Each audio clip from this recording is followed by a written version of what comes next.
Alright, hello, good, afternoon here in the UK on this fine stream. So we're going to be working on my Wulfen, as you can see on stream, and the Judiciar at the top there, who is sort of a pseudo-conversion, I would say, from the Primaris Lieutenant for my army. I need a Judiciar, and you can't actually buy them separately, interestingly enough.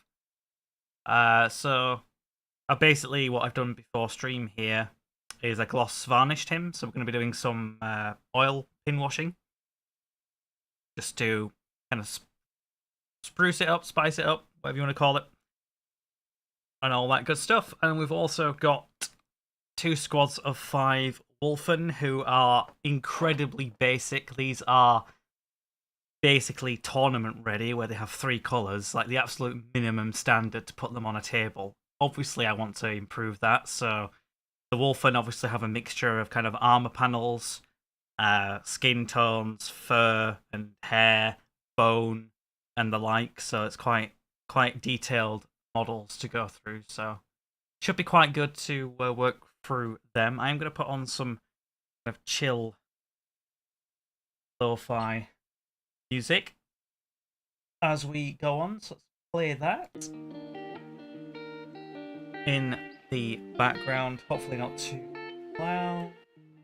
Something to chill as we paint. Obviously this is my first proper YouTube stream of my painting. I used to do it on Twitch. I think I'm going to be trying out and perhaps fully switching over to YouTube for this, mainly because of the rewatchability. People can come in and find content better than they would on YouTube, so Twitch. So worth checking out, I think. And hopefully you join me on this journey of mine. But yeah, what am I going to start on? Probably start with a bit of the Wulfen. I wish YouTube would do dedicated interface for live streams. Yeah, I think YouTube's it's got better over the years, but it's still perhaps quite not perfect for the situation. But yeah, things will improve. I'll put these Wulfen to the side. So we need to improve the armor panels. Are currently kind of like the deep Space Wolf blue, whereas the closer blue that we'll want to go for is kind of more bright, similar to this guy. It feels a little clunky. Yeah.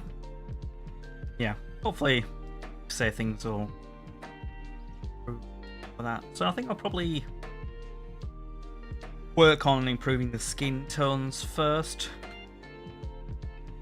I've got a big blob of paints over here, which did I use Shadow Flesh first? I don't know if I did. I might have done. Can't remember, and that's the problem. You don't remember what you can always try. Yeah, I think Tan Flesh is actually lighter, so we'll go with Tan Flesh.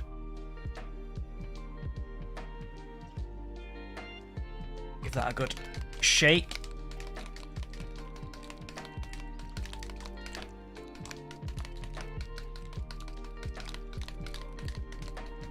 And let's see what goes on. You'll be able to tell immediately if it's the right colour. And I want to do it at a pseudo glaze consistency, try not to overpower the skin straight away. Which am I going to go for? Start out with this synthetic brush. I've kind of got quite fond of the Monument brushes, using both synthetic and sable, or have been trying to.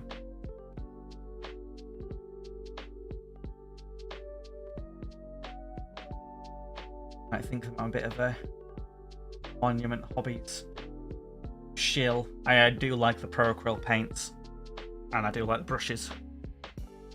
But I do like Games Workshop paints. It's just the bottles that are terrible.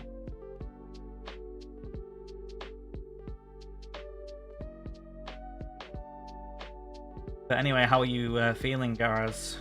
So you said that you had caught COVID again.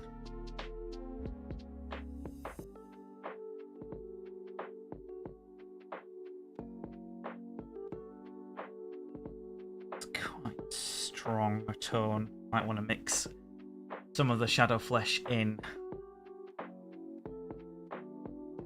to get kind of an in-between colour.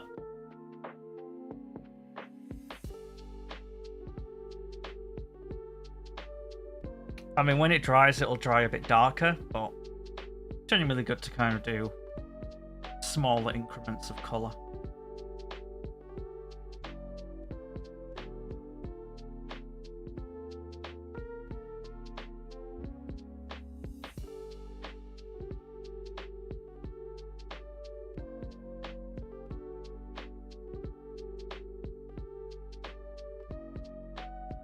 Feel okay, just have a cough and sore throat. Nowhere near as bad as the first time I had it.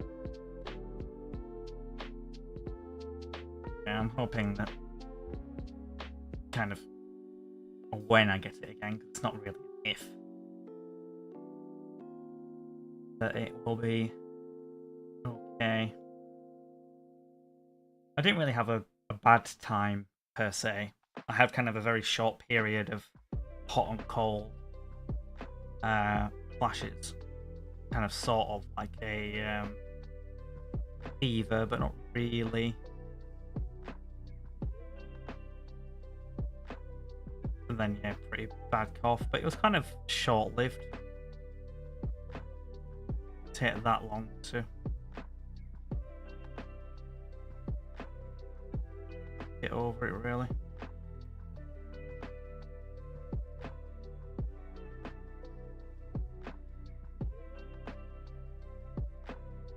Still think it's been quite strong. Water it down a bit more.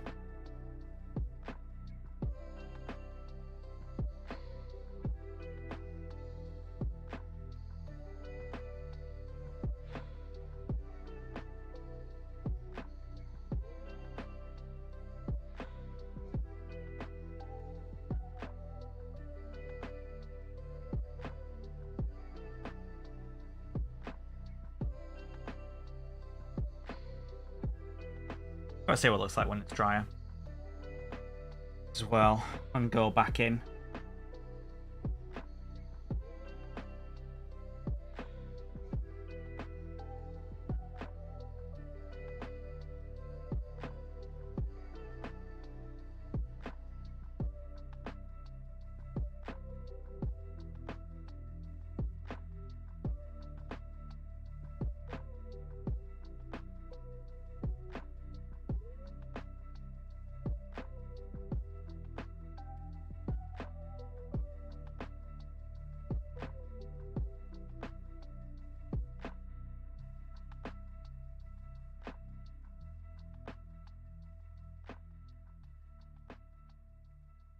First time was awful. 4-day headache and fever, sleeping 14 hours a day. Exhausted for about 4 weeks afterwards. Damn, yeah, that is horrible. Nowhere near as bad as I had it. Nowhere near as bad as that.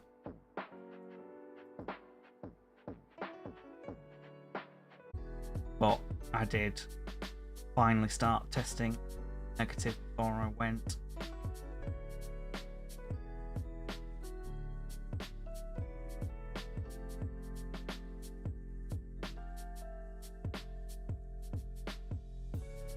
Although now it's like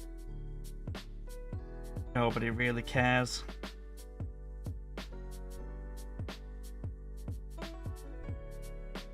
A lot of people have it and they weren't even testing for it anymore.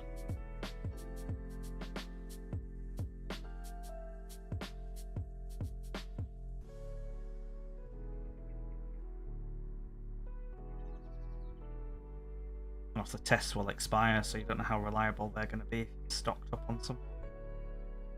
We might have some left.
going to be interesting when I get to trying to differentiate some of the tufts of fur from the skin.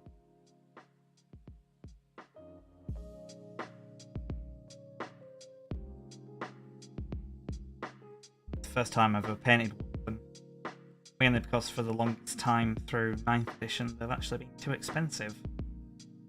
But they got cheaper. I've been running them now.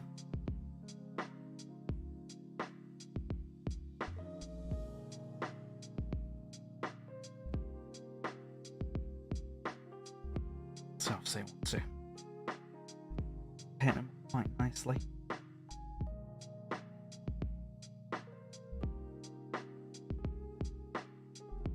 I think it'll be the first time that I've ever painted kind of a larger quantity of skin, only ever really painting faces.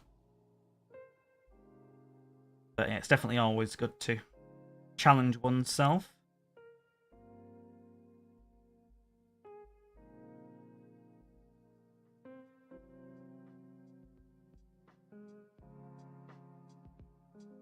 I've not even done like an orc or anything yet, where obviously it's not skin tone, but it's the volumes of skin in just in a different colour.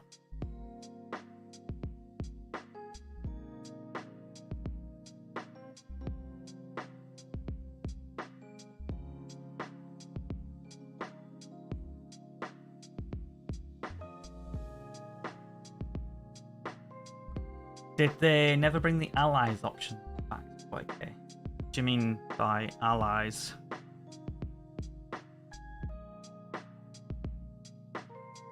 There are certain, like an Imperium can take like an assassin.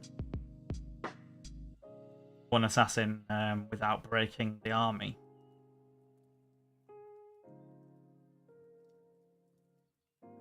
But the kind of discouraging souping, as it's called, with other armies, because you'll lose certain rules.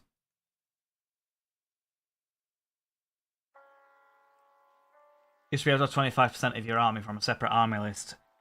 Well, yeah, you can, but you lose your rules. The only one at the moment that can do that without losing rules is you can have a travelling players, the Harlequins, join Eldari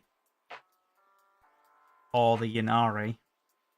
You don't get any Harlequin proper rules, like you don't get luck dice, but you get to keep your Eldari fate dice.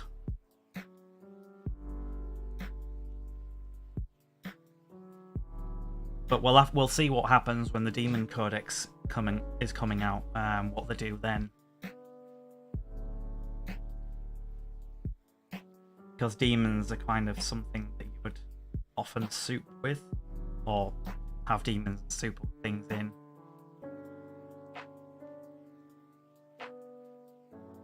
But it seems like they might be removing summoning.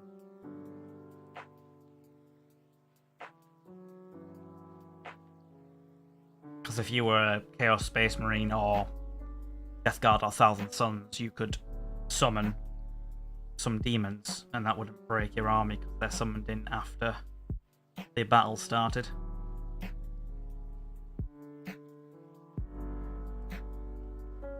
I never really wanted to do that as a Death Guard player because the stuff that I'd want wouldn't have OBSEC, so it felt kind of pointless when I've got Poxwalkers to summon. Well, not summon, but to fulfill the role that I'd possibly want to summon for. I mean, the other one is if you're doing a massive demon engine list, summon Epidemius, and he has demon interactions where the more thing kill with demons, the better upgrades they get, like +1 to hit, reroll ones, and +1 strength, toughness, and the like, as the kill tally goes on. Pretty neat.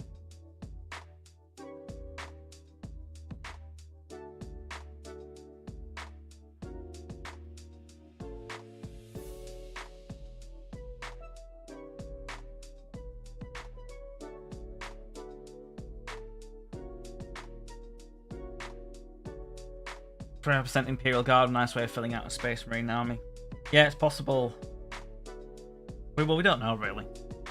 They kind of wanted to stop you from having a million sub-factions, where it used to be where you'd have a detachment of a certain faction. Like, say you had a White Scars detachment and then like a Blood Angels detachment. Can't do that. Can you now? I don't know, it's confusing. But there used to be like a confusion where they'd be running separate kind of armies all the time, loads of rules. And it just got too much, really.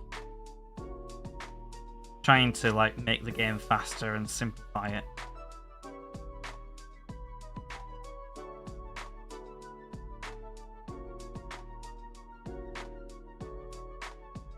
But at the moment, you can play Imperial Guard and soup in some Space Marines because the Imperial Guard don't lose anything because they're an 8th edition codex still. Obviously, the Space Marines don't get their super doctrine, which sometimes isn't necessarily a bad thing.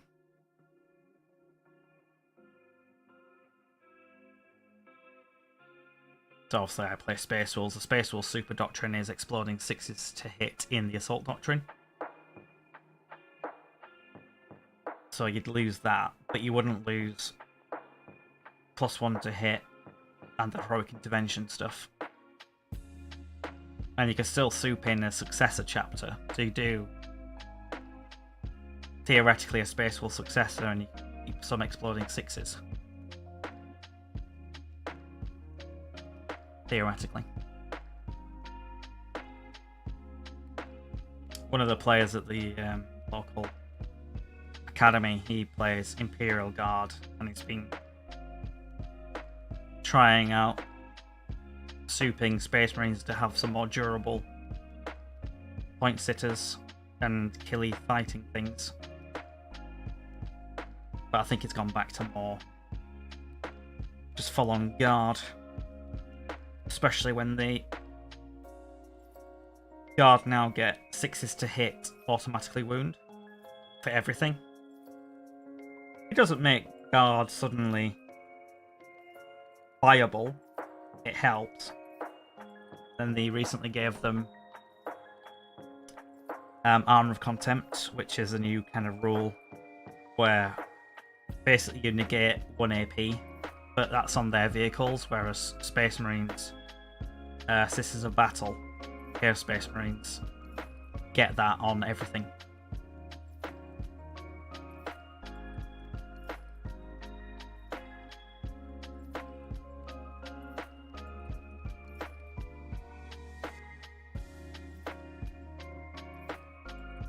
But what I found was quite strange was they kept the Armor of Contempt for the new Chaos Space Marines. Obviously they gave it to the old ones because they were struggling massively, but the new book that's just come out, they keep it.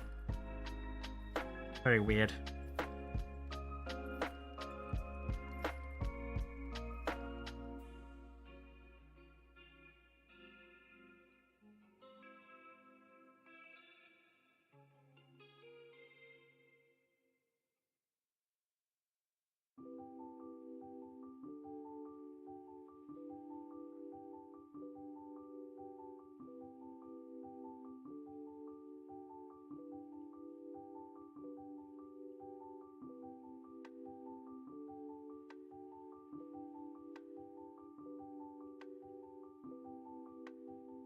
Yeah, there's a major GT that I'm going to, and it's the middle of next month, the Leeds GT. I'll be taking my Space Wolves too. I think I've pretty much got the list that I'm taking sorted out. Obviously, it has these Wulfen in it. And what's good about Wulfen, apart from that they can't do any actions, they can't benefit from anything really. They're not core, so you can't buff them up, which is sad. They fight on death only if they haven't fought already. So usually what 9th edition has come to is kind of more of a trading game. Like, you go into something, you kill it, and then they come back. They come and kill you in return. Well, if I come out with my wolf and kill something, and they come to kill the Wulfen in melee, the Wulfen go, "Oh, well, I'm going to just hit you on death." It's really painful for the opponent to deal with. Like, I fought a Necron player on Wednesday this week, and he came in with Scorpec destroyers into my Wulfen. And obviously, I told him, like, the fight on death. I kept reminding him just to make sure it wasn't a surprise or a gotcha or anything. I was like, well, yeah, I have to come in and deal with them. And then the two Thunderhammer Stormshield guys that died in return killed his entire Scorpex because they were... Scorpex don't have an invulnerable save. So in the Assault Doctrine, because the Wulfen are always in the Assault Doctrine anyway, Thunderhammers are AP3, so he saves on 6s. And the 3 damage, which is the wounds that a Scorpec Destroyer has, so it's... yeah, it was pretty nasty.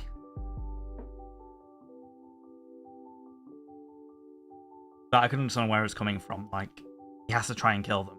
Didn't really have much shooting, or at least I wasn't leaving the Wulfen in the open for his Necron Warrior Bloods to shoot them, so kind of didn't have much of a choice but to try and deal with them.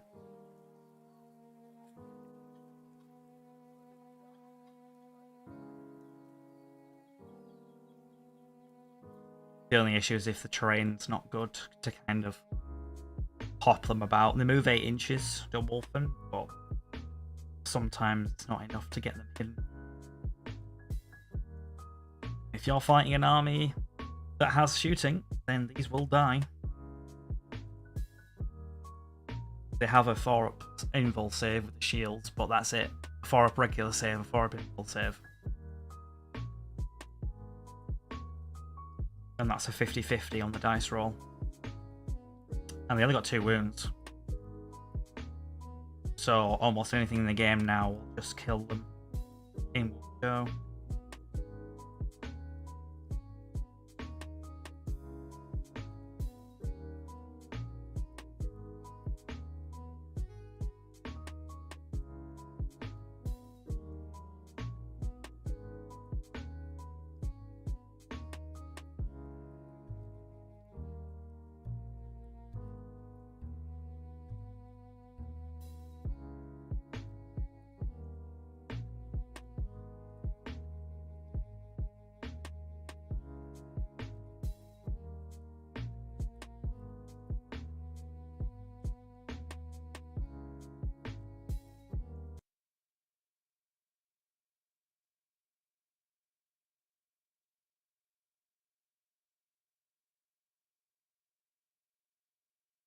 Don't know what's happened. Music is still playing, but it's not playing. And it's not coming out for use. It's not like my headset's died. What is going on? Oh, maybe it's a song technically ending, but also not switching over. That's fine. Fine with me. Anyway, where were we?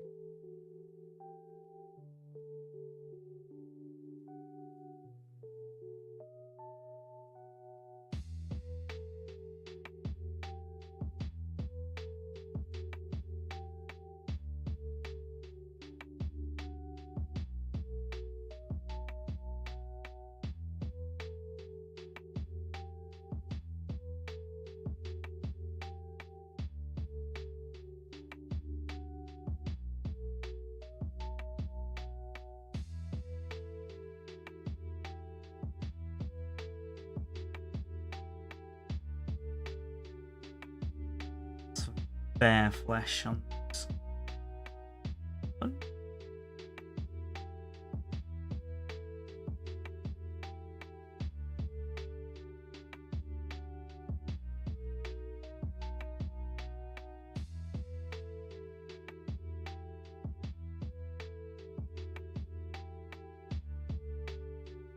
Excellent.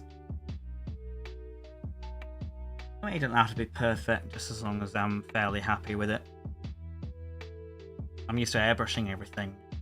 Well, theoretically, I could have airbrushed the skin, but then I would have to paint the armor, so because it's kind of 50-50 of everything, it wasn't really that worth airbrushing, in my opinion. Get some regular painting practice in.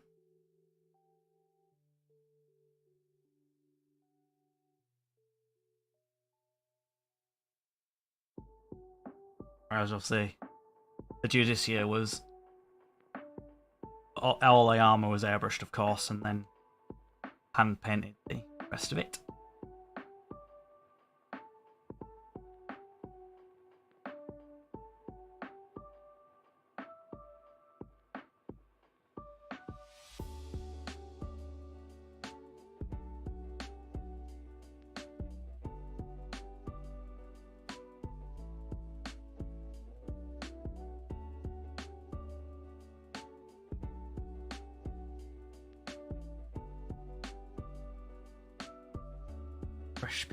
Brush.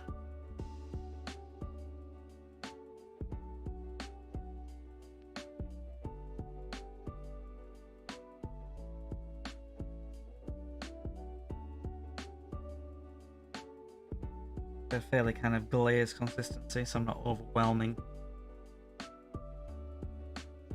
the colour, and it should be a lot smoother. Theoretically. Don't know what that was. Yellow.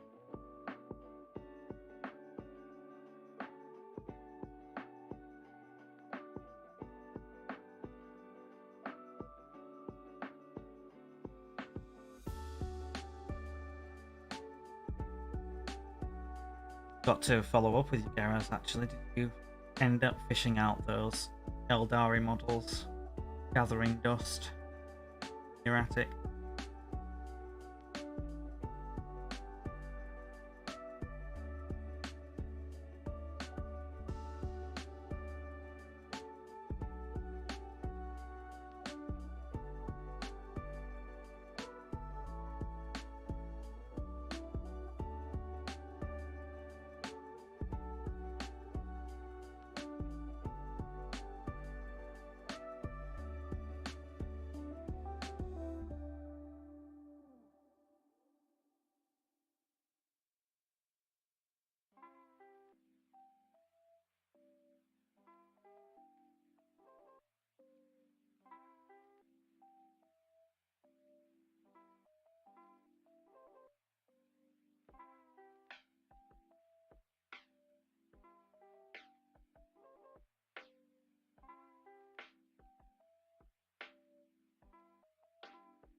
Wulfen. Been hitting the gym.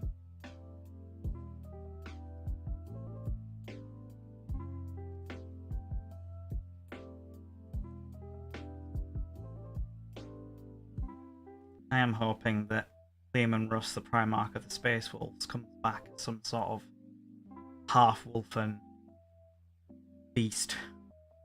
Still, like, cognizant, intelligent, but supposed to have been, like, in the warp searching for a cure for the Emperor. And obviously that's been 10,000 plus years, although time works differently.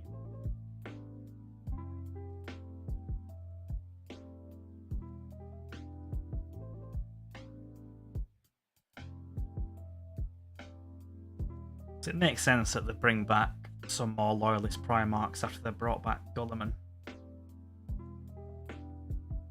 Obviously, Wulfen is a perpetual, so he's supposed to never die. So he should be out there somewhere. Khan went in the webway,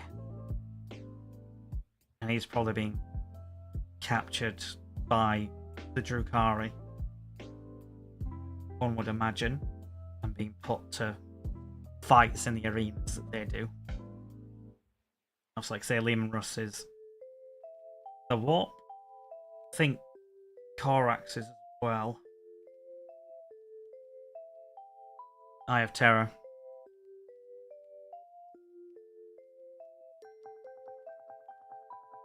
Yeah, sorry, Imperial Fist fans. I don't think Dawn would come back. Or at least not be the first one to come back after Gulliman. They're both kind of relatively similar, in a way. Statesman slash sturdy. You want someone that's going to throw a spanner in the works. Oh yeah, I can't stay long, got to go to the dock with Mother Soonish. How it going? Yeah, going alright, just painting away.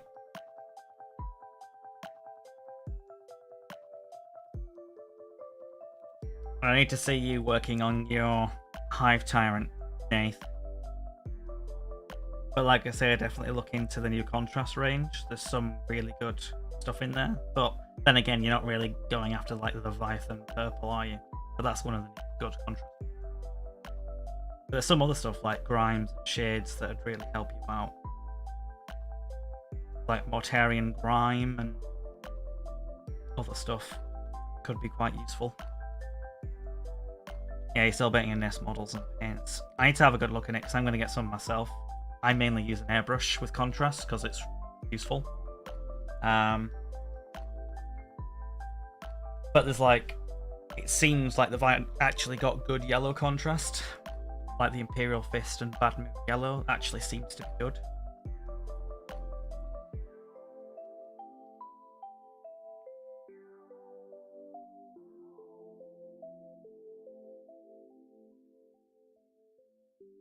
But yeah.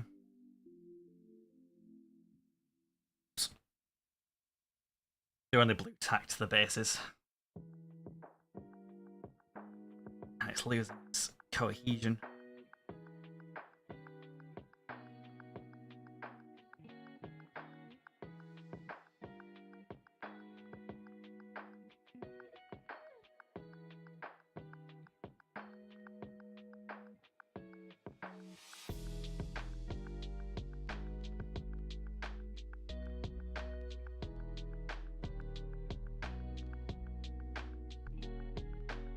Let's get an airbrush later down the line. Yeah, it's definitely worth it. I mean, I definitely couldn't live without one.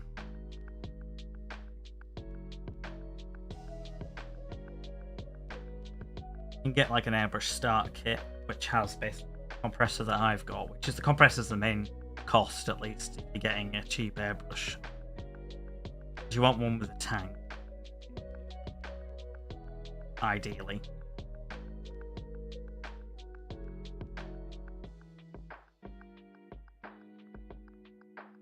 Like say the starter airbrush that I got, actually that bad really.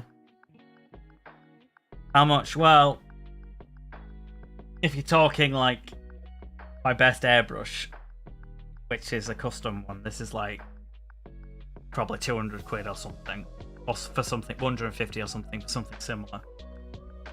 And then you've got my kind of more workhorse nowadays, which is the Iwata here, which is about 100 to 150, but you can get the cheapest ones with the compressor for 100 quid all in one.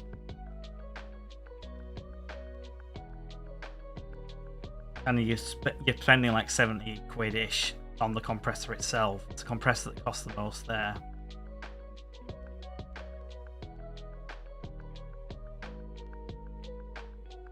So the only main difference between my best airbrush and the other airbrush is the needle size. Are they hard to use?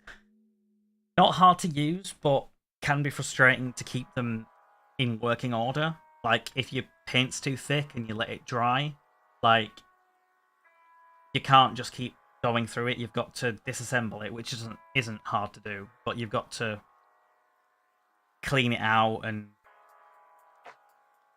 so sometimes it can be annoying when you just want to airbrush and got clogs.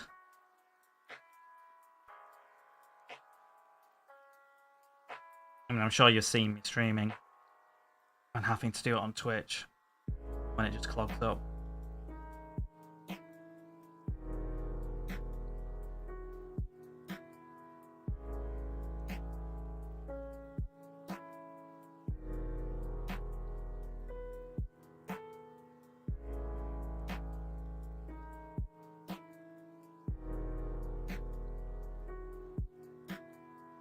I have to work out fishing, getting my monitor and stuff like that.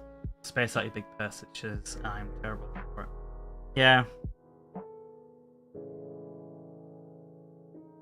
For now, it's like you can do everything with a paintbrush. It just takes longer. That's one of the reasons why I like the airbrush.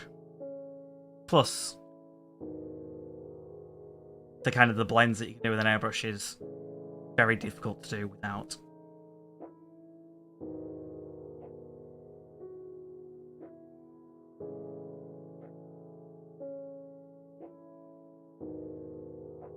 But it doesn't mean your models can't look good if you paint them normally. Yeah, it makes things quicker. Like, I'm massively lazy, which I'm sure you can appreciate, where I can't even be arsed going outside with a spray can. So I prime my models through the airbrush using some Airbrush Primer. So I use Vallejo German Panzer Grey, which is kind of almost black, basically. Which I do have a Horus Heresy Space Wolf model that I want to get working on. So it's basically dark grey to black.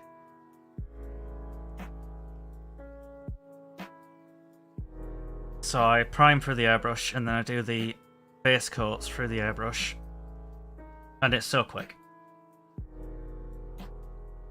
5 boxes of warriors, but I don't think I'm going to buy them all in one go. Mostly because 12 to 18 warriors I would need to paint up. Yeah, sometimes it can be a bit too overwhelming to get loads and loads and loads in one go. I mean, I think I had that where I had lots of stuff primed, my Space Wolf, and it was kind of a mental barrier that I had to break through, because I was like, I really cannot be bothered doing them all. Whereas buying a box or two, building it, painting it up, and then moving on to the next after you bought a new box is better than building hundreds of models, or, well, not hundreds, Space Marine terms, but a lot of models, and then priming them and then painting them all. It's more of a slog, a chore, than it is something that's enjoyable.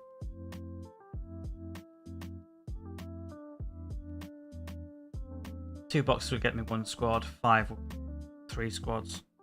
Yeah.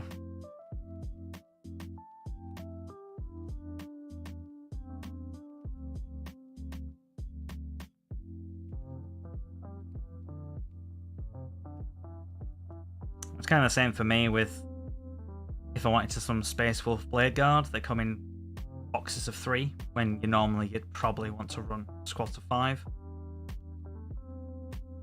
which is a bit frustrating, obviously.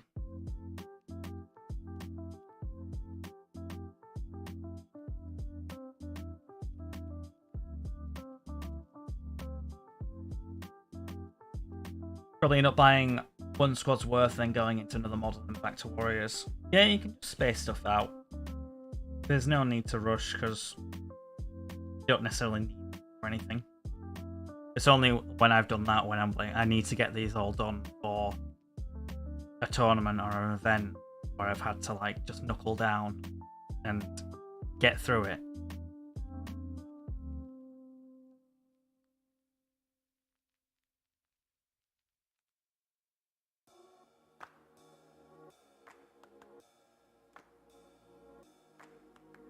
Probably look at other tones of blue for the next models and browns. Yeah, there's some new contrast books. Obviously, yeah, I gave you all my Citadel and Vallejo paints, and the blues that I had were basically Space Wolf blues. And browns, I basically just had the basic kind of stuff.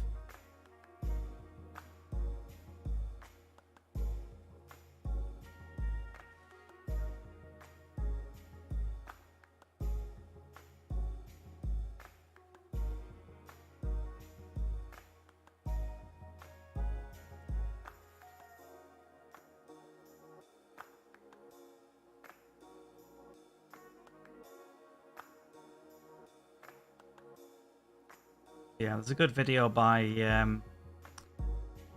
Ninjon and Pete the Wargamer, stuff like that, that have gone into the new contrast paints that have come out and kind of separated the wheat from the chaff, so to speak. And then you can also see like the effect of what they do, because some of them are quite pungent, like really strong, and some of them are quite weak, so they might be good in certain scenarios, but not in others.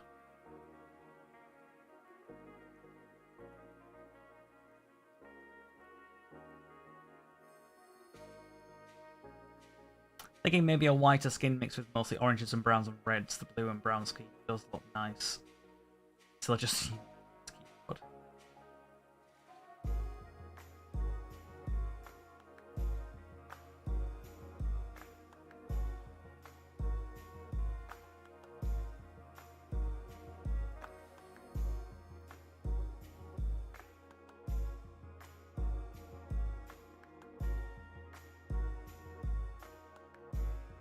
Play your next haul of needs before you get the codex. However, I don't know if it's worth it. This could be Death Edition Book 1. Possibly. I mean, like I say, until you start thinking about playing in person, you probably don't really need the codex on you.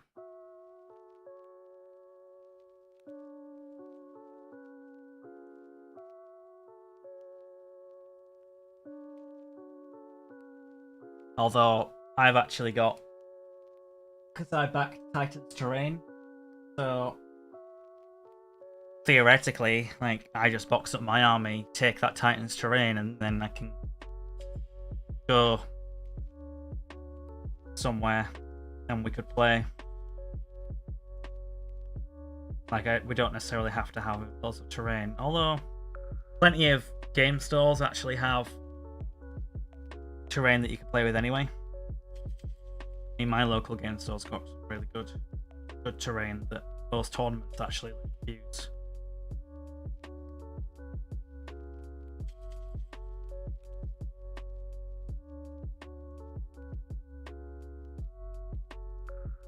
But obviously I know you're probably be keener to play something in a quieter place. Whereas the Titan's Terrain is pop-up, so you just need a table to play on. That's all.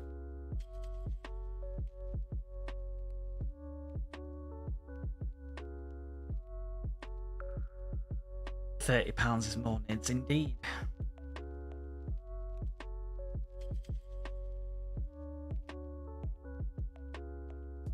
Like Space Marine wires, I am worried that they are going to kill off or severely reduce the abilities of Firstborn. Like they might remove the capacity to take jump packs on your Vanguard Vet / Wolf Guard because they don't come in the box.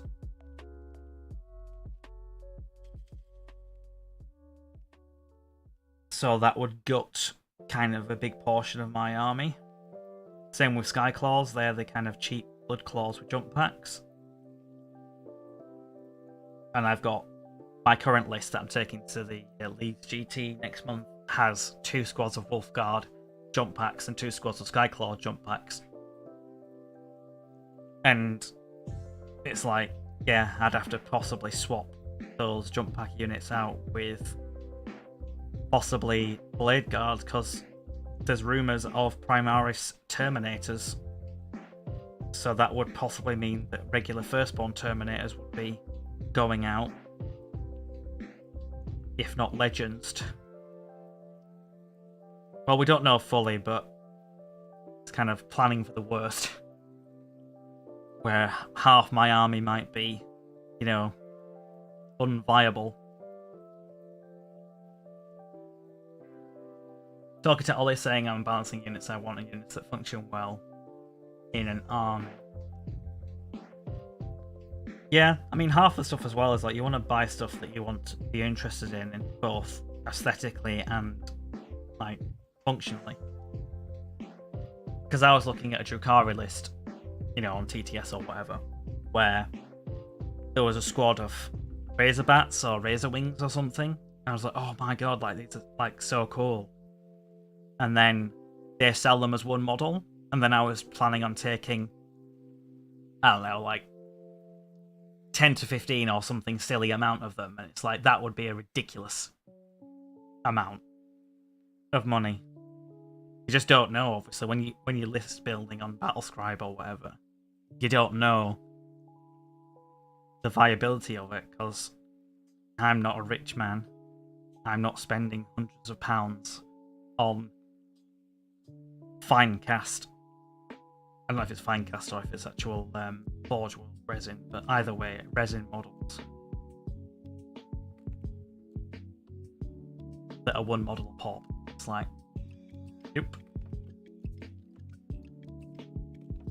£30 for a model needs 6. Yeah, it's like sometimes you'd be like, unless you're buying it for cheaper off other people that are getting rid of their armies, like, just I couldn't justify that.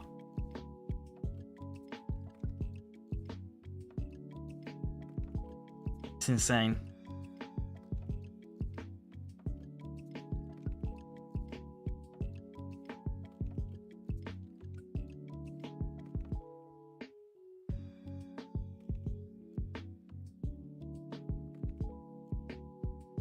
Got my army sculpted out of 24 karat gold.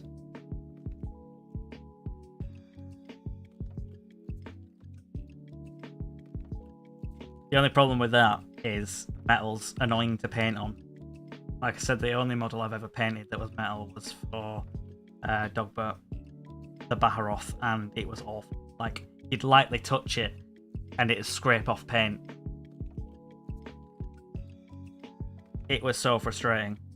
And then it's like, he played it with it, and the first game, I think the wings came off. Needs some, like, bloody epoxy glue or something for them.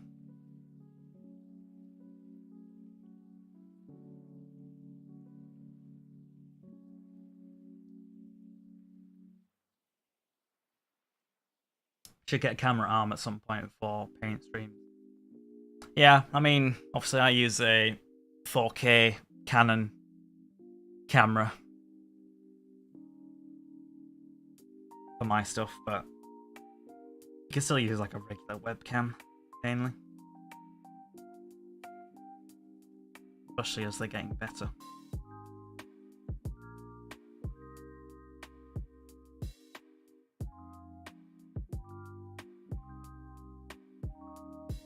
This is my Wolverine Wulfen. It's got kind of the flared hair going out of the... It's going to get a monitor arm instead of a new desk. Yeah. It frees up a lot of space on your desk. And I've had the same desk, like I said, for like a decade now.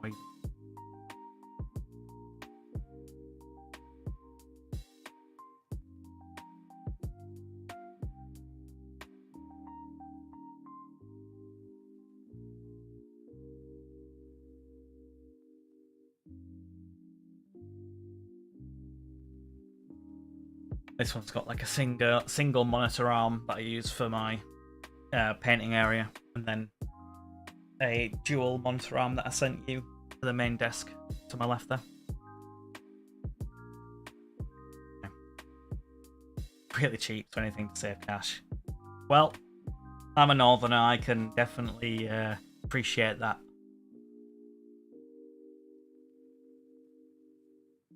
Favourite saying for a Yorkshireman is, how much?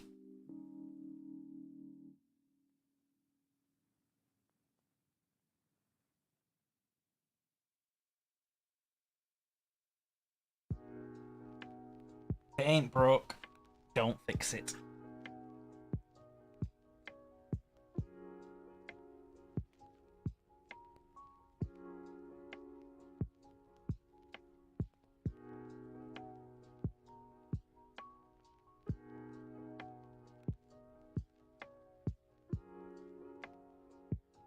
that's for sure.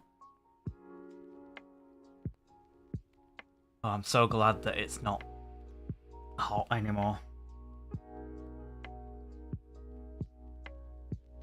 Got my window open. Not sunny, it's overcast. Perfect temperature.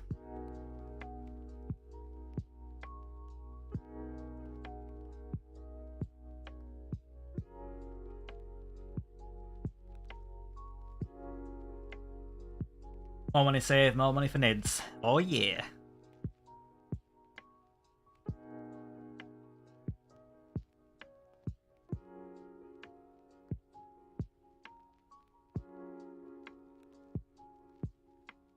Although the severely hot weather did force me to buy some shorts because I only had like one pair that actually fit. So I've got 3 pairs now. I went to Asda, George, because I'm not going to an expensive place to buy clothes because I don't know about you guys, but definitely the same for me. I don't like spending a lot of money on clothes.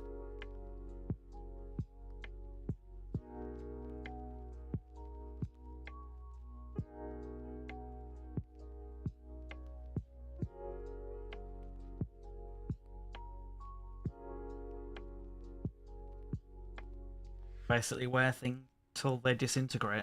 That's what I do.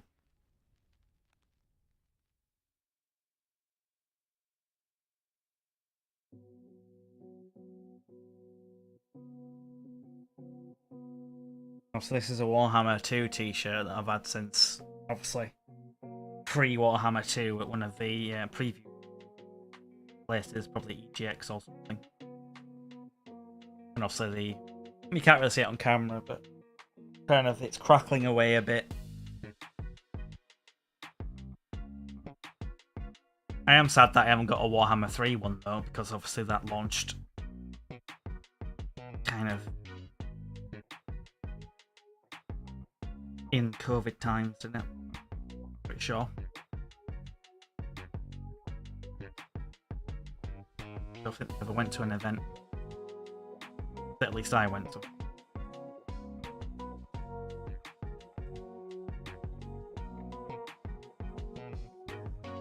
Same jeans for 6 years or something. Yeah. What I found funny was there's jeans that I bought many, many years ago that I bought and they didn't fit me. And because I went through a stage of getting ridiculously fat, and then, you know, like doing my intermittent fasting and getting thin, I actually fit into those ones that I couldn't fit in when I bought them. So it was just, at the time, I bought them for the future, apparently. And I really do not like being asked to return things, so I just kept them. Sugar. A bit on that. Oh well, alright. Gotta dip out now, check out some paints. I may order some Horus today and some paints I like. Yeah, like I say, let me know what you're looking at. Probably send you the video of some of the contrast stuff if you think it's worthwhile. Obviously, I don't know what your thoughts are, if you prefer layer painting or want to try out some contrast and shades and stuff. I think they are worth looking at.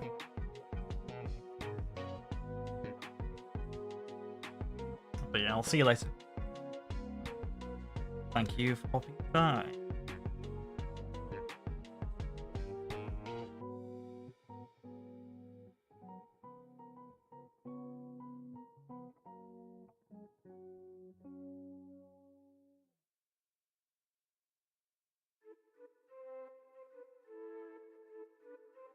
Alright, that's 8 kind of mid-tones done. I want to do another pass of skin, but I might swap to doing some of the armor or something else, just break it up a bit. I've got hair, fur, some extra metal bits, the armor, and some bone on these models.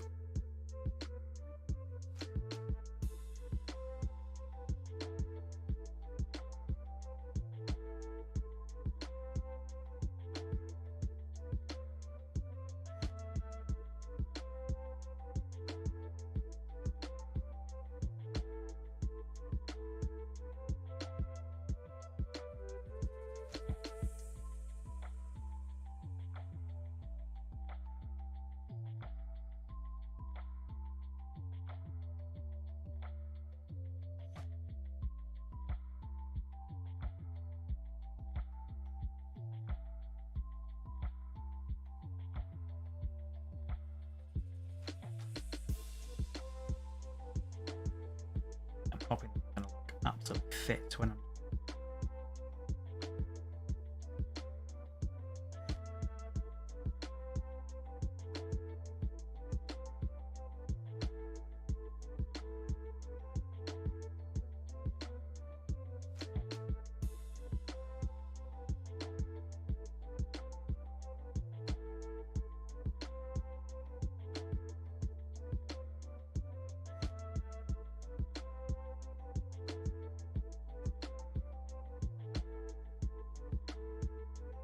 So I want to do kind of a wash on them as well, and then we'll have to bring back some blend or some extra stuff.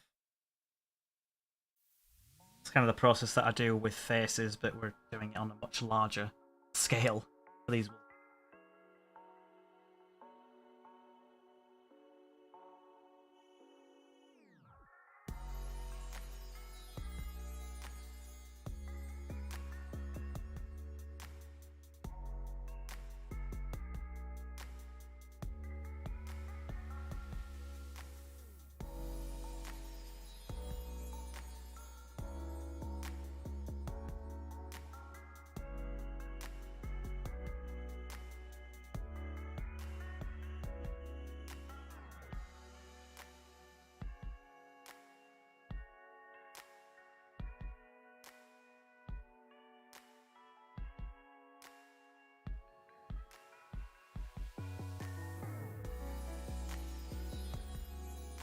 Don't know if I need to invest in some more paint.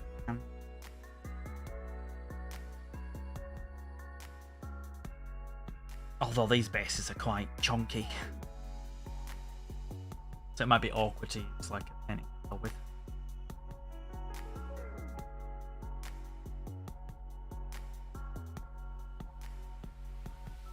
But yeah.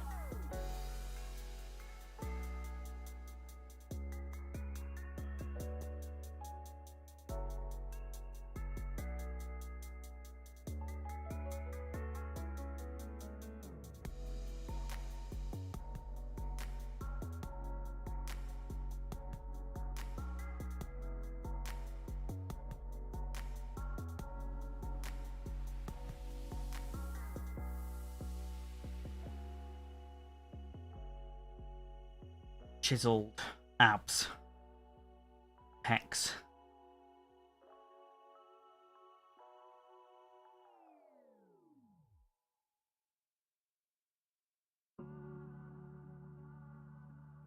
So let's get behind his neck, shoulder, extra detail.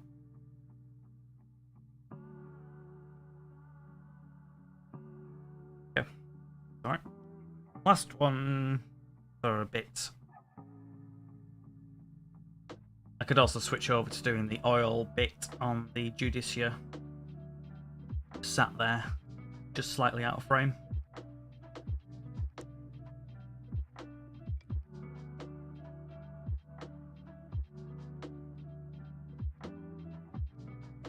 I'm quite sad actually because I dropped him. He had like a kind of wolf tail on the bottom.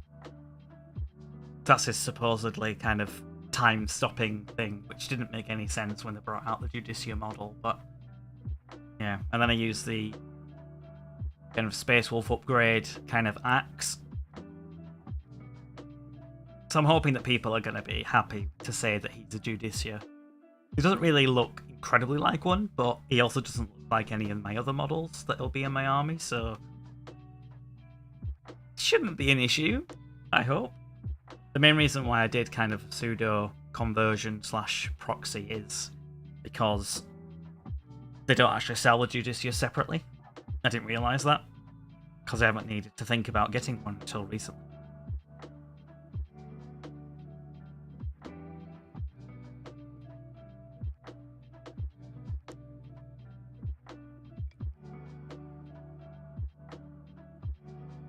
Because it was part of the Indomitus box, and then they sell them as part of like a weird collection. Like they're not sold separately. Similar to for my Death Guard that I wanted the Lord of Contagion, but can't get him separately.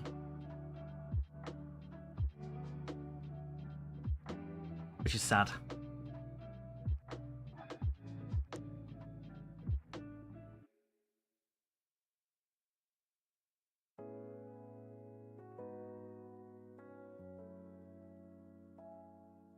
Although for the Leeds GT, I will probably have to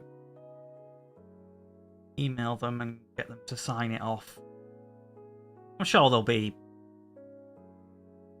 fine with it. I hope.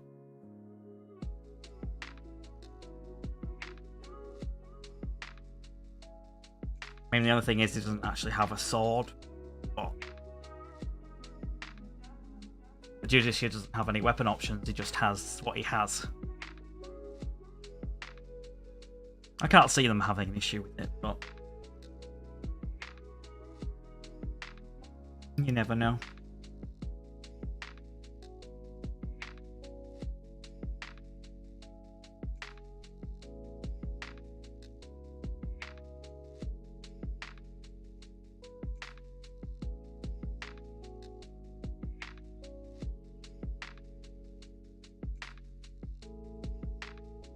Because yeah, we're almost at the end of July, aren't we?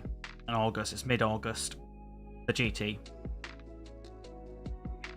So I suppose I'd have just about enough time, as long as I email them soon, and not leave it to the last minute.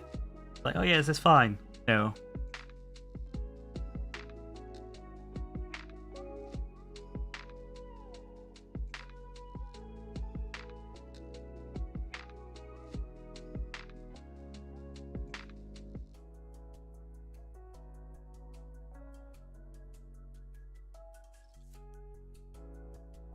Like I say, the only thing is I don't particularly like Space Wolves with swords. I wish they made axes actually good.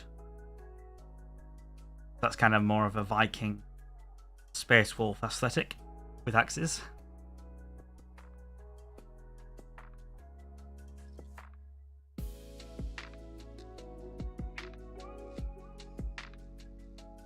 It's like I missed skin on the interior of that arm there.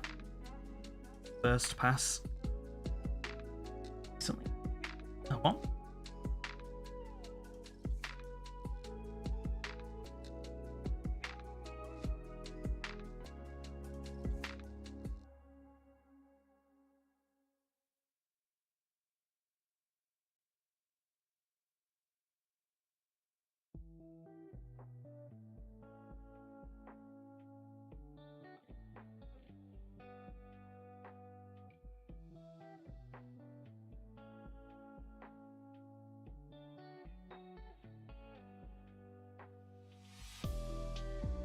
Okay, kind of mid-tone-ish on the skin.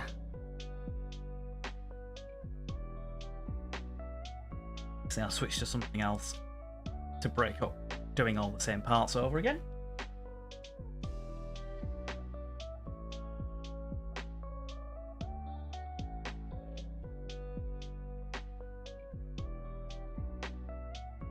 Alright then, what do I want to do next?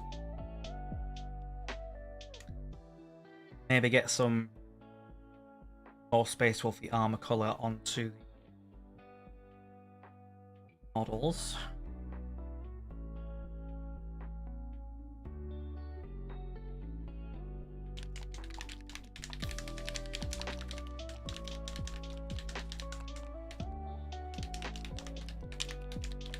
Kind of got to a point where I thought, maybe I should do kind of the Horus Heresy colours, because these Wulfen are supposed to be part of the lost company that went with Lehman Russ into the Eye of Terror, and obviously they've come back kind of mutated, so you'd think it'd still be the same armor colours, although you can get Space Wolf turning into Wulfen from kind of modern colours, so kind of it's fine either way, really.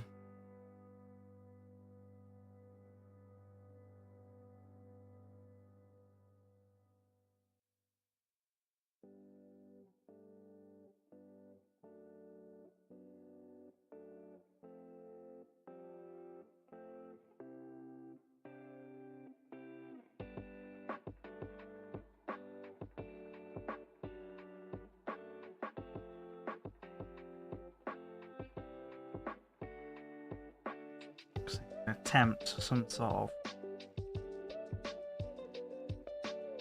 glaze, but I don't know if I'm going to get away with it. Not something that I'm particularly good at.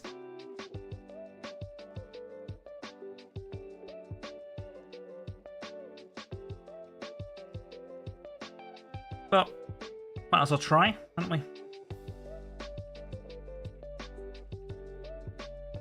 I suppose there could be some glaze instead of water, but where's the fun in that?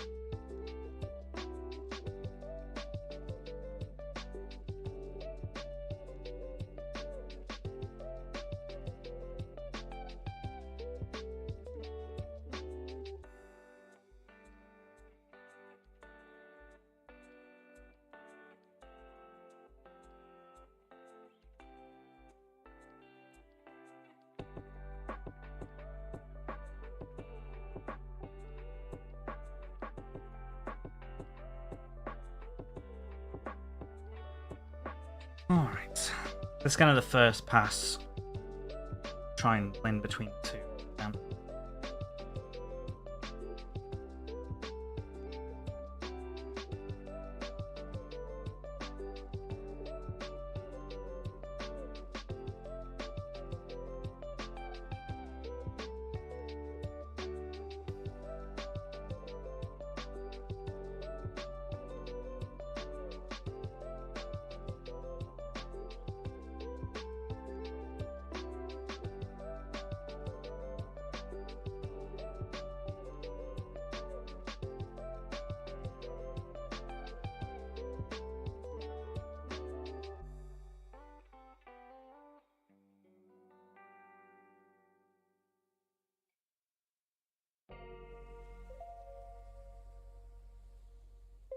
Doke.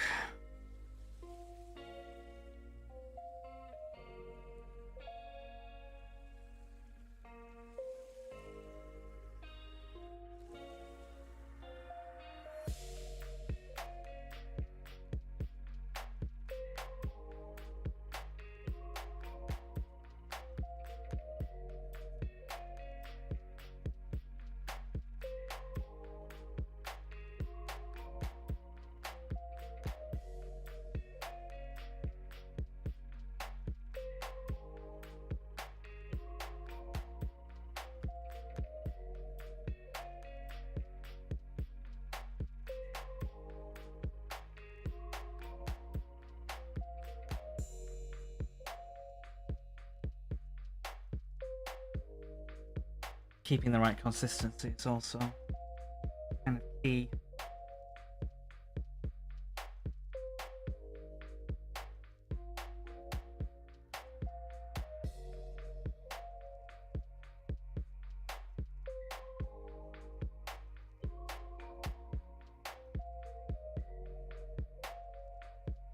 See how it comes out. Might just be a travesty.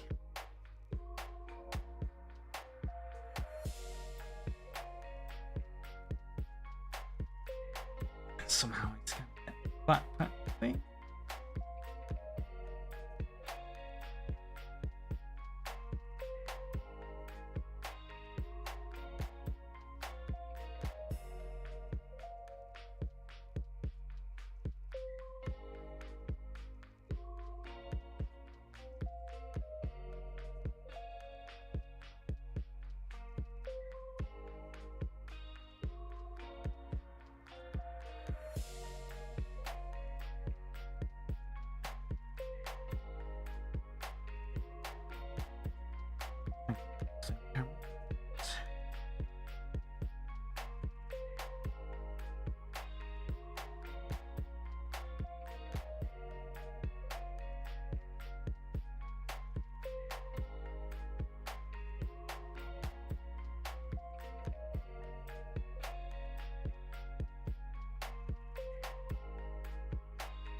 Alright. Theoretically, second down pass should.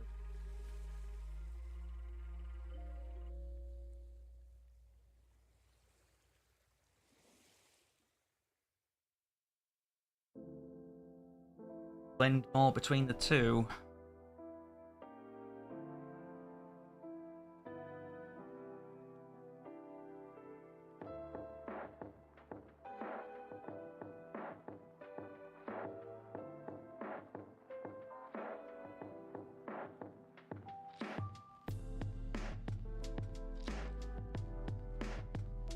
theory.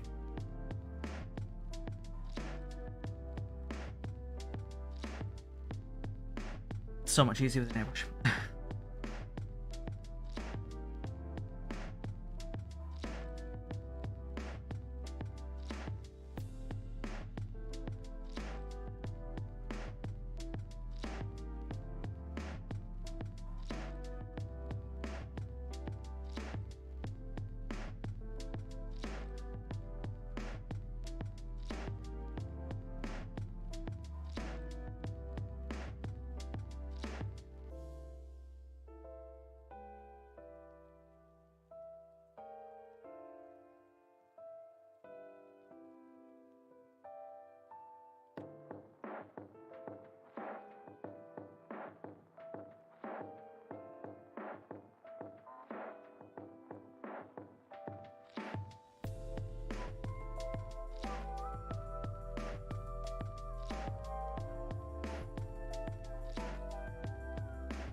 I'm hoping it doesn't look an absolute disaster, because...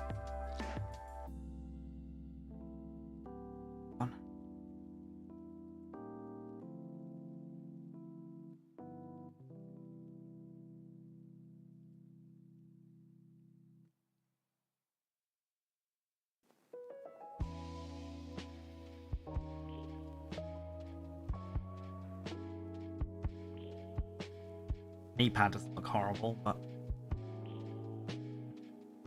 that's because it's a small area. Try and make it look good at larger areas, but...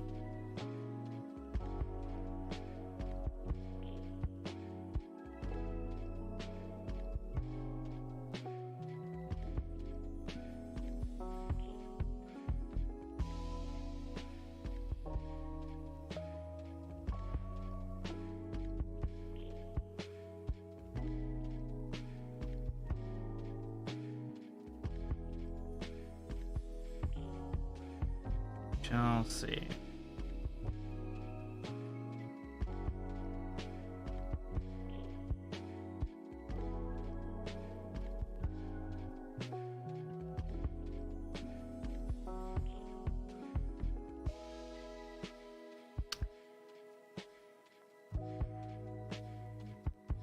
Yeah, can't say I'm overly impressed at the moment.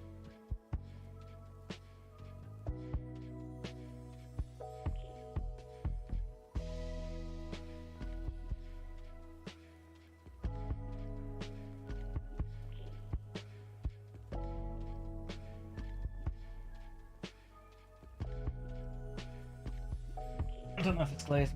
I'll give it a go. I think people have said that there's some good mediums and bad ones. If this is Vallejo, maybe it's good. People do tend to praise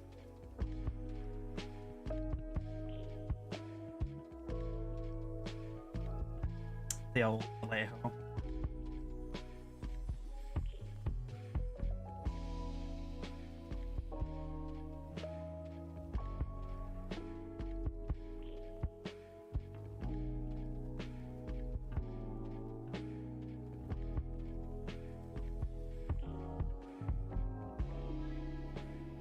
Not sure it's going to save my ass here though, but we'll see.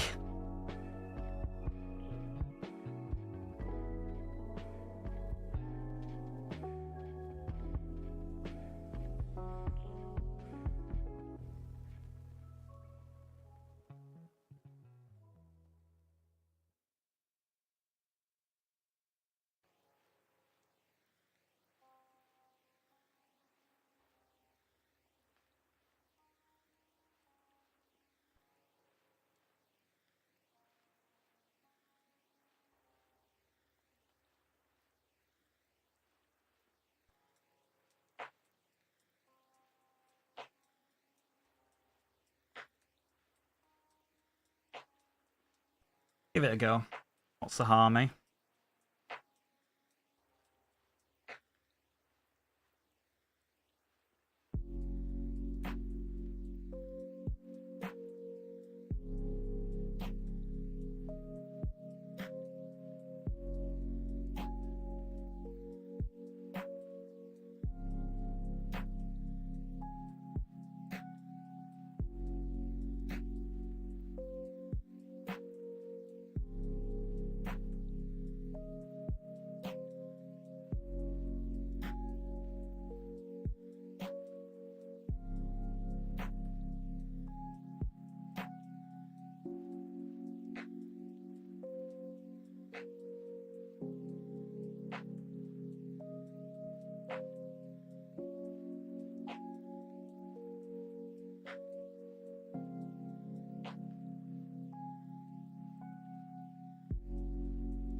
Yeah, I mean,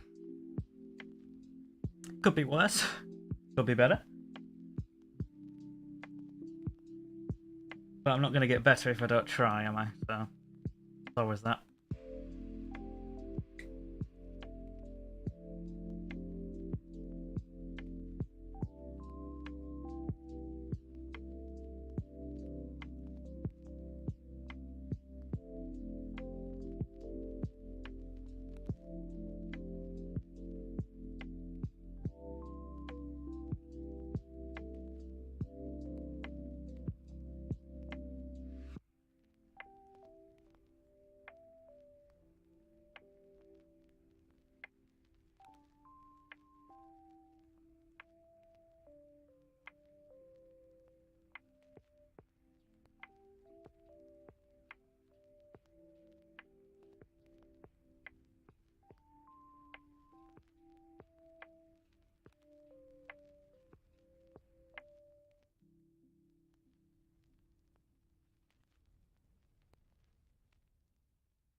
See the gold on the backpacks when I initially went through. Oh well, it's fine.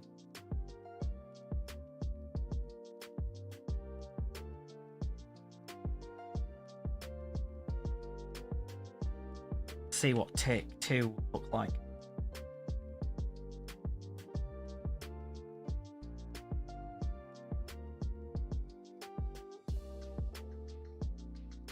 Horrible. By the looks of it.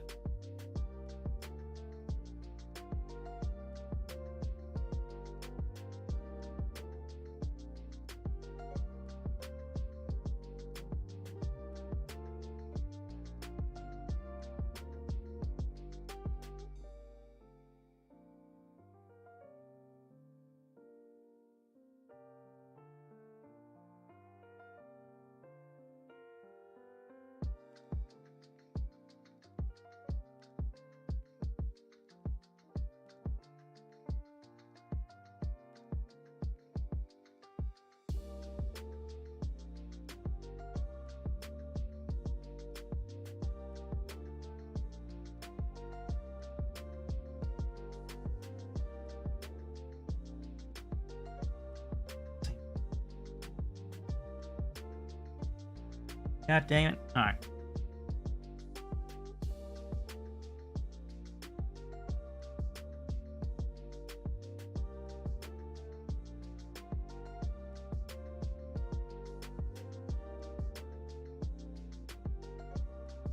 Push the paint up. It's the place where you want most, but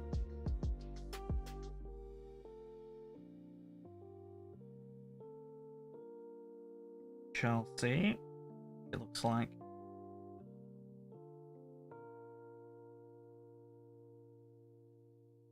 Do multiple layers.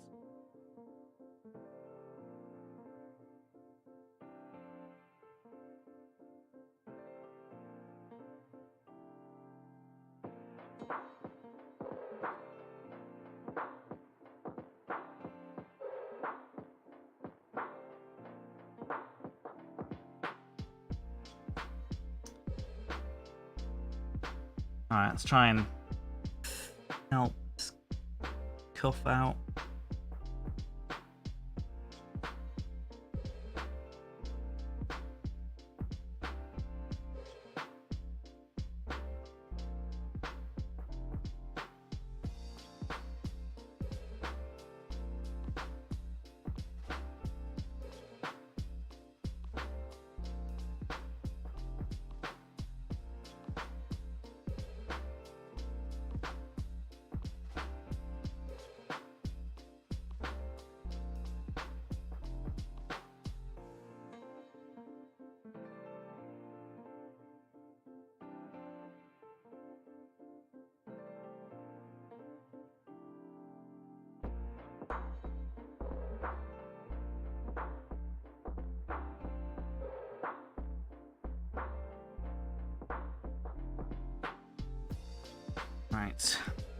Right cuff is pretty bad. Try and improve that later on. Backpack time.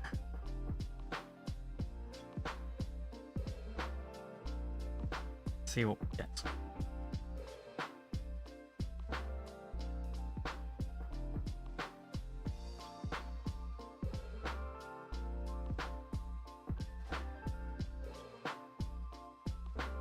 Probably better, just literally. Try to paint more layers rather than glazes. This is not really going my way, I don't think, but well.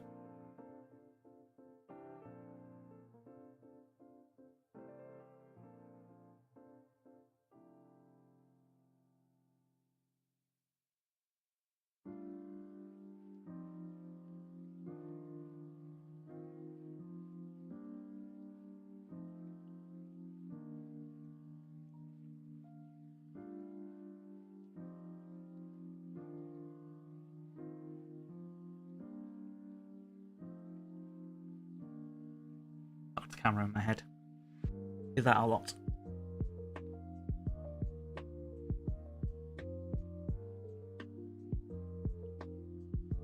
Like I'm even glazing it. Painting it. God damn it. Oh well.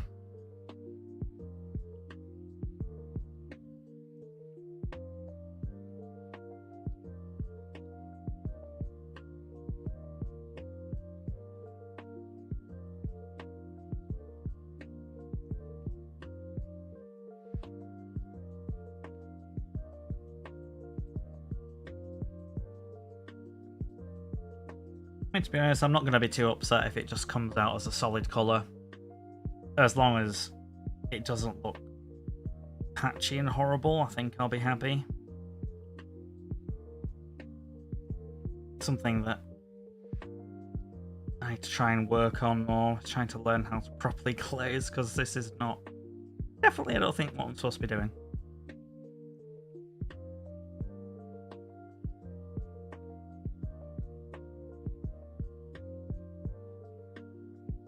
And then maybe have better results just kind of layering in small increments.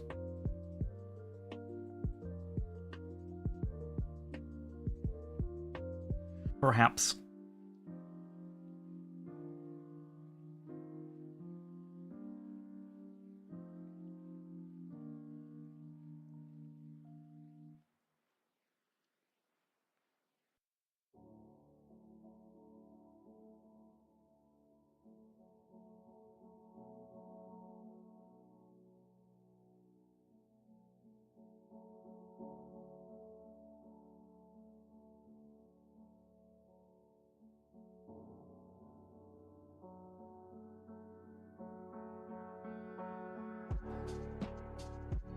Oh well.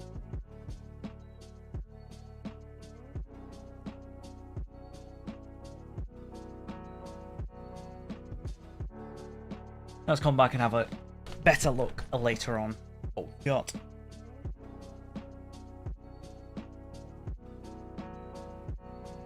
And I can't tell you how many times I've watched like videos on glazing, but there's a difference between watching something and doing something. It's all about practice.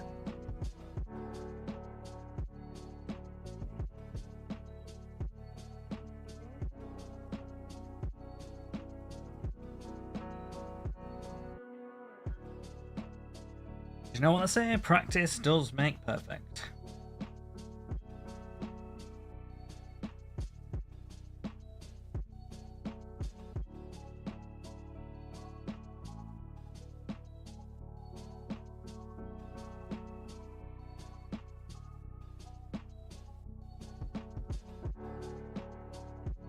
Oops.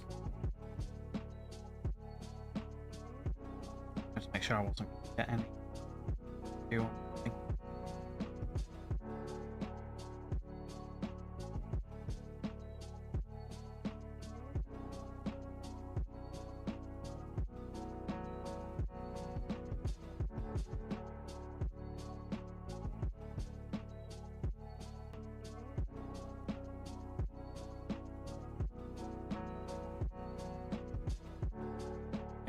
See if there's any UK events do like painting classes and stuff for miniatures.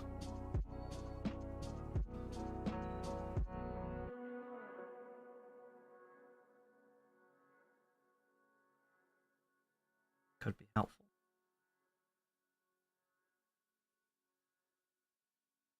I don't think I can afford to go to the States.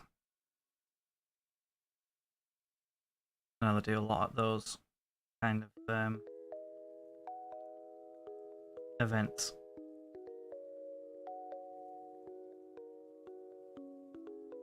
Should have a tournament. We also have like a hobby kind of area as well, like LVO and oh god, just trying to remember. It's got a bigger kind of events. Adepticon, is it?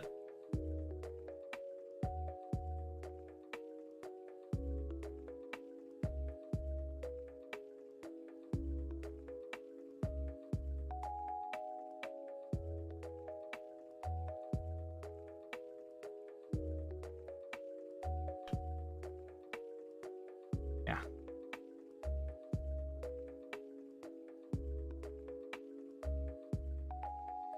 One day maybe I can visit, but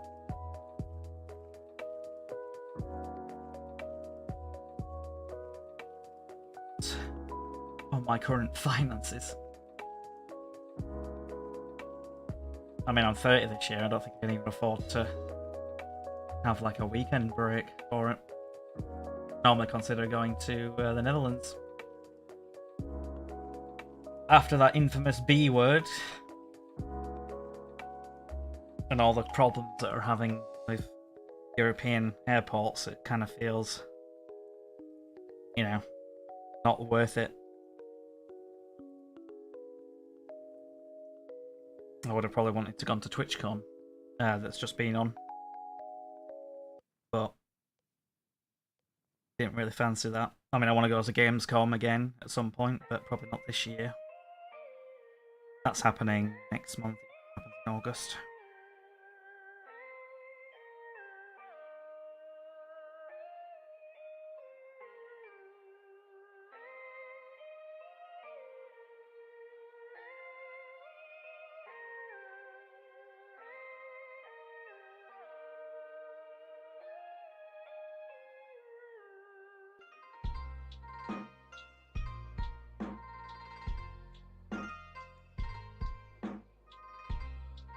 Alright, a tiny little...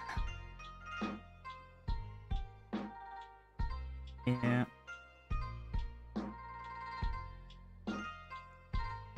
Try to make it not look terrible.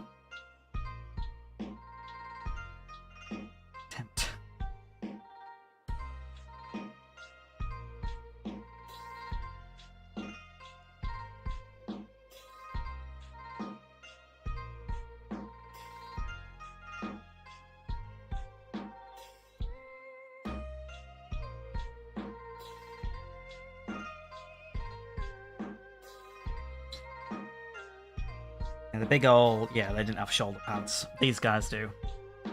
Sometimes they're in awkward positions.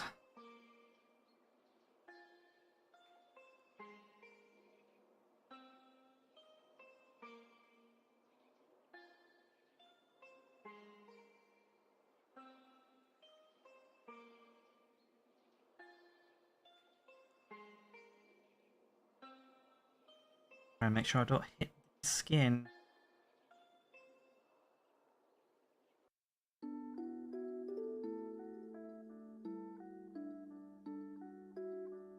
Okay, then you've got shields as well, which I'm tempted to just paint them black. I mean, I am kind of doing the Iron Wolf Legion. I am Hacksaw Iron Wolf, obviously. So it's usually black with blue wolf. So the shields could be black. And it'd be thematic. Not lazy, I promise.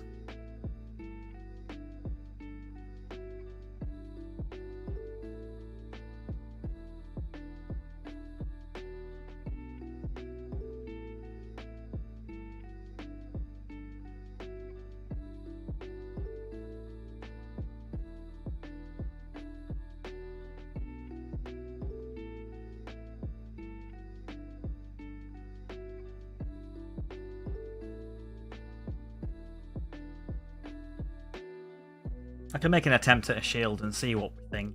If we think it should go black, it can always paint over. Beauty of painting. Generally just go over it.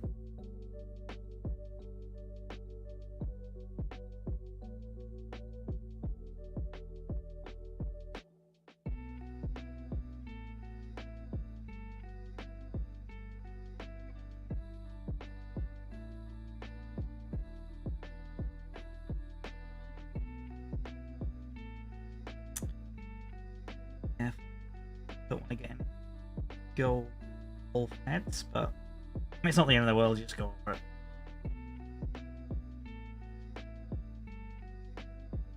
I don't know, just put water on them, glaze me.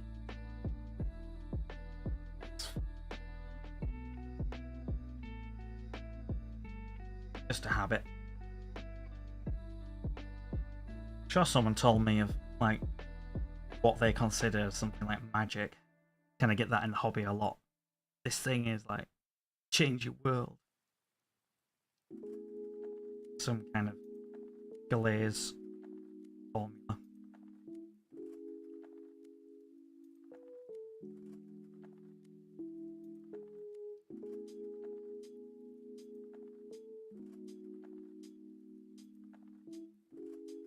To blow your mind.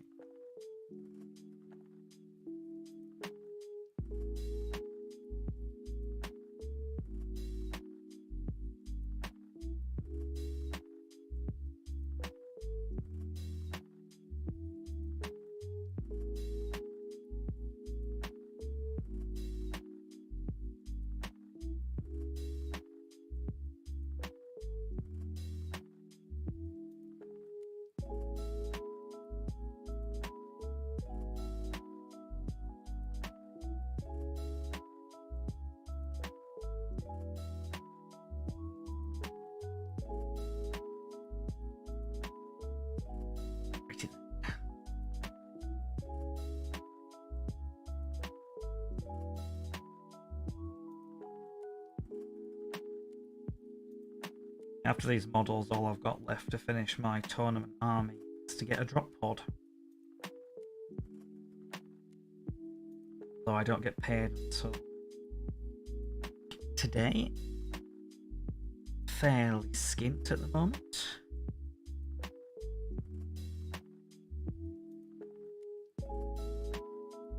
So, not urgently in need of getting one.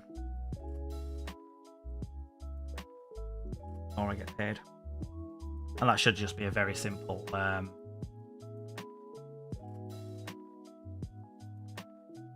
airbrush job. Hey Archeon. What? Say what? How are you?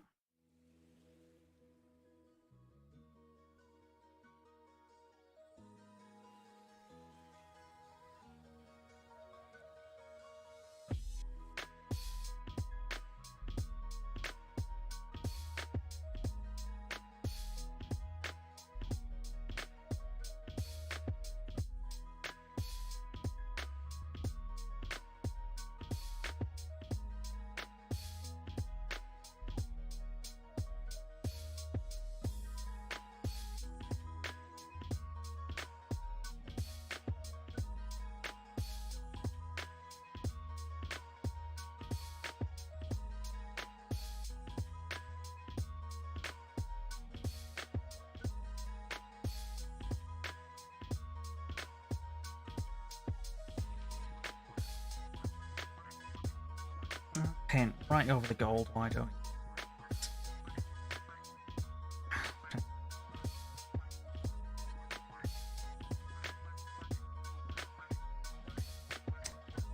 I had to touch it up a bit, but I think I got most of it off with my thumb there.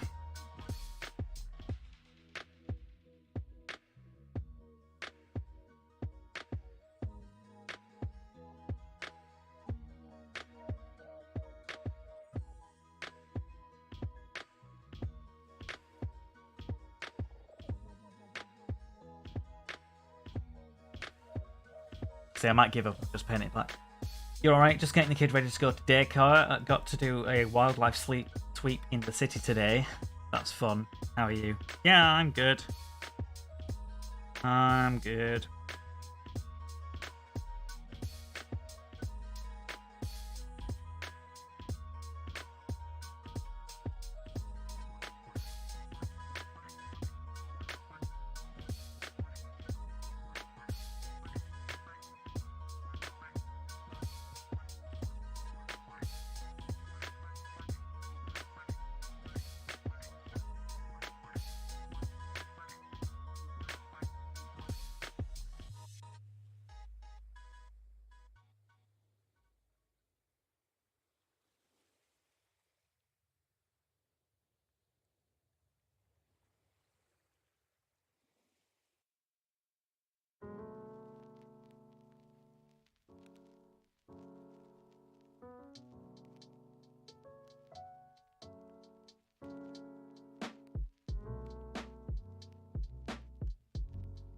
I mean, I don't hate it at the moment.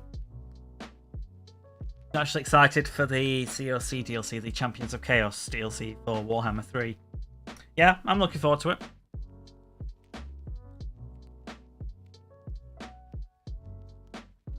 I'll definitely be getting back into Warhammer 3 when the Immortal Empires stuff comes out.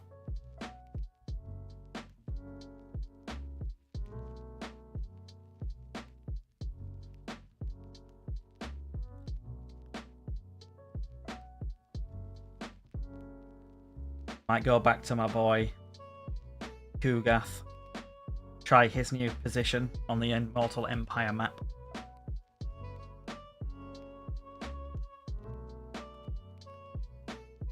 And like I say, I'll probably make a decision soon on what I am doing with my life. Because obviously I'm planning on pretty much 100% switching to YouTube for these kind of hobbying painting stuff, but I don't know if I'm just gonna go, you know what, I'll do gaming stuff on here as well.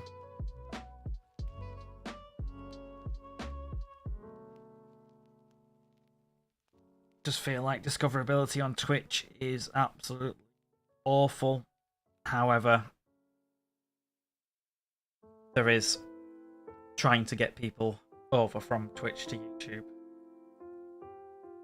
Many people followed on Twitch, not on the Discord, so they have no idea that I actually, you know, exist on YouTube, really. So, kind of building up again, but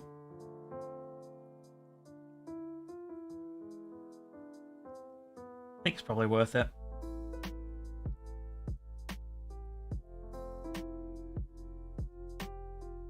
Have to do a campaign with your namesake. Yeah, the only thing that I've heard is that you can't confederate the entire, like, Warriors of Chaos. Like, you can't do it.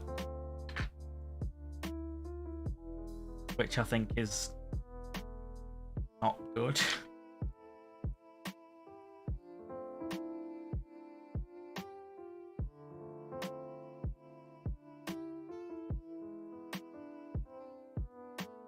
If you play as Archeon, like, you can only ever have Archeon as like a legendary lord. You won't be able to have Sigvald or Kolek or whomever.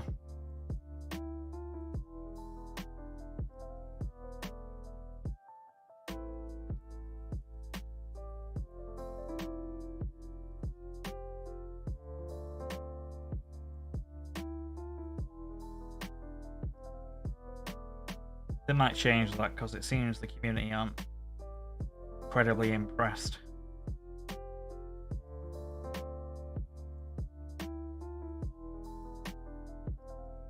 Do a few Twitch streams, let people. Yeah, I mean, I could try and do a dual stream. For the next couple of streams, I'd be technically breaking Twitch affiliate contract by doing so, but I don't think they'd be looking or caring. Someone like me, just while people, you know.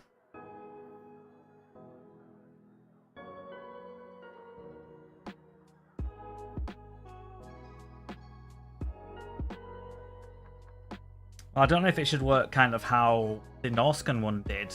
Like, if you defeated them, you could confederate them. So if you defeated Sigvald in battle, you'd force him to be vassalized / well, confederated. But I don't know if it'd be too strong. You kind of got to balance it, I think. I don't think they're going to be doing them as nomadic anymore. Before it was like they used to have one stack against one stack, and then you kind of have that. Whereas you'd be confederating entire territories worth. So yeah. But it does seem stupid that, you know, Archeon is the champion of chaos, is supposed to bring them all under his banner, and you can't bring them all under his banner.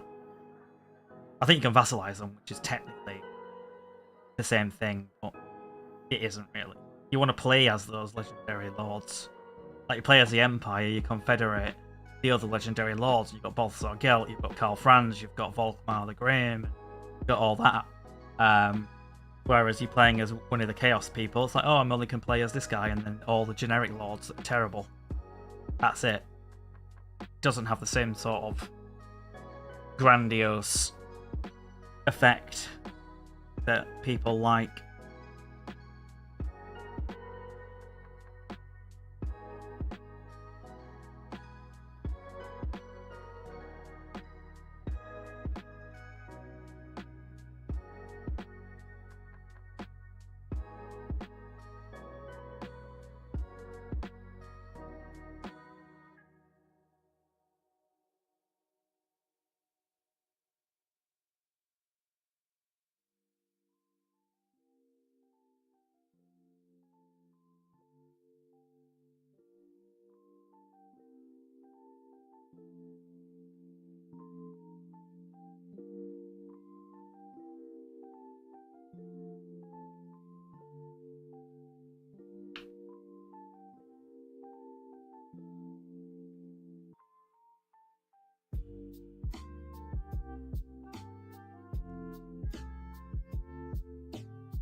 We'll see what they do. They could change their position on it.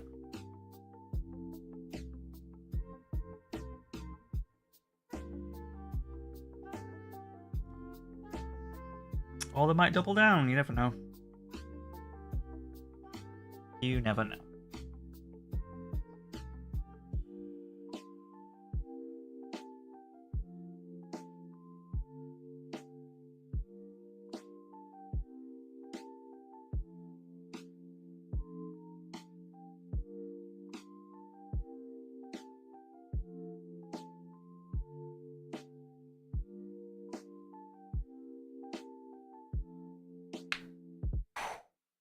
I might have to take a break to do the Judiciar guy, because I feel like these Wulfen are going to take about 20 years to do. Oh dear. Thought I'd build a whole new system to use the Norscan one, like you said. Yeah, if I wanted to do it a bit like that, but I mean, it's not a massive change for them just to be like, okay, we'll allow you to confederate. Maybe make it difficult, but I don't know. Just seems like a weird design choice. But you can understand where they're coming from.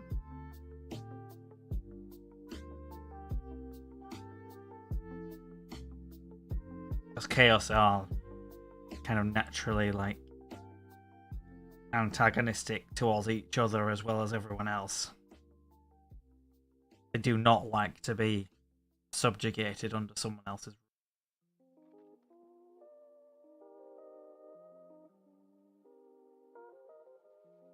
I mean, I'm drawing from 40k here, but it was a massive trouble for Horus to keep the other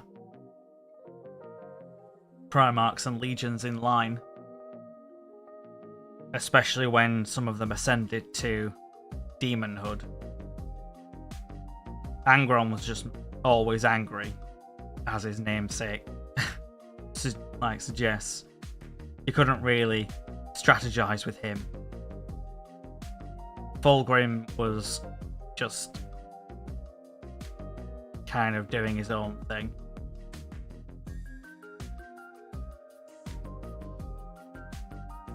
Mortarion as well. Kinda, they had their own agendas, and Magnus, same thing.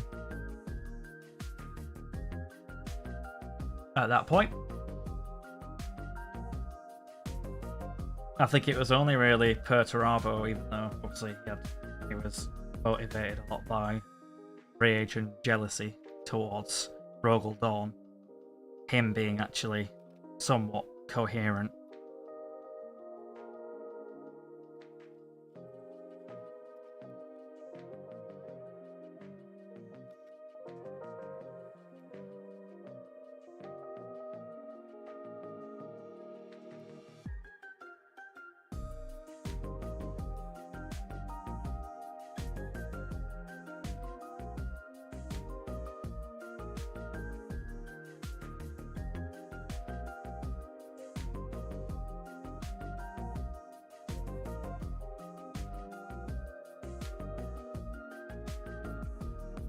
Okay.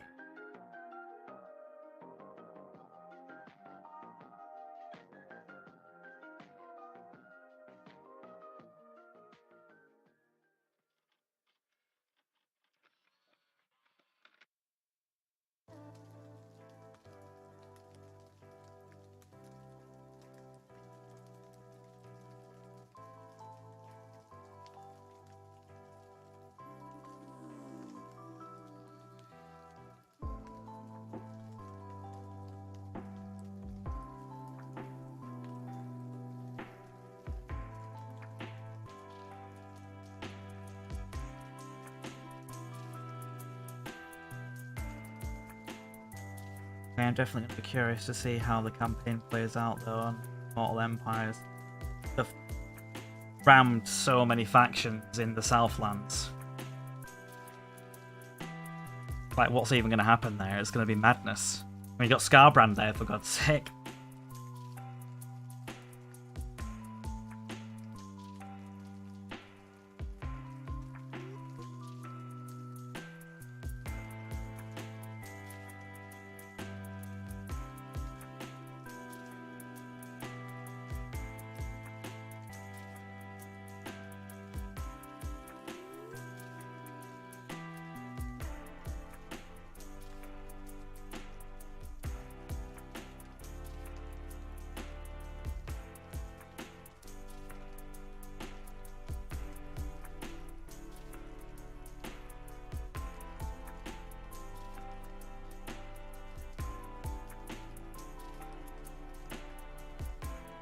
I should be getting early access to the Immortal Empire stuff.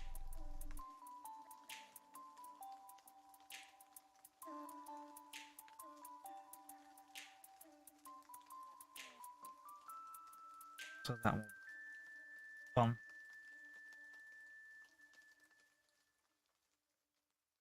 I'll shower.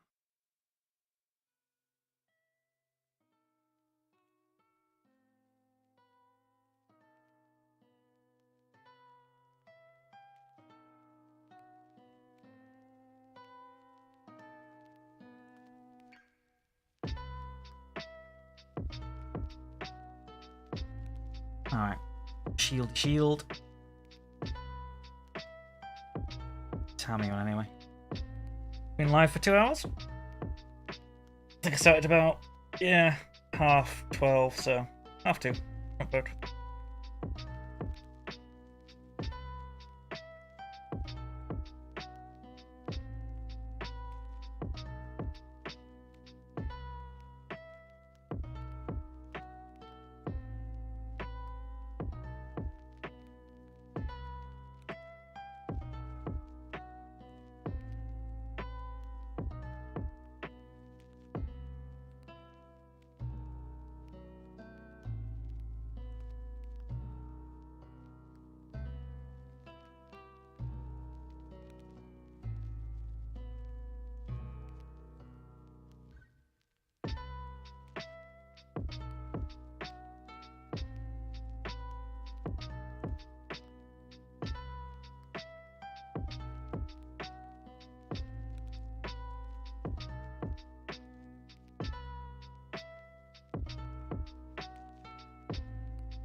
I was listening as I was just brushing kids' teeth.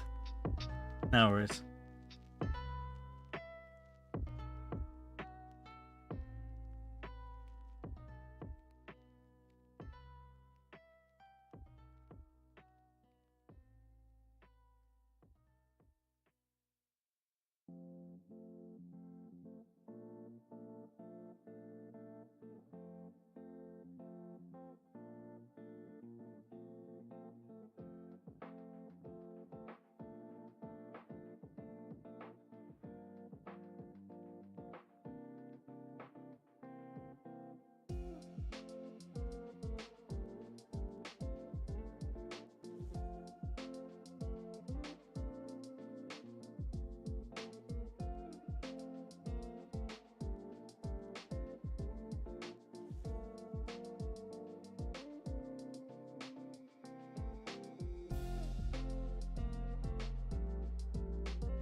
Okay.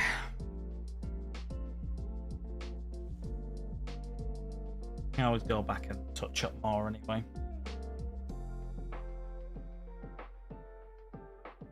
Got a lot to do on these Wulfen. Probably gonna need more than one stream with it, I would say. I'll go run into daycare now. See you later. See ya. Thank you for popping by, as always.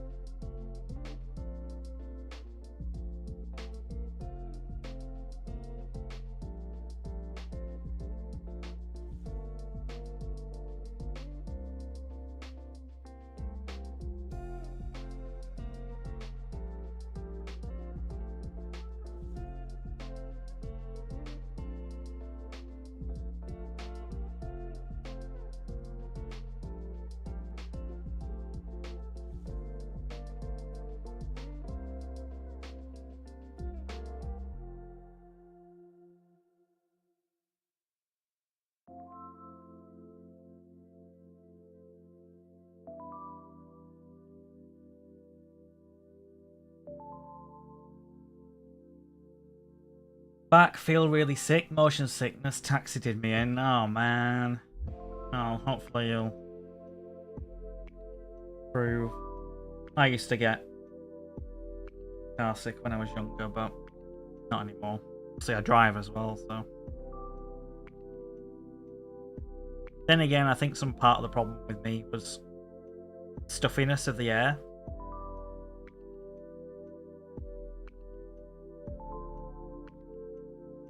And obviously when you're the driver, you can control the environment of your car quite well.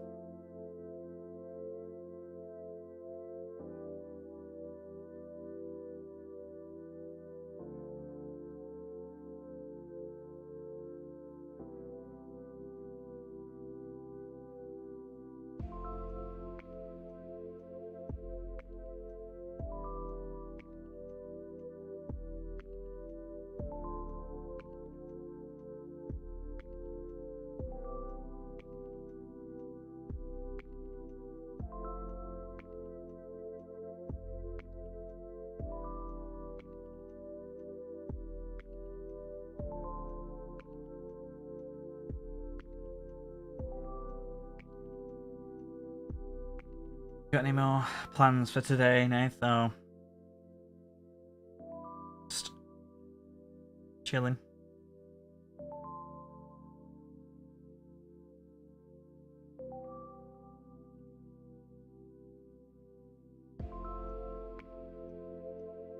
Not a fan of Carnifex. £50 for one.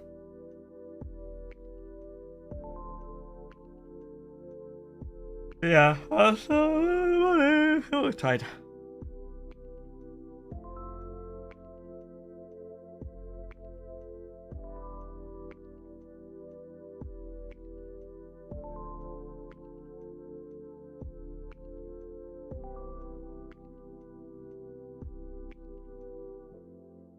Window shop. Complain about prices.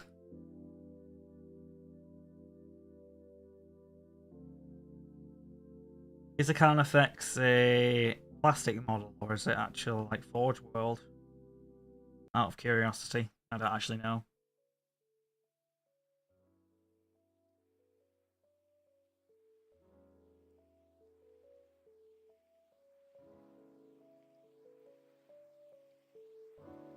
Quite big boys.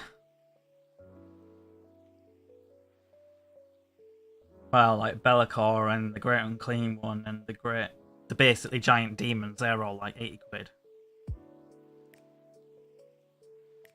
And obviously, for my last birthday / Christmas, I got Be'lakor. Did to me. I bought the Great Unclean One.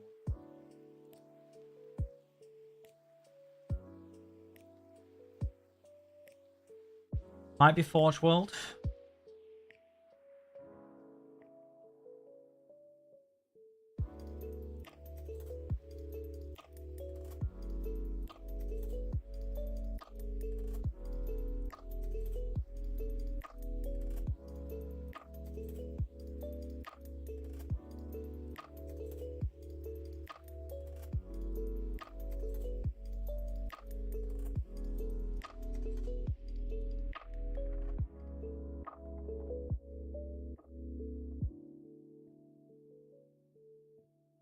Well, if you can find it on the GW main website, I don't think it's Forge World.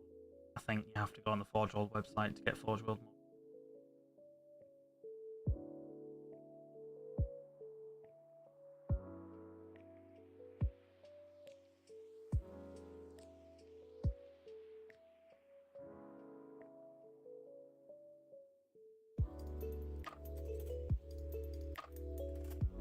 I forgot your shoulder pad. 52.50 for a Land Raider. Yeah. Depends on the size of the kit and the amount of plastic and stuff like that. Get to go for. Like a regular squad of like 5 models are usually like about 30 quid, but it depends on the models.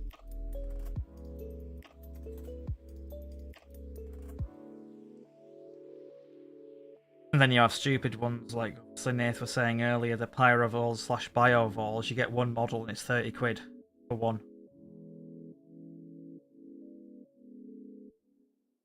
Yes, it's plastic, it costs pennies to make, but they also do the... I mean, I know they charge way too much. I'm not trying to defend GW here, don't get me wrong.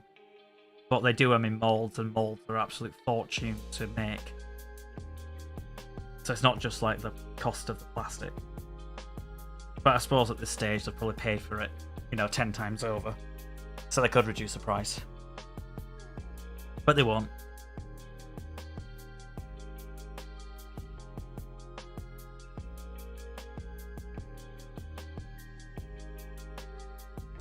They won't. Tranifex is only 30 quid. Yeah, games.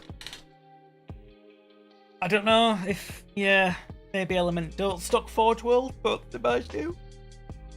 Woo. Stretch out. Cracking of bones. Well, joints. I think you can hear that neck crack.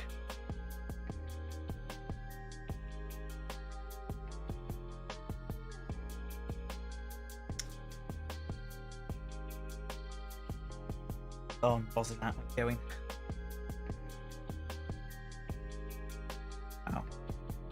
I've got a nice fake message.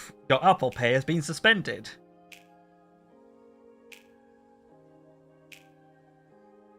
Yes, because I'm going to fall for that.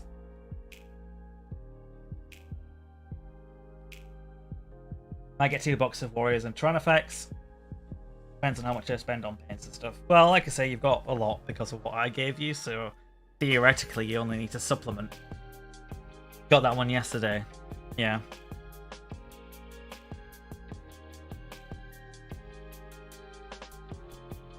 Never own an Apple product. Well, I love the ones where you get an email from saying that something's wrong with your bank, and it's from a bank that you've never banked with in your life.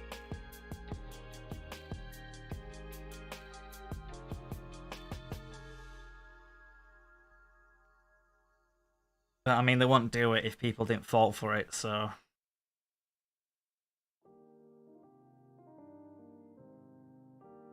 All people that are not as literate, or they don't think, they just go, oh no, there's a problem with it, click, let's fix it, rather than, you know, like, is this real?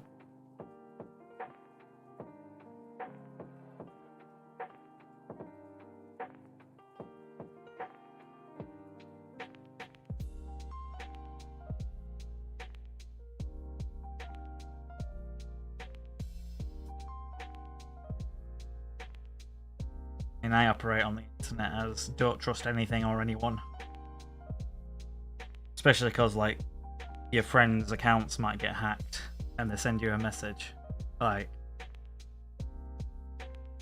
it's like, nope. Quite a common thing on Discord.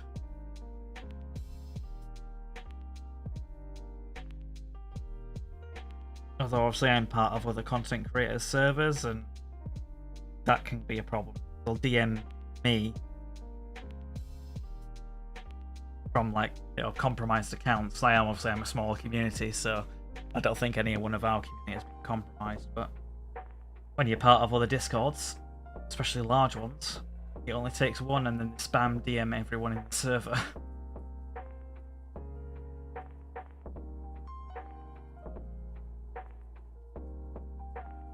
One box of Venom-Throats, 1 Warrior, 1 Tyrannofex to have a variety of levels. I'll figure it out. Yeah. I mean, you know you want your Warriors, of course. Venom-Throats are good. Utility. And also a Tyrannofex is a Tyrannofex. Got your Flying Hive Tyrant, your Flyrant, so to speak. You're gonna need Hero-Thropes and Zone-Thropes at some point. Not that I ever can tell the difference. One of them's a character and one of them isn't.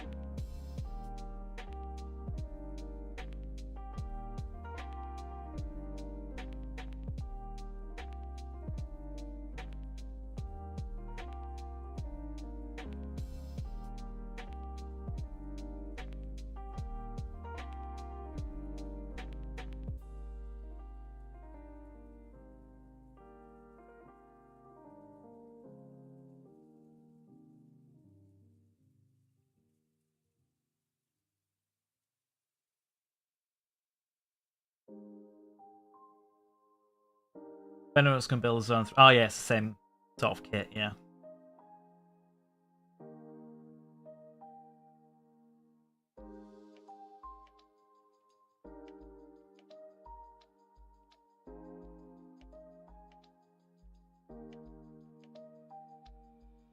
There aren't too many kits like that for Space Marines that can be built as others.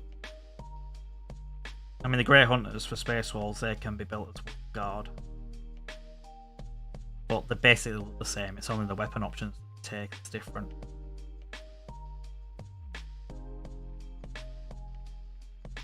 And then your Infiltrators / Incursors, they're the same box. 10 models, and you can build all 10 Infiltrators, all 10 Incursors, or one of each.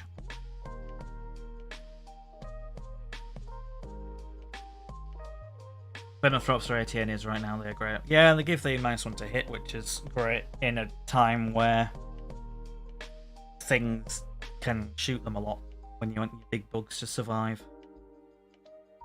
anything extra to help out is useful.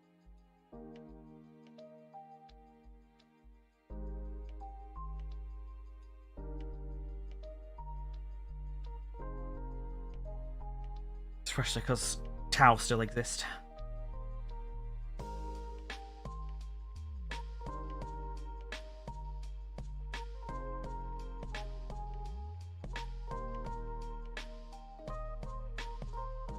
Oh, they have a fight last. I didn't realize they had a fight last. Maybe the person that was playing them against me last wasn't playing them.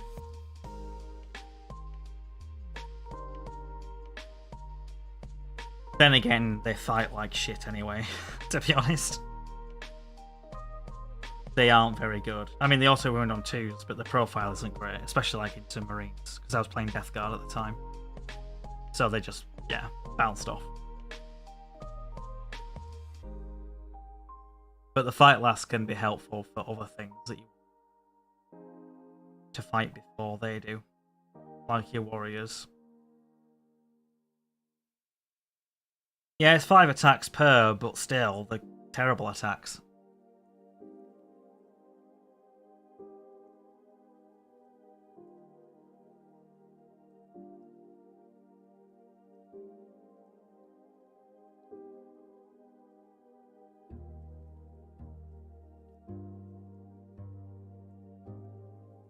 Yeah, after the stream's done, you guys gonna keep rewatching it so I can get my watch hours up. Because obviously I lost my monetization a while ago. I was talking to Nath at the time. Because you have to have like a certain amount of watch hours per year or years or something. I have the right amount of subscribers and all that. It's just the watch hours.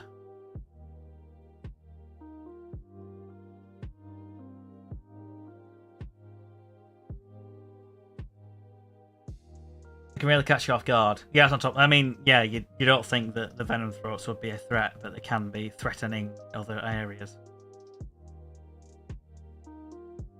But I was fairly lucky in that game when I was playing Death Guard. I mean, I was losing anyway, and I wasn't going to win, but that was at the height of the NIDs before they were even remotely nerfed. He tried to charge his Flyrant into me, and it failed. It was only a 3-inch, and it failed.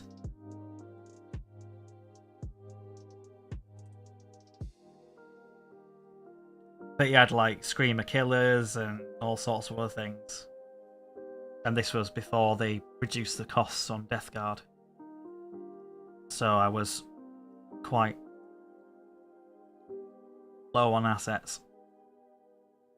And then I think I failed a charge with my Blight Lords into his Carnifex, which would have helped.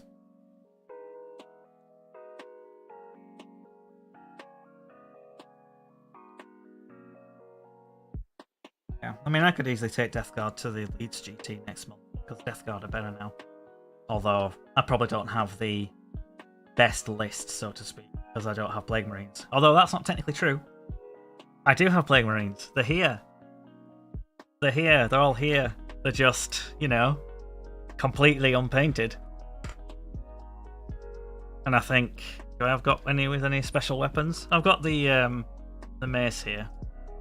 1, 2, 3, 4, 5, 6. I've got one missing that might have dropped off the desk. Anyway. Yeah, so I've got some Plague Marines, I just don't have any painted. Plus I'd need like a couple of squads of them. And some Rhinos, which I don't have.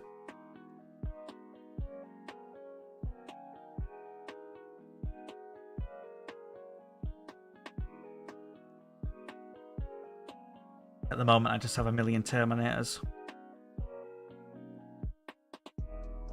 And not that many Demon Engines. I've got 3 Mephitic Blight Haulers, 1 Foated Bloat Drone, 1 Plague Burst Crawler. And if I was wanting to run like a Demon Engine list, probably want to get Epidemon, summon him in. But I'd probably want more Plague Burst Crawlers. More Blight Haulers, more drones. Go all in.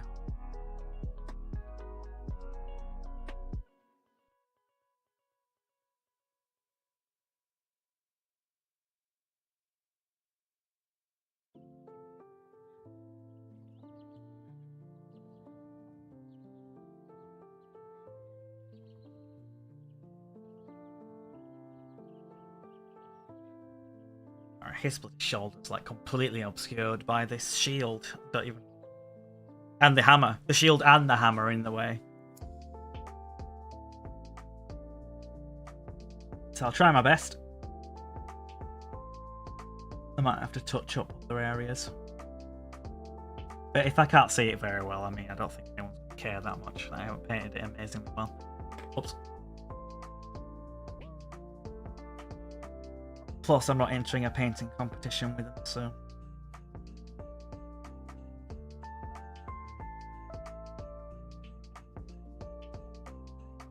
do what I must.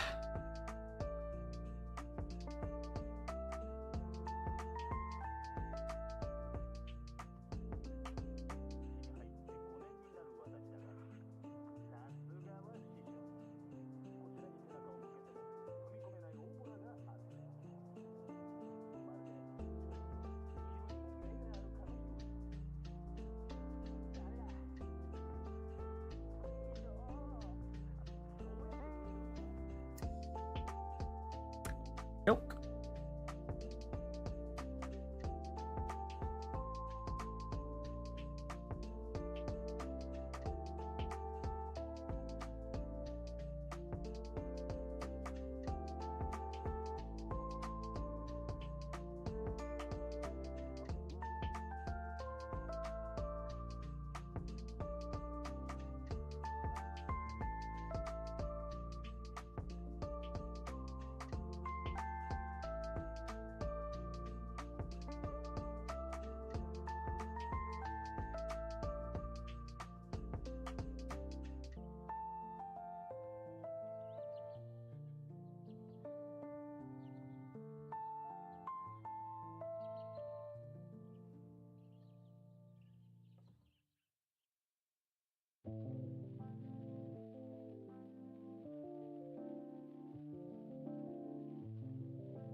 Touch up.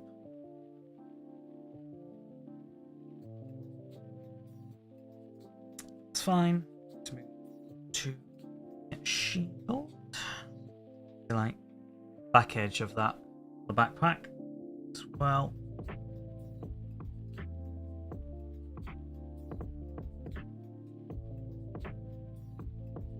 To make it look like it's not completely separate to the backpack in on the back.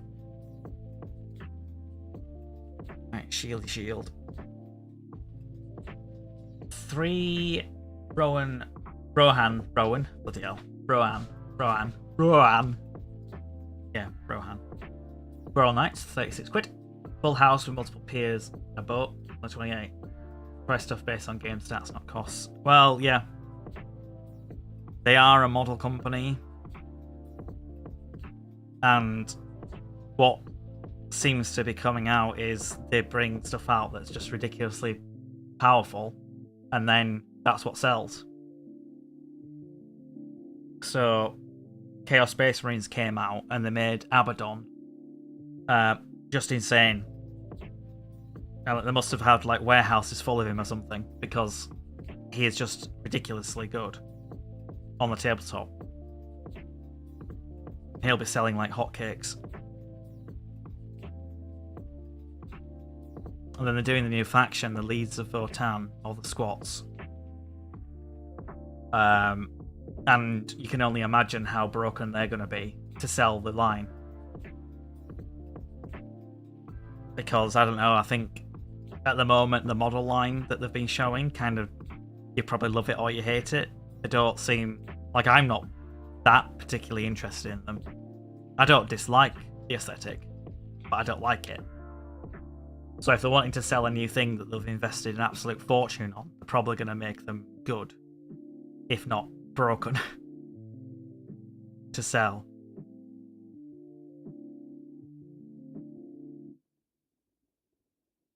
I was really hopeful because I like dwarves. Like, as an aesthetic, I was thinking, oh yeah, like 40k dwarves, I think that'd be cool. But I just don't particularly, I'm not that enamoured with them.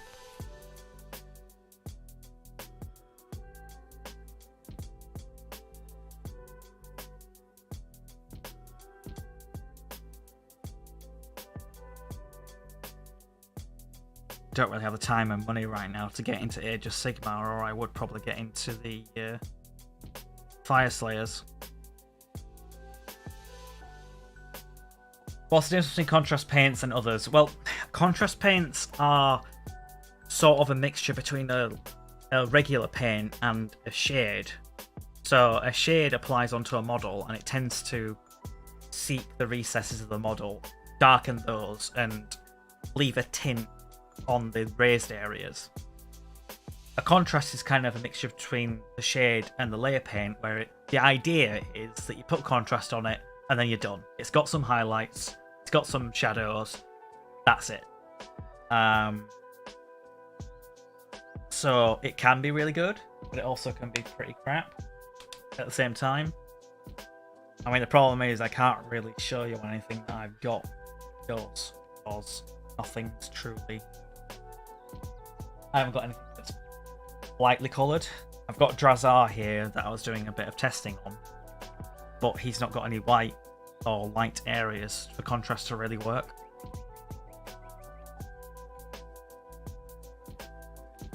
But I do... Actually, wait a minute. I did contrast on the Frost Axe here, so it's hard for you to see.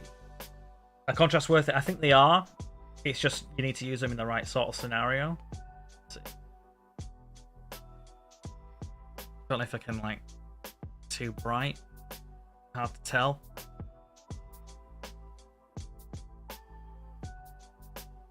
So it pulled more in the recesses of, like, the runes and a bit on the blade edge to kind of darken them up.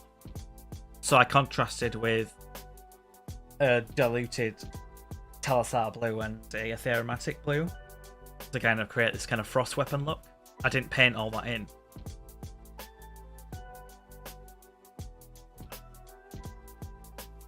But it's like, you can use a contrast paint and then you can improve it with layer paint. It can be a good base. The thing is, I don't really use contrast paint in sort of the way that you would. It's hard for me to just show you what it looks like because I don't have it currently. Nah.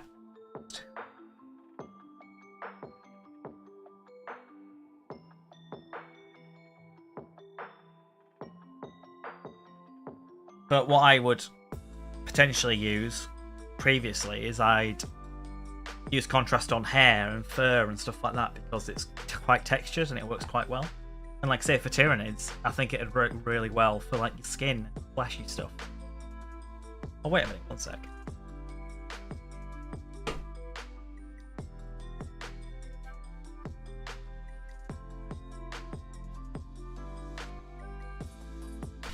For Big Fatty here,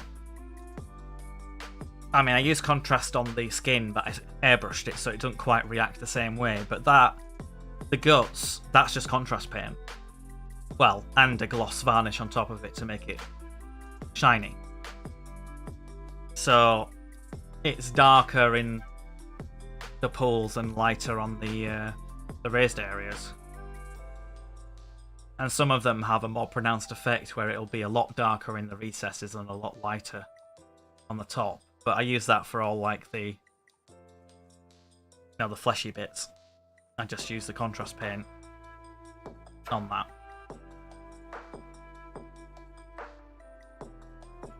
But that was airbrushed contrast.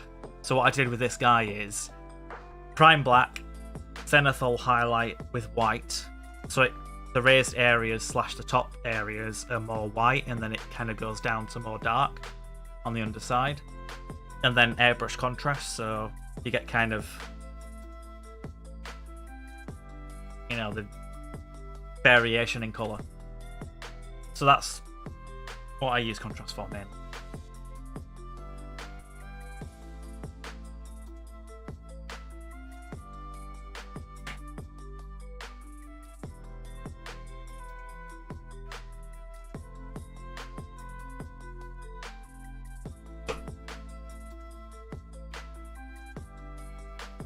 Assume putting the extra time of separating shade and layer combat better. Well, yeah, it can do, but I think contrast can do really well. Like I say, I use contrast on on those frost claws as well. It's got its uses.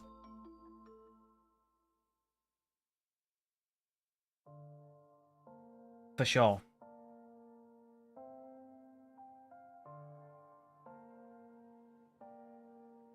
Like I say, I'll send you the video later, or if you want to look for it now. John's done a good video on the new contrast range. If I ever win the lottery, I'll get back into Warhammer and just pay you to paint my model for me. Yeah, I'm happy. Commission work would be great. I've obviously done a very small amount of commission for Dogbert. I did a Howling Banshee Squad and Baharoth, but I am interested in more. White skin, the brownish highlight. Carapace, same dark. Reddish highlights on that. Yeah, maybe like the contrast wouldn't help too much, but I think contrast on the skin would be good. I think it would work quite well.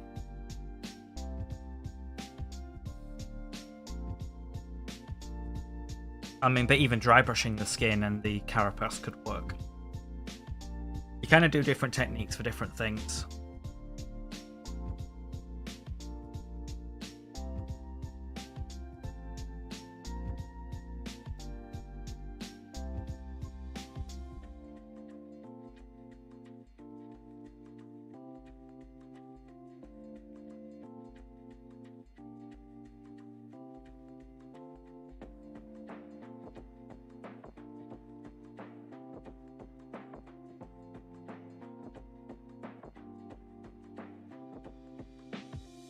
How much do I want to do commissions for? Well, it's something that I'd have to work out.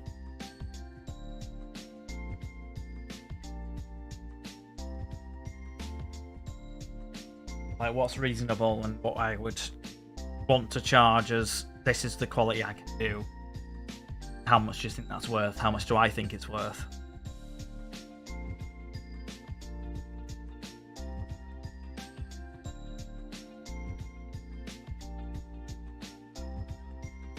Because you could maybe do it like how long do I estimate it to take, and then how much per hour am I going to charge for that?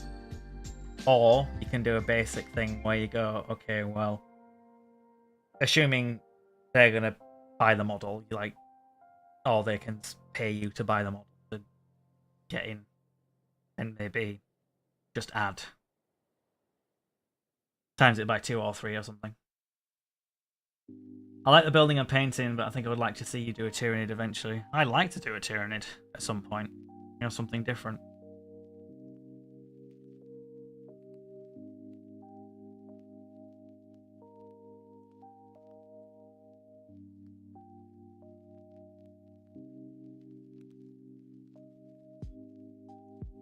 But, I mean, if it's like for a friend, I'm not going to be like, oh, I'm going to charge you a fortune. Like,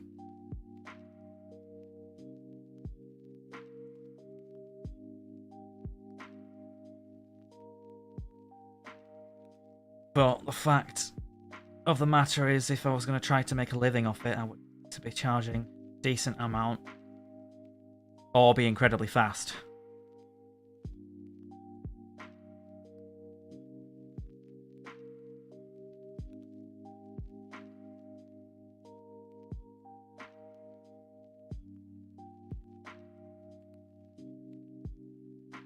Because it kind of depend on how much airbrushing I could do, to be honest, because that saves you so much time.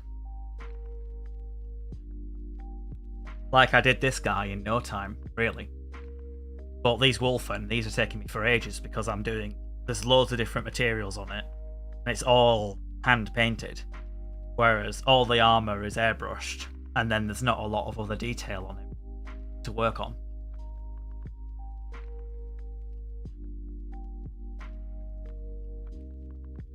So a standard light marine squad would be definitely easier to do than, well, this Wulfen squad.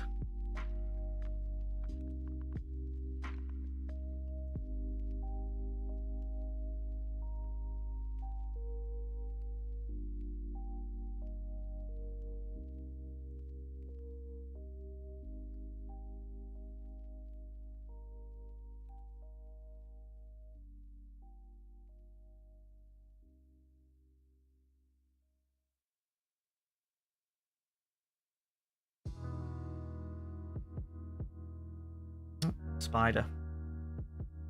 It's only tiny. I think you can just see it there on the base rim. Don't know where it's come from.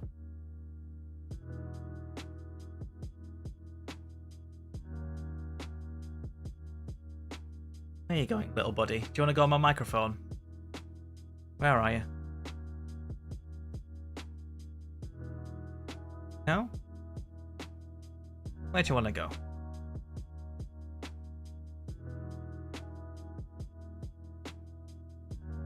Going on the desk?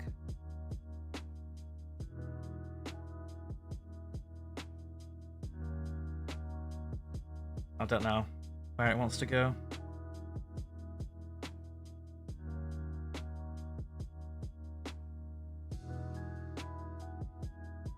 Going on the model?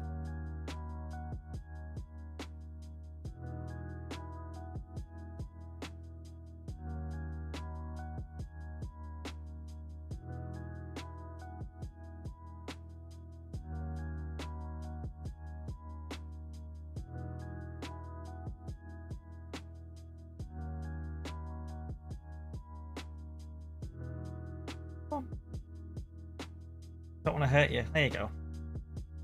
You can go hide over there.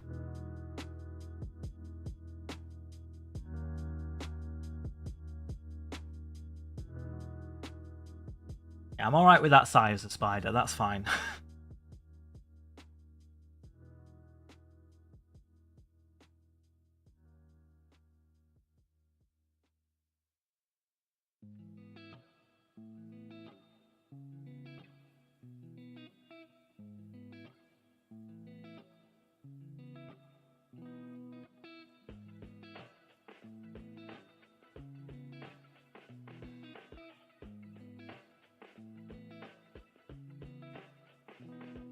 Is it just me as brown, just not easy not to fudge up?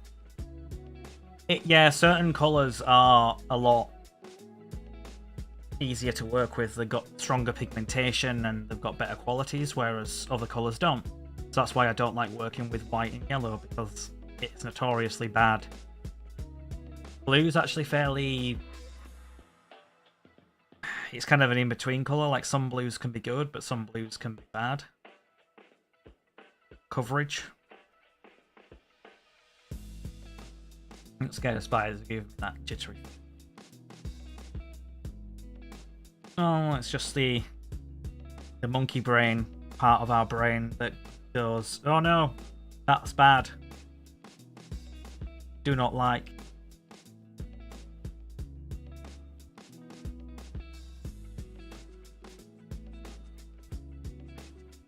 But I'm not a fan of the spiders that we get that are black. Quite thin, but fairly substantially big. About that big. I mean, talking to this like, if an Australian's watching, like, that's nothing. We get huntsman spiders that are like fucking that big. They don't really hurt you, but I could not, like my brothers in Australia, and I couldn't live in Australia. I would just not. I wouldn't survive. I just have a heart attack.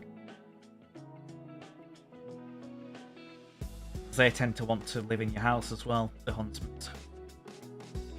I couldn't deal with that.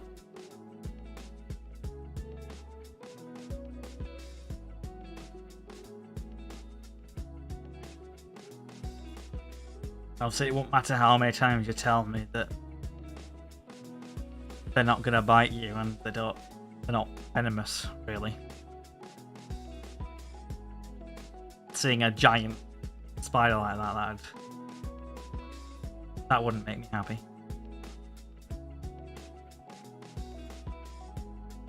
Basically, want to say I never get sucked enough for his mates rates or something professionally. I mean, it depends. Like, if it's a one-off, I'm not going to be like an arsehole about it. But if someone was commissioning me like for all my time, I'd be like, look, I've got to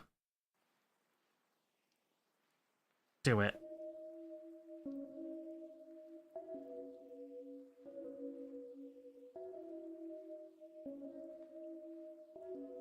The only reason why I was saying that for like Nath is more, I'd be doing it on stream, and it's something, you know, it's for me as well as for them.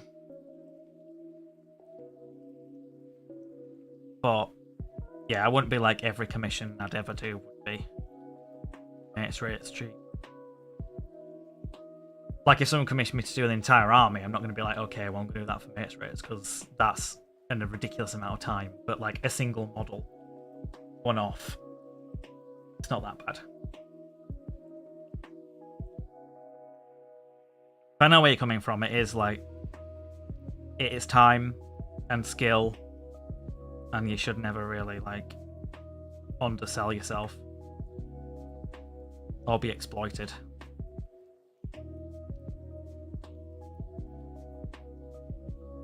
Yeah, I know where you're coming from, guys. I just wanted to put across what I was meaning as well.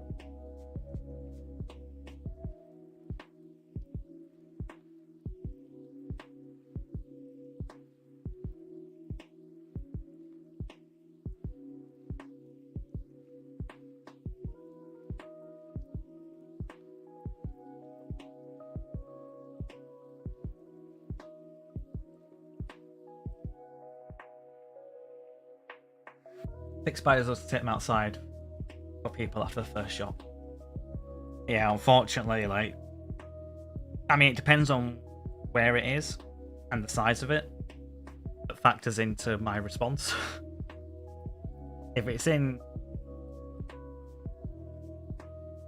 my bedroom and it's big and it's not leaving and it's moving, I generally, I try to kill it because I can't sleep with it in the room like that. But if it's not bothering me, somewhere else in the house, I'm not happy, but I'm not going to actively kill it.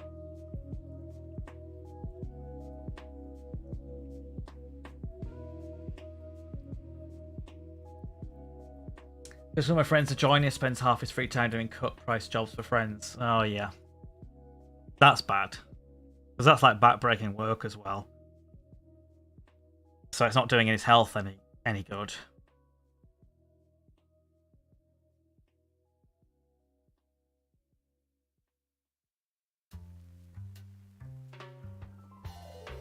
Plus, yeah, it's a bit of exploitation.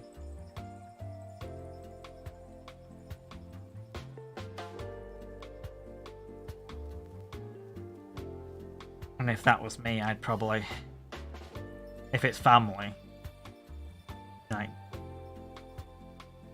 obviously not charge a fortune, but for like friends and stuff, they should be giving it to you because they're your friend, you know, for work, and then pay the rate that it needs to be paid.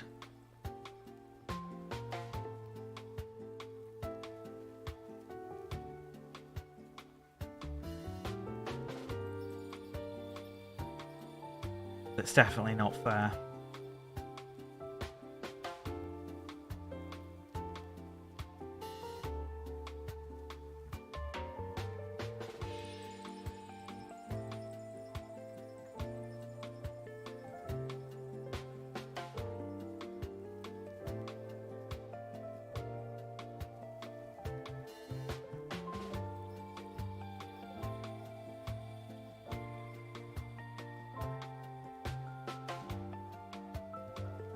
Happy to pay for quality.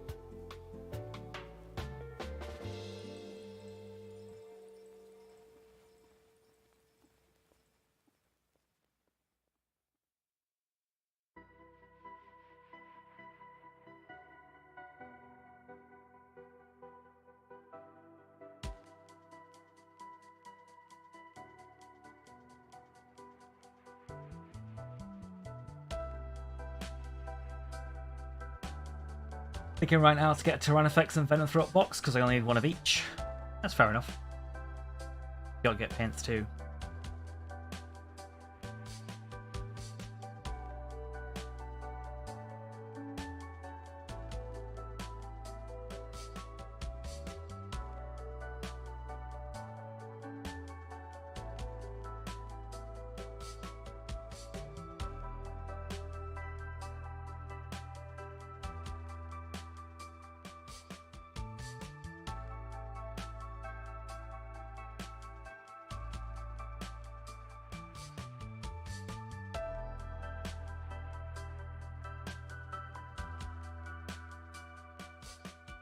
covering. It's fine.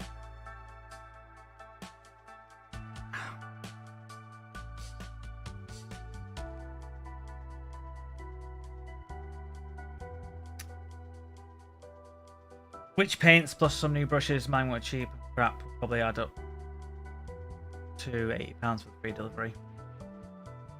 Hey F, how you doing, man? No more Twitch. That's the plan, or the idea. The main reason is I feel like discoverability on Twitch is pretty poor, plus videos on demand, or whatever you call it, are really bad on Twitch.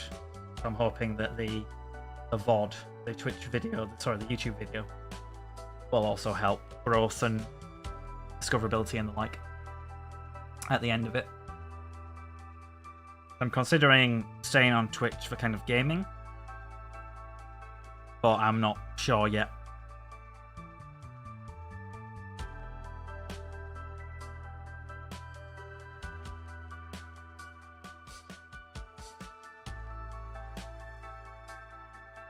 How have you been? I hope you've not been affected by the... It's flooding again in Sydney, isn't it? Or near Sydney.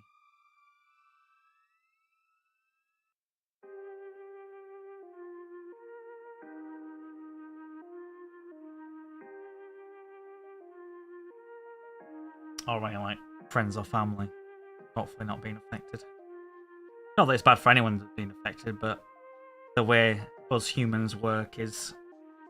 it matters more. It's someone we know. Which isn't how it should be, but, you know.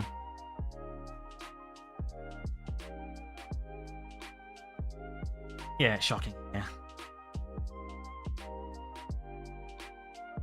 Good old climate change.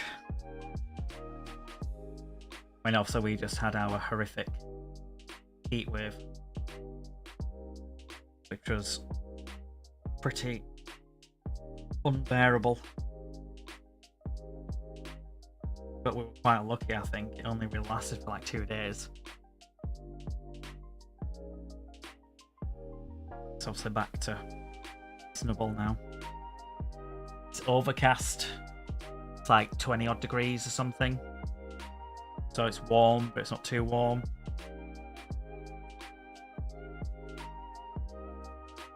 The area's pretty good, but any floods all around.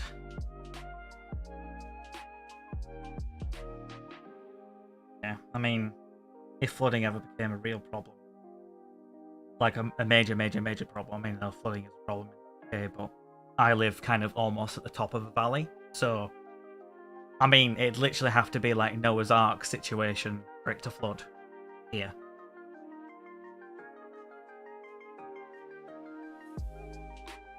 But it's sea level rising. Yeah, fun. Yeah, you can see it. Spiders. Chilling on my handle. It was on me. Welcome to every Aussie summer.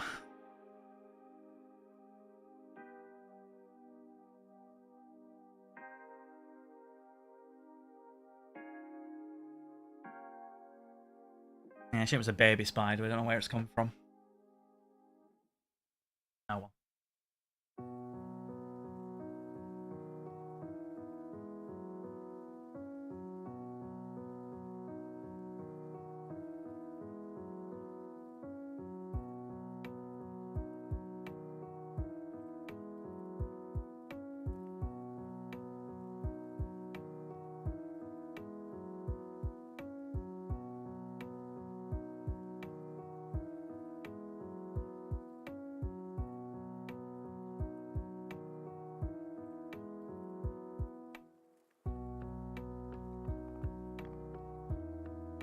Been up to anything lately then, Hef? Anything interesting? I think I've been seeing streaming some Warcraft, if I'm correct.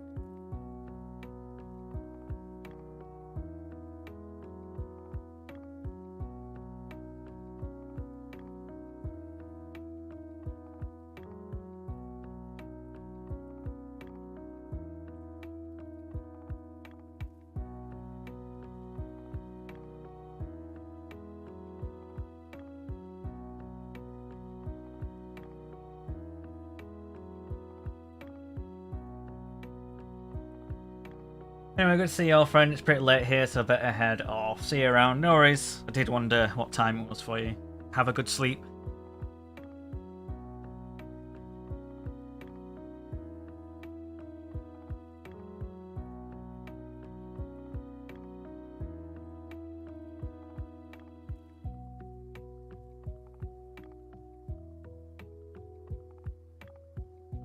Go walk off stream. He isn't playing up.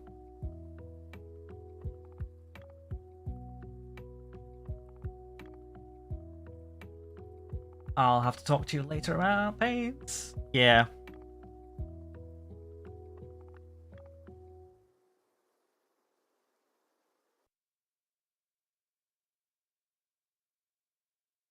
Like I say, I love my Pro Acryl paints, but I'd probably say that you can get on with Vallejo pretty well.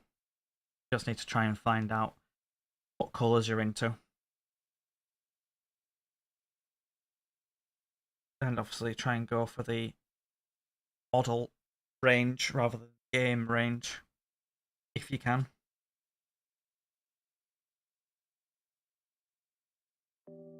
I thought I was in playlist, but it isn't.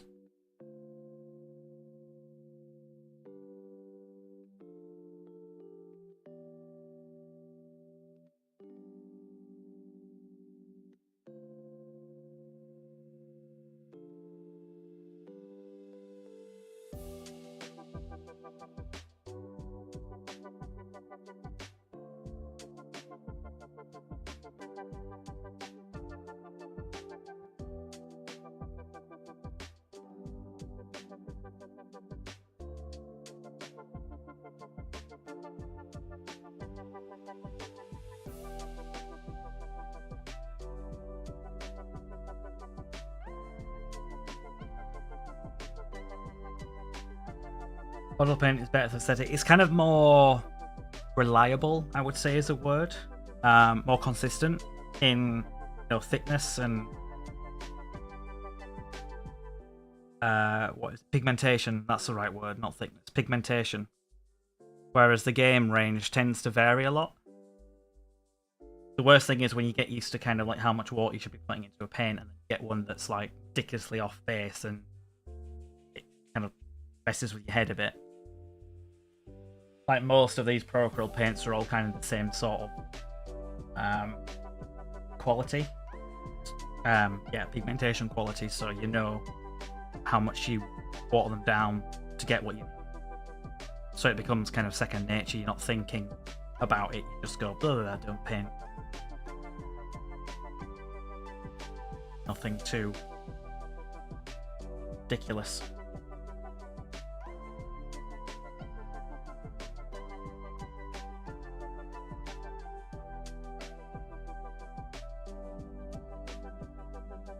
Yeah, Vallejo paints are usually good for mixing in because of the drop bottle design. So you can obviously create more colours rather than just relying on I need to get 50 different shades of red. You can have a light red, a mid red, and a dark red, and you can mix between the three. I mean, you could even have one red and black and white, but it doesn't always work that way because you end up desaturating. Black and white. Find a good white tan that I want to use for the skin, dark brown for the carapace, and orange hue for the skin, and a reddish orange for the carapace highlight.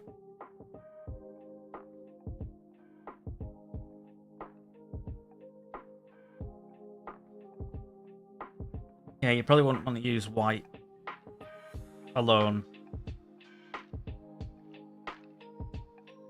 Definitely want to go for something that's a bit more,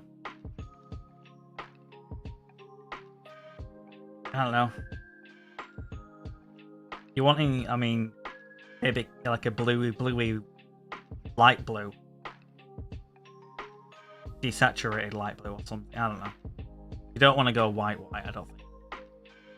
Or maybe you want to go more cream.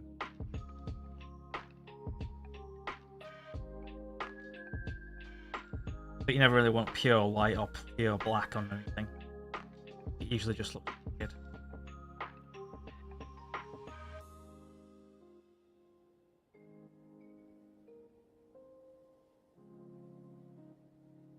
But I don't think you'd want to go for like kind of a human-esque skin colour, which is obviously what's more creamy. That's why I say kind of like the blue, or like more of a weird colour for the skin.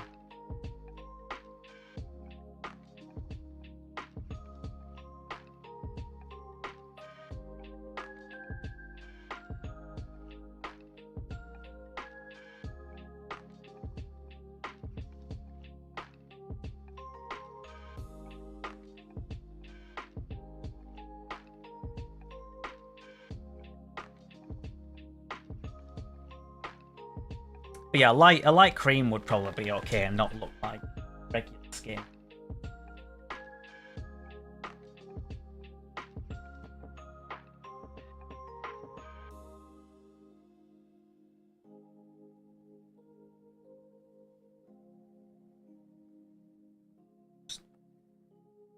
Friend Discord. Demon friend. He's not a demon. He plays demons.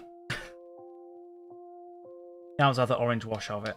Like I say, there's some good, maybe not like an orange wash, but some new shades or contrasts that are kind of really quite weak that could work. Like it's like a glacier or like a whitey blue, where you could do like a white or a light cream, and then you could use that contrast or shade of the blue, and then it'd like the muscles like in the sinew and stuff would be like a blue, and you'd keep kind of like a cool tint on the raised areas. That would make it look more alien.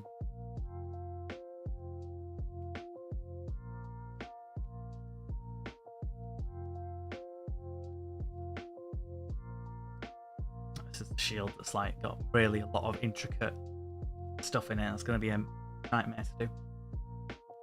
When I say orange, I mean that general colour, you know what I mean. What? I don't know what you mean.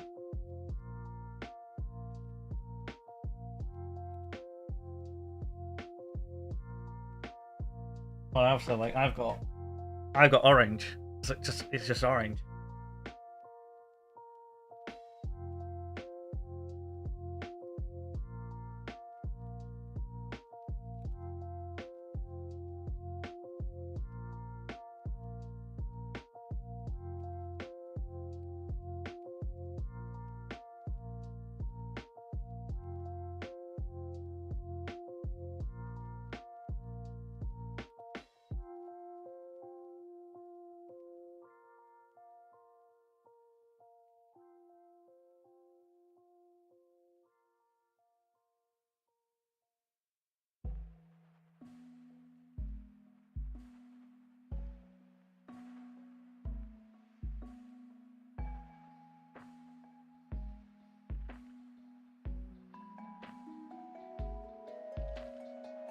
Painting the camera, that'd help.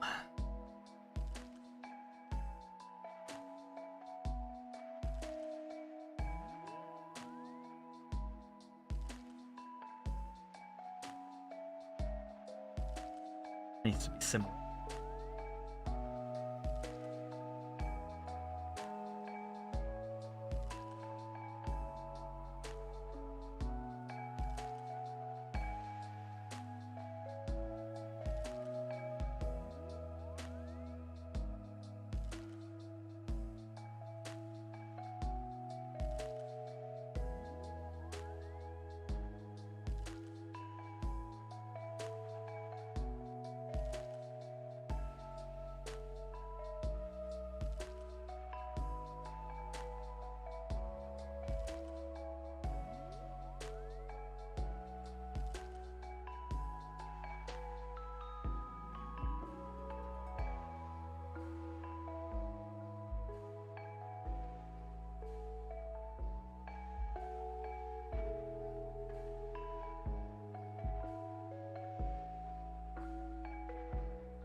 Back, I just realised I asked what size army Nath's going for, and I have no idea what the cost unit is these days. Well, you could say kind of the average cost of a 2,000 point army would be within like 300 to 500, 600 area. I mean, it depends on the army. Some armies have like such a low model count, like Custodians, and some armies have a ridiculously high model count, like, well, a Horde Tyrannid army. Like, I think I made an Eldari list that would cost me about £600 for a full 2k list, but there was a lot of stuff that only came in boxes of 3, and I wanted like lots of those units, so it did pump up the price if I didn't want to run them.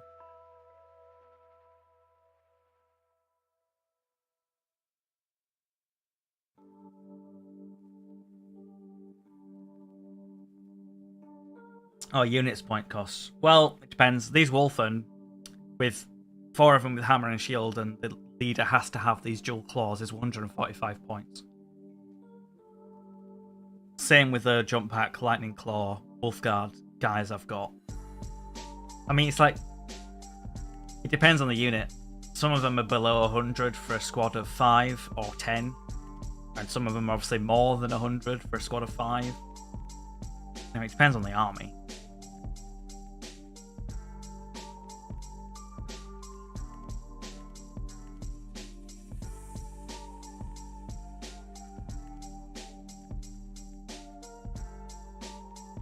I mean, I can sort of, I mean, it'd be pretty awful, but I can try and show you.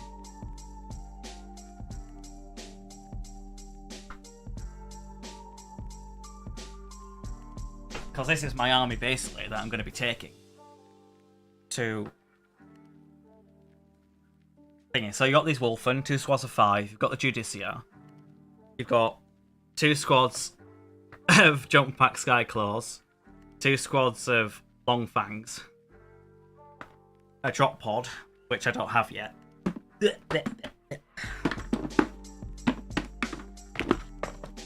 and then I've got a Primarized Chaplain on bike, a Jump Pack Chapter Master, Jump Pack Librarian, 3 squads of infantry, and 2 squads of Jump Pack.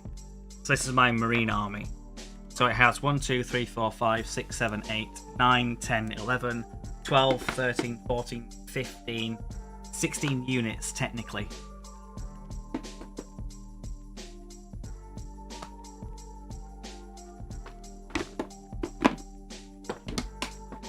And Marines are kind of more MSU, like, elite. Where you can get armies that have like 20 plus units in an army.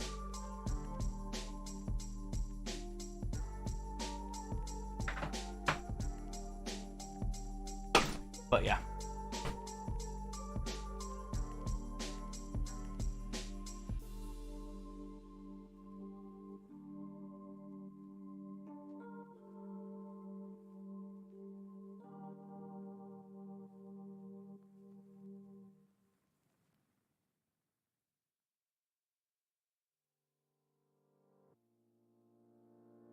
Tyrann army is a big focus. Well, yeah, because they're all undercosted. Even with the points changes, still seem a bit undercosted. Mainly because I'm on the situation of being a Space Marine where everything seems overcosted and underperforming. When new codexes come out, like, oh yeah, I do 1 million attacks for cheaper than you can. More deadly. And cheaper. Marines are supposed to be kind of like the baseline that the whole army is like balanced around. Not saying that I should say Marines should win everything all the time, but like the base stats lines and costs. And then all the other armies came out and it's like, nope. We're half the cost, twice as killy. Good luck.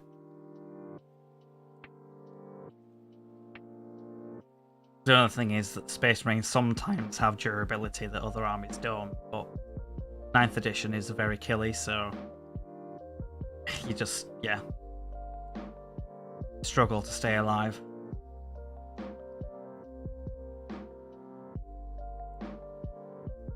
Yeah, he wasn't using stupid broken stuff. He didn't have 3 Maleceptors in. But... Whereas Jackie's Tau army, all the crisis suits, obviously they went up.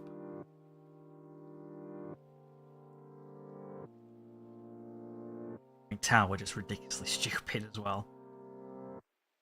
Their costs.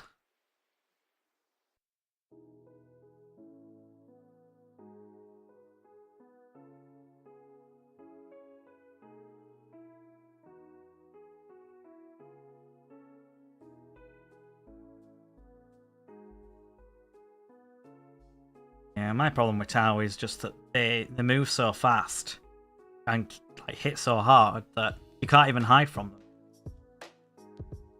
They just zoom around and kill you.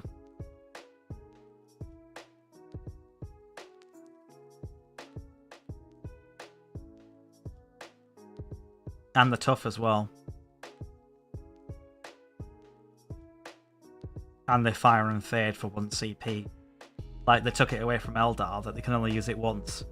But they let the Tau keep it. Hilarious.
Definitely have to touch up this shield. So intricate.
But wait, there's more.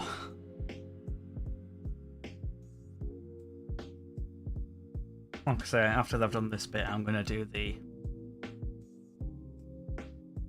oil pin washing on this guy. Just give myself a bit of a break from the Wulfen.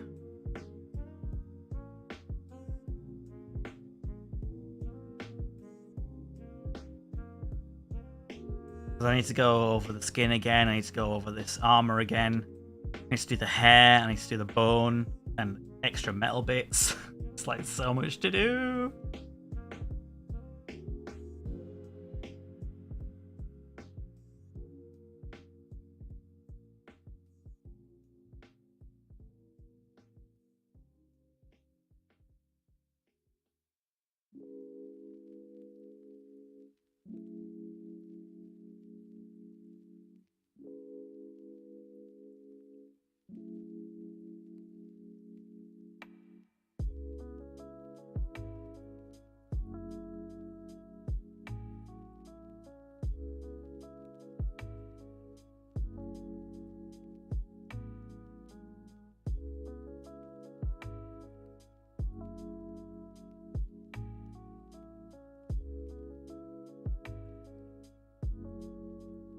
Yep, too many colors.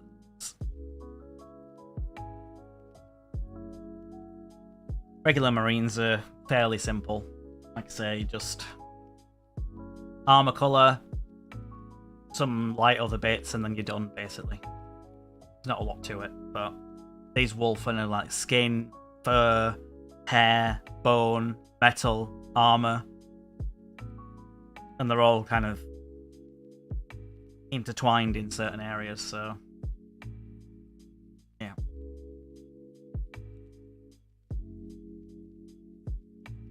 I mean, it means when you're done and you've kept quite neat, it'll look amazing, but it just does take time to do.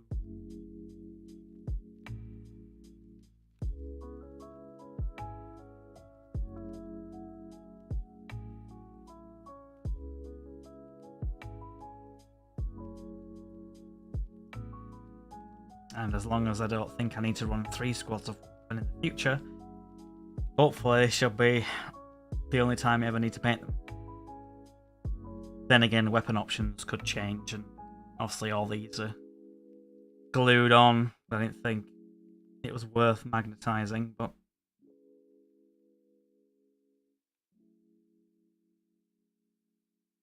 I think I'd just be like, whatever. I think if I always kind of wanted to run Wulfen with hammer and shields anyway, I think it'd be quite weird if suddenly it was the in thing to run them with claws. Or those like great axes or something as well.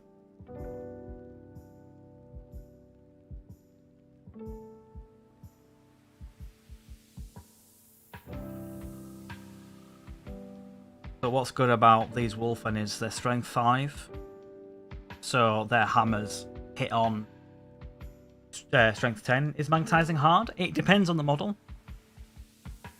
But what's helped me out is I got a good drill.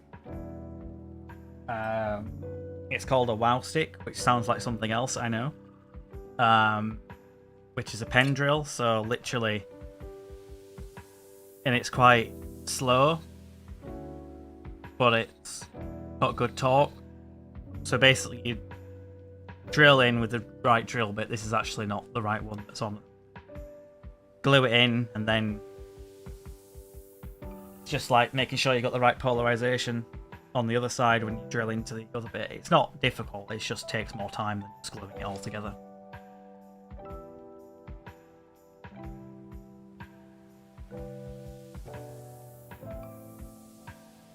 Like, one of my Terminator squads are all magnetized, but the others 2 aren't because I was just lazy, and I kind of regret it now. And I think I use plastic glue as well, and not super glue, so it's nigh on impossible to get them off without seriously damaging the model itself, because plastic glue basically melts plastic to bond it together. Whereas super glue is kind of, you can snap super glue off, basically. That's how that can help.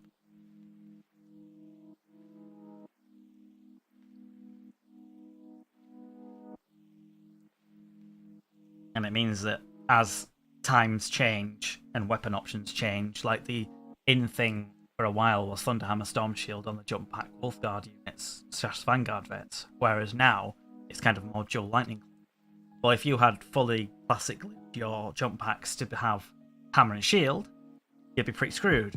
You'd potentially have to just buy more units to have more options, whereas magnetizing it, you just pop the arms off, swap.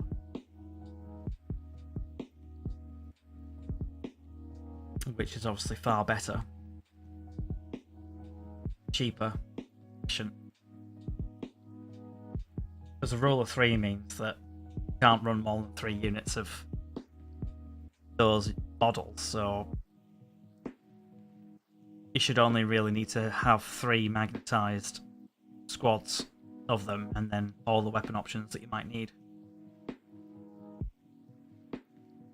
Rather than buying 9 squads worth or more, depending on how many weapon options they've got.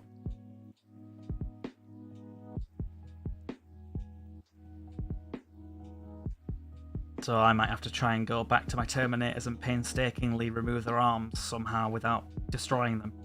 Although the sounds or the rumours are that there's going to be Primaris Terminators, and there might Legends, the regular Terminators, or maybe like make them just stupid and you won't want to take them. Maybe, I don't know. Because I don't know, I'm expecting maybe Primaris Terminators to be kind of a Gravis-based model, just with more options and maybe an invulnerable save. Because these were sort of supposed to be Primaris Terminators, but they're not. Because they don't have an invulnerable save, they don't have a 2-up save, and they only have bolters or flamers, really. That's it. And they hit with a fist, but yeah. So they're not really a replacement at the moment. And obviously there's the rumours that they're going to do a jump pack Primaris Assault Squad, because they released the footage of the Space Marine 2 game with the Primaris what's his face, I can't remember his name, having a jump pack, and obviously Primaris don't have jump packs at the moment. There's a big thing about them saying, yes, that, you know, eyes don't deceive you, that's a Primaris Mark 10 armor with a jump pack on it. And obviously Games Workshop don't usually allow things like that to exist in games without it being a thing or whatever, so it's likely that that's coming to the tabletop. So that might mean that my Vanguard vets, but Wolfguard, are kind of shelved, phased out, legends, or just useless, I don't know, whatever you want to call it. Because they'll be able to transhuman, whereas my Firstborn stuff can't anymore. Obviously, people that don't play the game, transhuman basically it gives you an extra survivability, and Primaris are kind of the newer Space Marines that can transhuman, but all your old Firstborn units like Terminators, like your tactical Marines and stuff, they can't do that, so they just die to a slight breeze.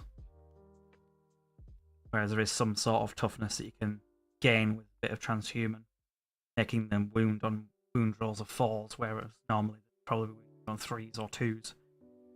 Just cuts down the weight of dice being thrown at you, and then you might be able to survive with some models left at the end of it all.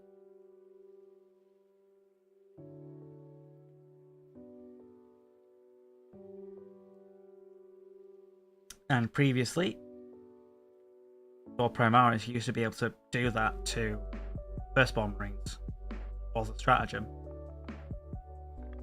You could do that to Terminators, but now you can't. I find my Terminators drop like flies.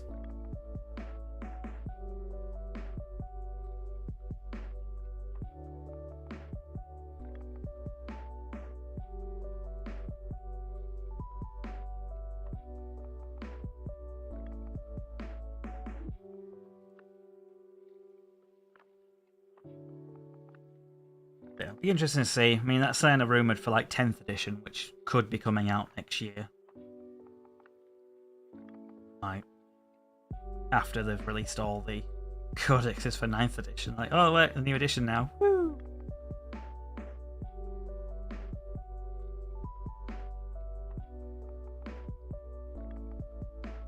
They need to release the World Eaters that they've announced. Chaos Demons, Leagues of Votan, whatever. Imperial Guard. And then kind of like the marine supplements for the Codex compliant chapters. Because they're still running on 8th edition rules.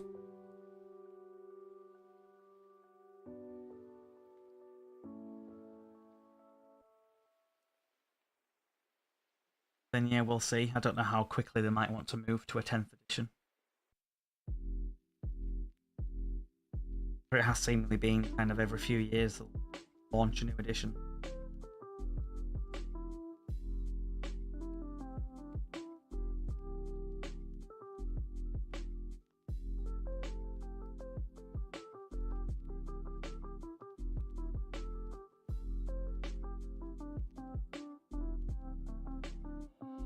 Okay. Armor first pass. We'll need to do another one at some point. But I need to take a break from those Wulfen. Look at that. Show them aside. So we'll be moving on to Mr. sort of pseudo Judiciar. Hoping that people will accept that he is.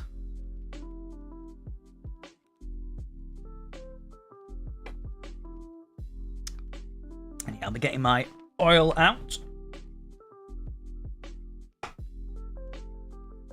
So yeah, white spirits. And I want to put on my mask because white spirits breathing in fun. Obviously I bought a better mask than the one that I had last time. It's actual like stops me from having issues. But yeah. Should be able to hear me okay as well.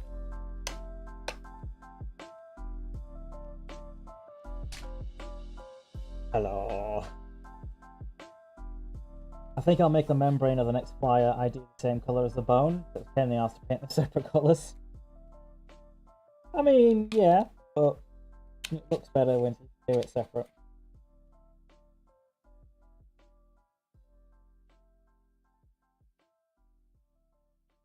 So, a bit of oil paint. What I did on here was I did a gloss varnish through the airbrush, so it should help change the surface tension of the model. Gotta go out, back in a bit, no worries. See you later.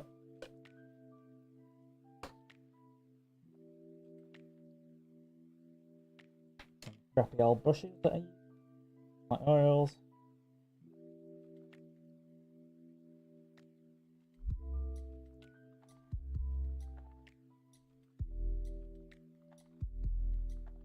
There.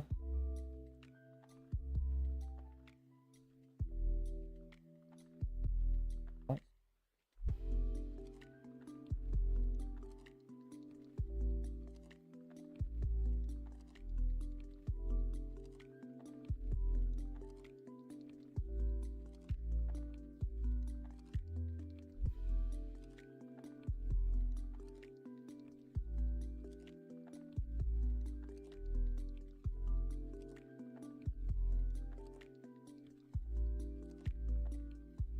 Come on.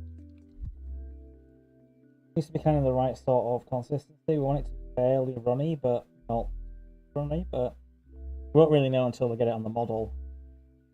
Hard to tell, really, when you've got it in. What's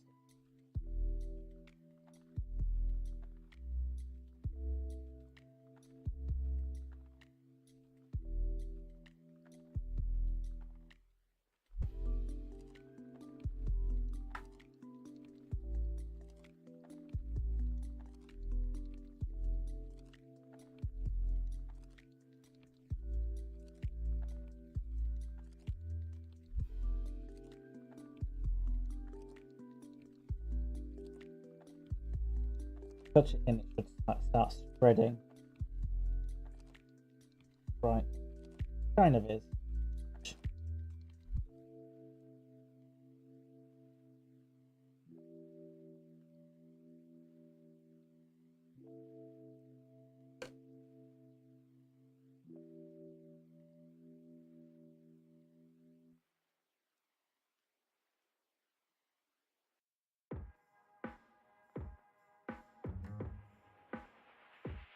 Now it's a bit too thin. Too far the other side.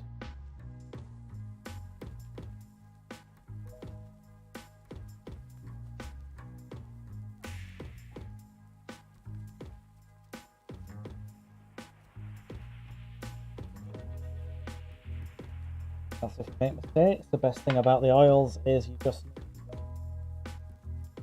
get a sponge or something. Obviously, eye makeup sponges are very useful for this. Just wipe it off.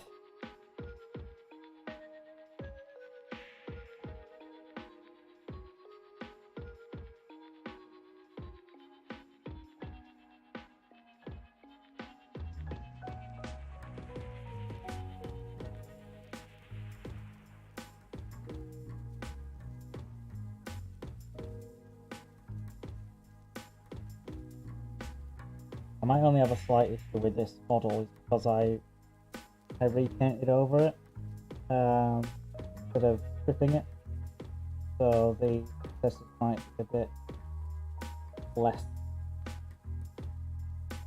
accentuated as I might like.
Okay, wipe it off.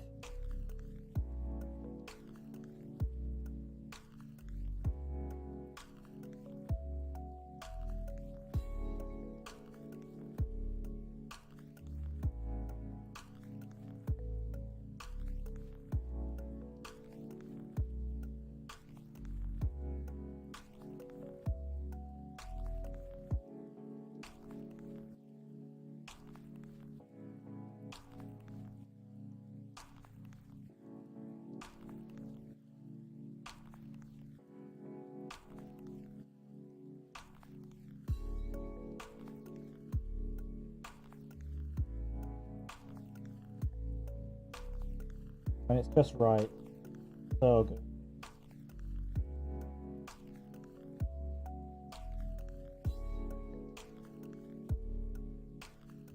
Look, brilliant.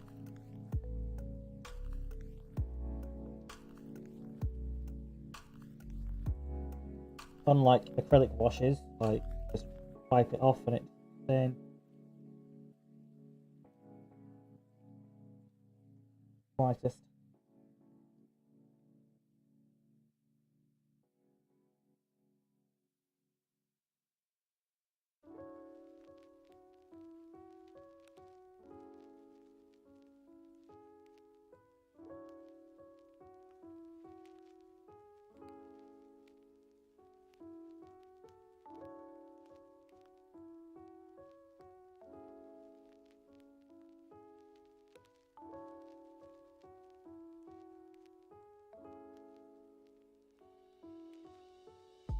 Pretty simple to do as well.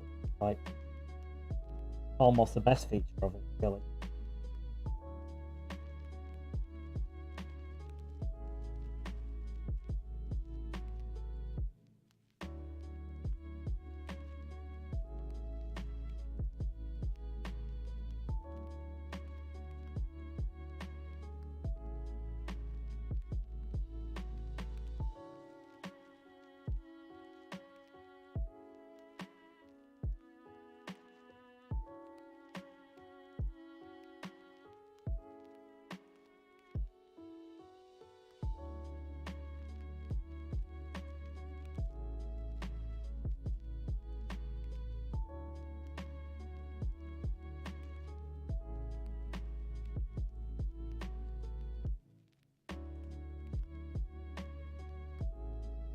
take a lot of effort. And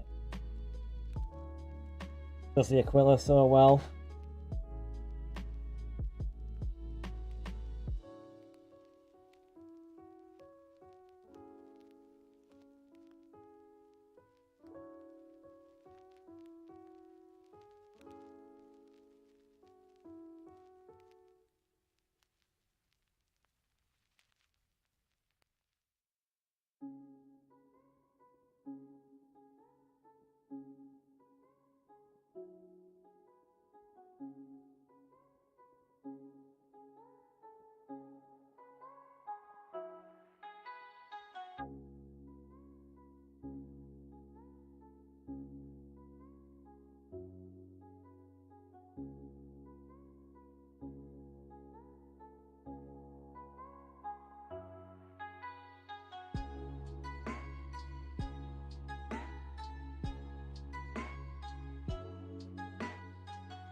Also work well to flat out on metals and stuff,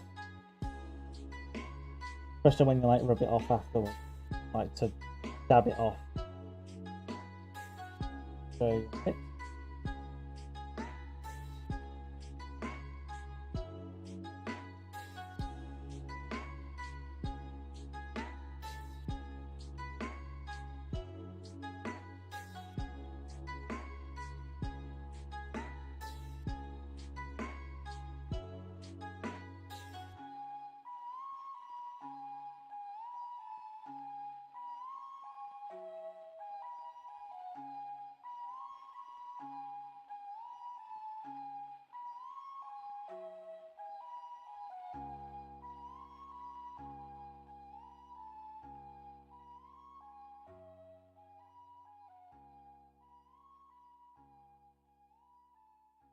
won't look like that one.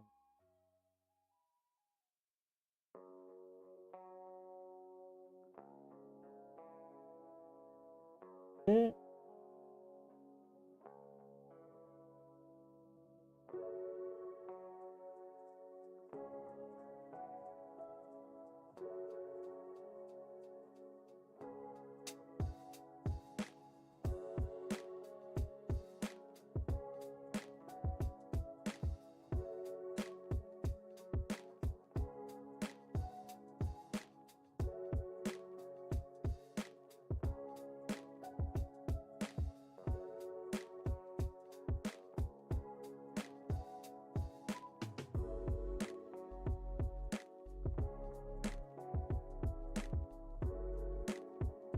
And rivets and stuff as well.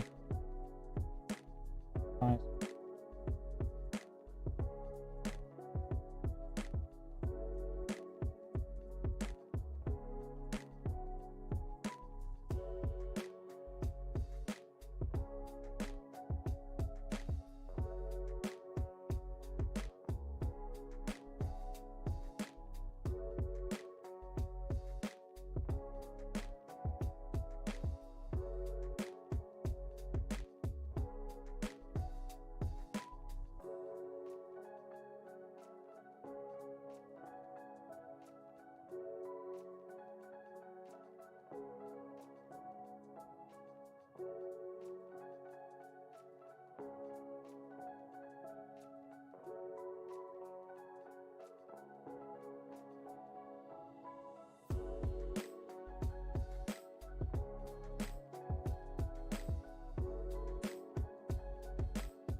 Uh,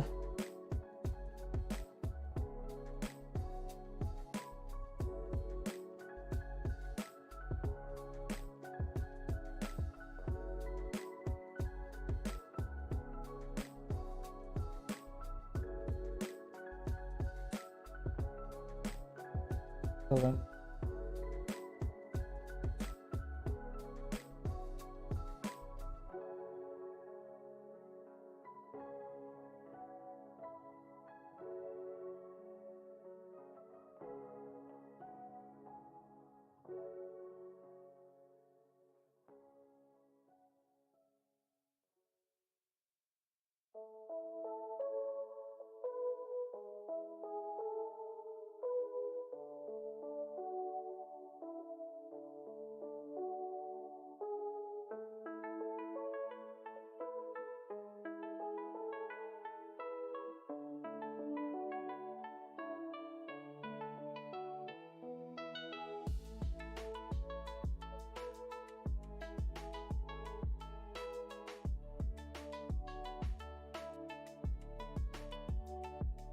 Oh, okay, almost there.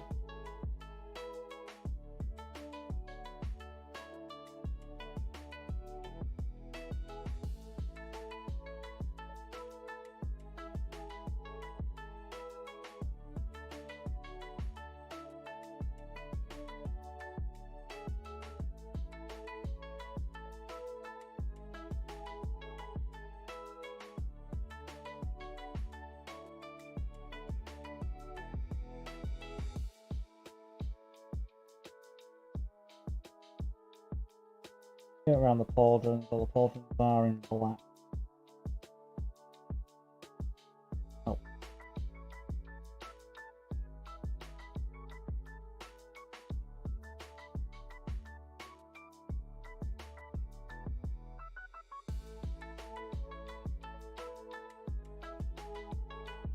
Might accentuate it.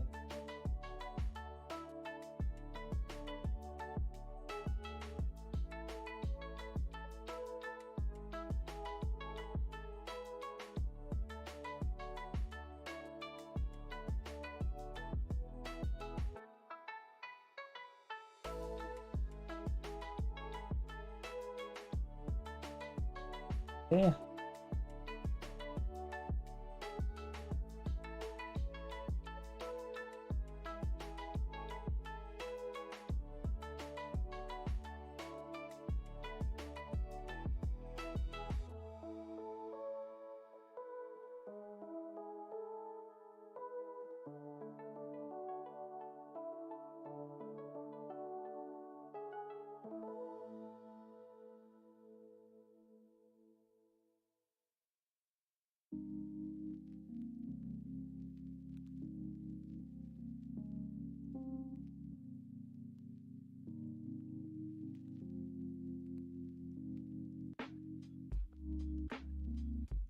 I believe that looks alright to me. So like I say, just some of the metal areas we want to dab off some of the highlighted areas, raised areas.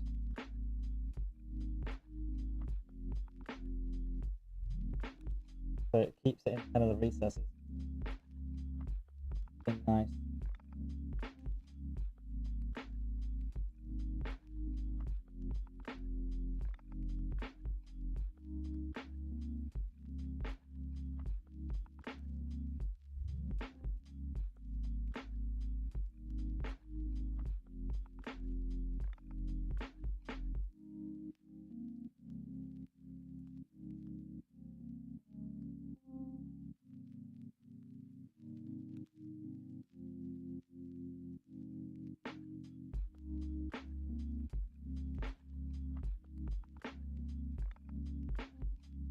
Alright.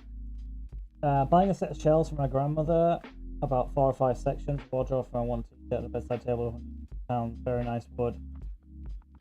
Shelves are a ton of room for campaign.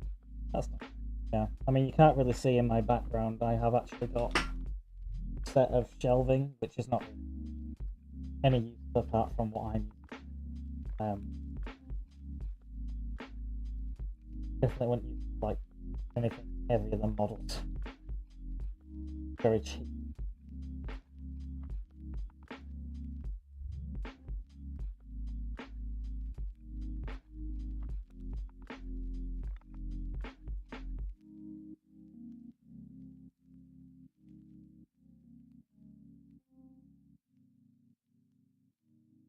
Yeah, I mean, this guy just needs his matte varnish and he's pretty much done.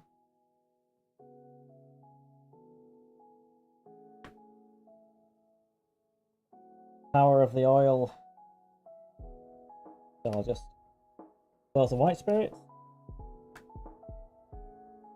And then I should be able to take the mask off. White spirit's up front. I've had my window open as well, so should have aired out fairly well.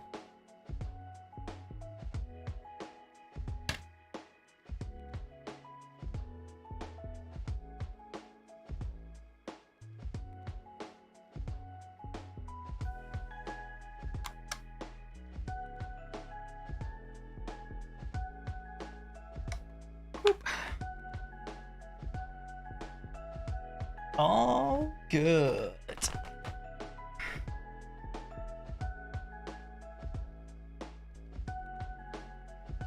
So yeah, really easy. Gloss varnish, watered down oils, just clings to those recesses easily. They're not metals, you dab it on and they just rub off with a bit of a sponge-like substance and looks great.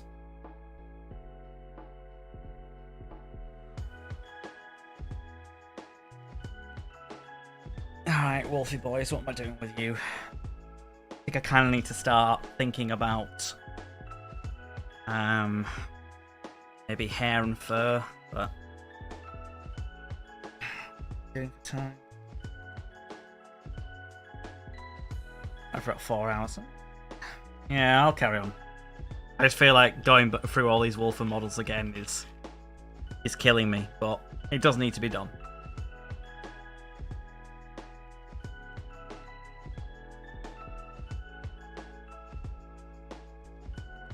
But they're getting better.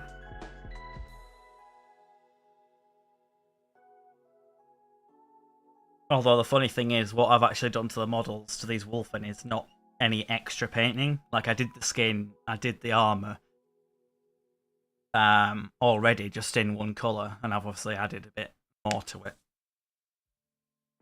So I'm still missing like the bone and the fur and stuff on these Wulfen models.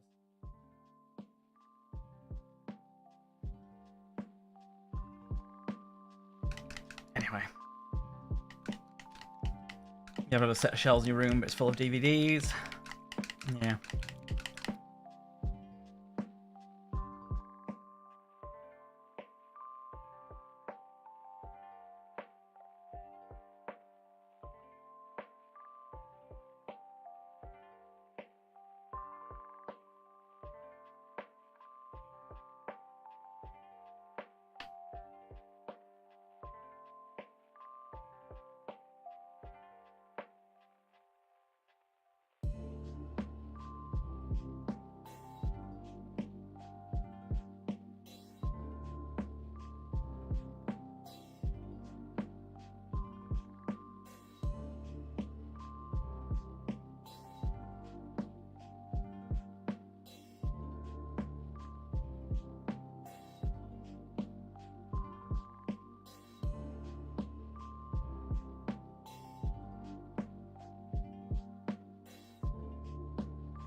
Problem with hair and stuff as well, it's quite textured, so you want to press harder with your bristles, but if you do that, then you're more likely to make a mistake.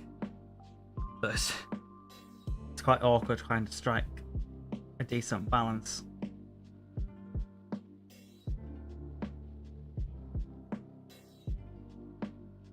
Because obviously they have like beards and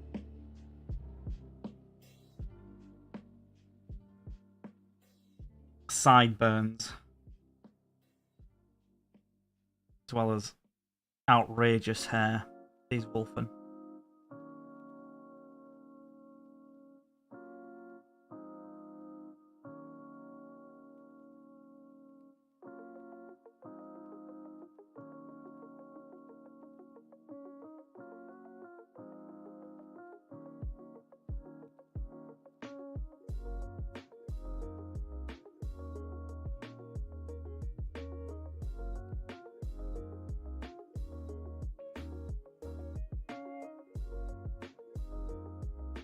Basically, next week I am unplugging everything and moving my entire room around.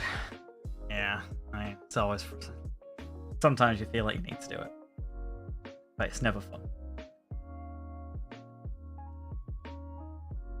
Pain in the ass.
Okay.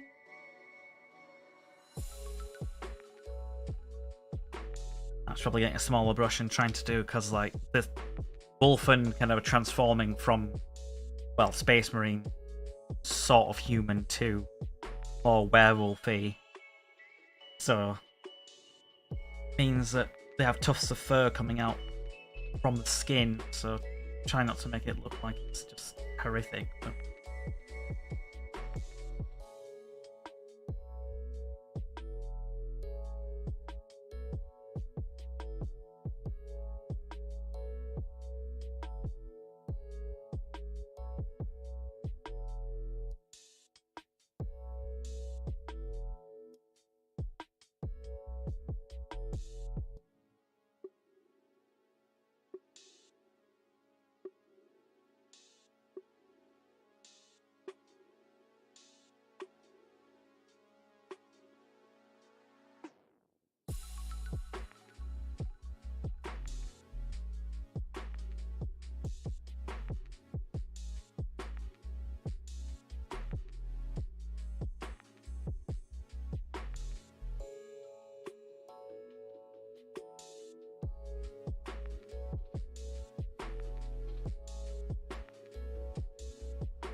Just trying to concentrate.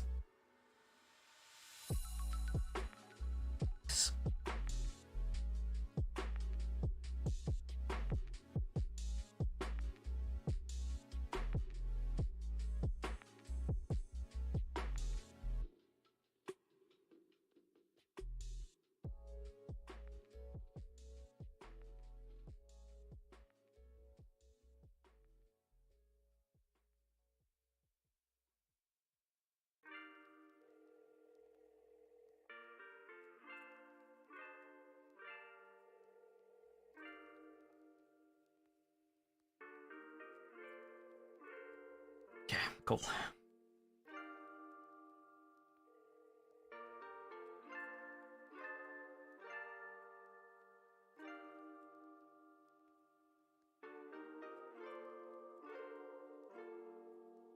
Should hopefully start looking like it's coming more together when I've got the hair and fur on.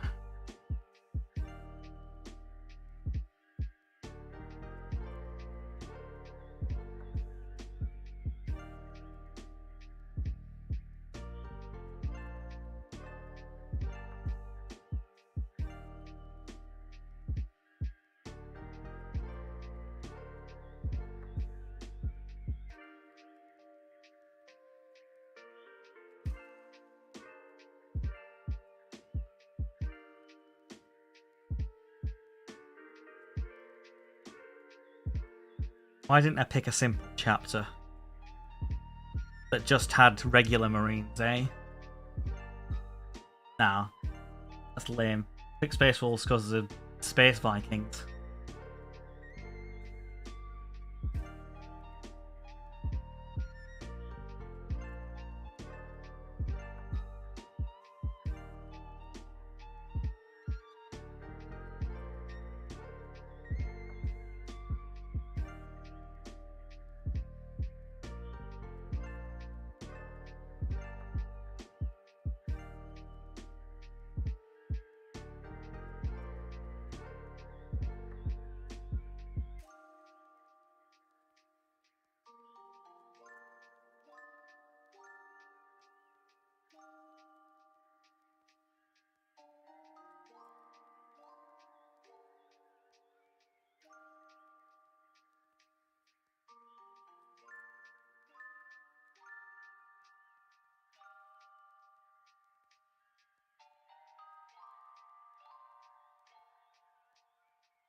No, I think it's definitely, if it wasn't the Space Wolves, it would have been Blood Angels.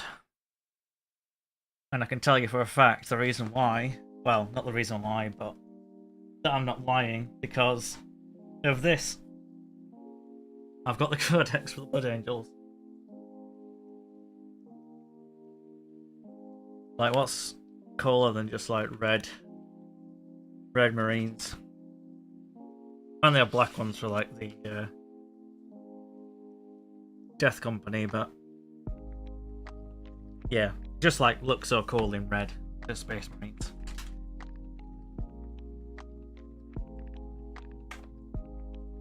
Which is also why I could probably do CSM World Eaters as well, because Chaos and red as well.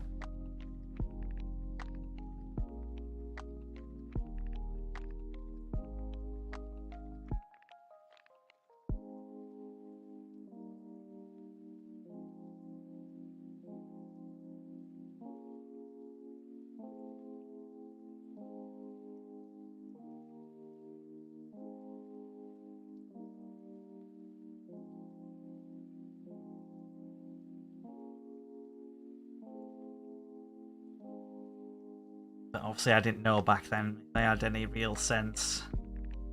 What you could do is build a generic chapter with your own colours that you like, and then you can run them as any legion.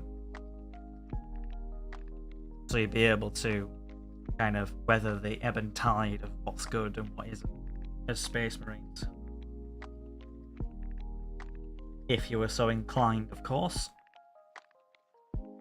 The only thing is certain chapters obviously have the certain units. So it would be a bit weird if you have kind of a, I don't know, let's for instance say a pink army, because pink isn't a legion colour, a loyalist legion colour anyway. And then you, like, oh yeah, these are my Sandguard and they're all in gold, but everything else is a Blood Angel. Kind of a bit iffy that way, but for like your regular non-specialist Marines, you can say they're anything really. Any chapter. Whereas I can't put these Wulfen on the table and say, oh, I'm playing these as Sanguinary Guard, because, well, no. Basically.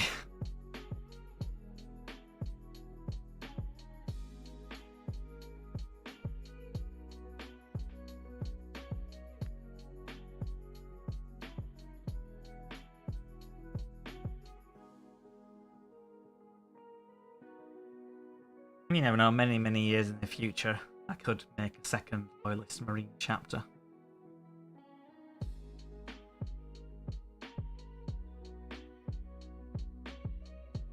But I feel like I would just go for one of the unique ones as well, rather than just going, oh, I'll do a generic one. Nope. Probably would be Blood Angels.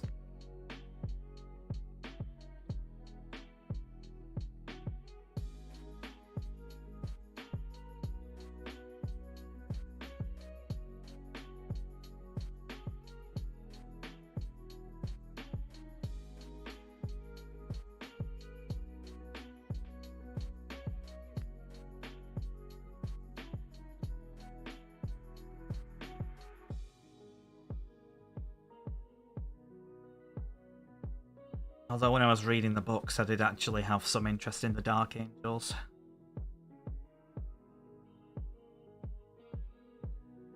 Although then I read more books of the Horus Heresy and I was like, nah, I'm not too sure now. I wasn't that enamoured with like the reasoning behind the schism, the Fallen, like why they turned traitor. But then again, it's also like the Lion being a mega douche as well, so, you know, there's that.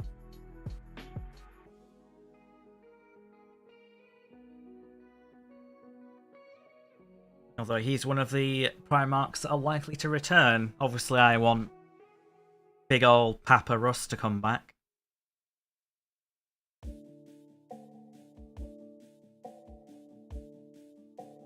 And he could come back as some sort of half-Wulfen Primarch. Some people have suggested kind of like somewhat similar to like Odin, where he's lost an eye and he carries the spear of the Emperor. That'd be pretty cool.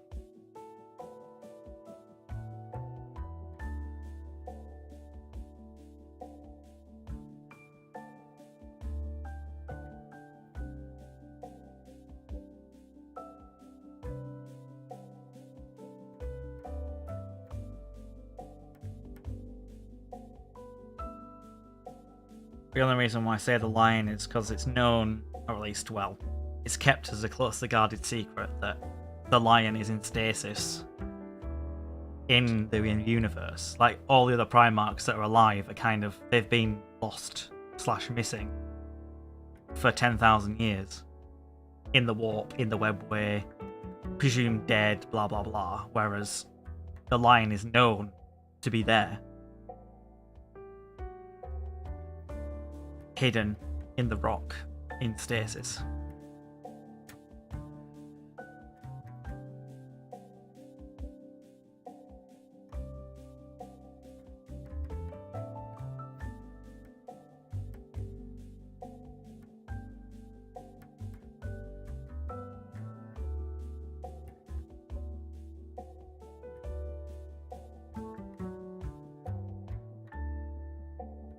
And then there's people saying that they could bring Sanguinius back, even though he's dead, by kind of having him as a sort of similar to what you would think like the Avatar of Cain is. It's like the soul of a, well, demon, technically, that gets harnessed into the Avatar of Cain. Because when all in the Horus Heresy is talking about how when a Primarch dies, it's like the body dies, but the soul still exists in the warp. There's been stuff where saying that the Sanguinor is kind of like Sanguinius made manifest in a way, and that he spoke to Dante recently. Dante is the chapter master of the Blood Angels.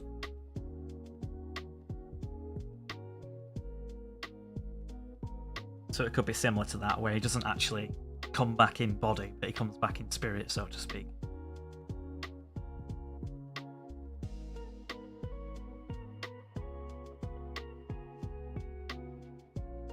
Because it would make some sense to have all the armies that have got their own codex. I mean, apart from the Ultramarines, of course, when Guilliman came back. Whatever. So the Lion, Sanguinius, and Leman Russ to have their Primarchs return some form or another. I think it'd be neat, but might get people being a bit like, how can you bring Sanguinius back when he's dead?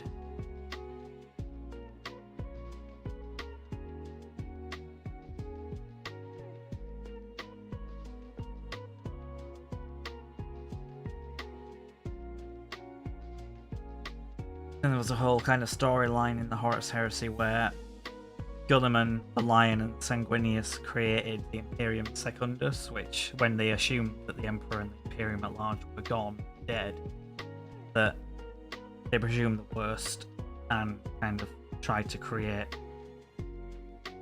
a new Imperium, and they made Sanguinius the new Emperor. But there was massive infighting between Gulliman and the Lion, and Sanguinius was kind of like the go-between. But if Sanguinius wasn't there and the Lion came back, and then Gilliman's parading around as basically the Emperor in his eyes, it could be a big, interesting storyline to go through.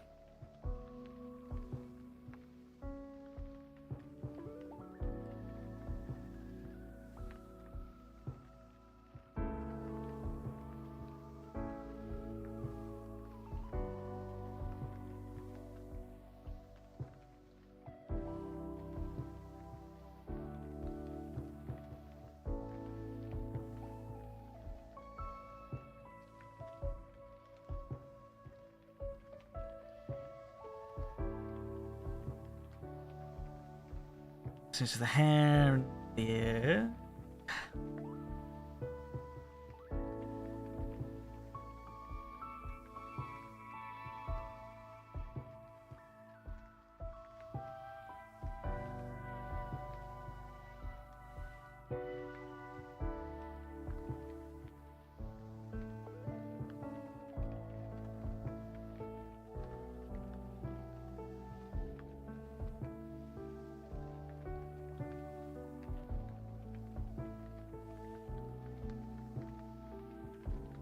some sort of top knot slash ponytail thing, whatever you call it. Then it's got kind of like a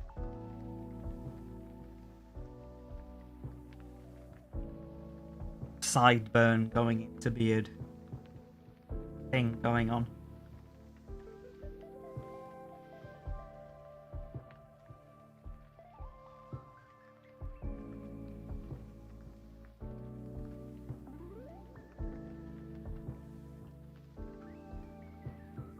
Even with that, it's starting to look like they're coming together more.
Goatee as well, aren't you?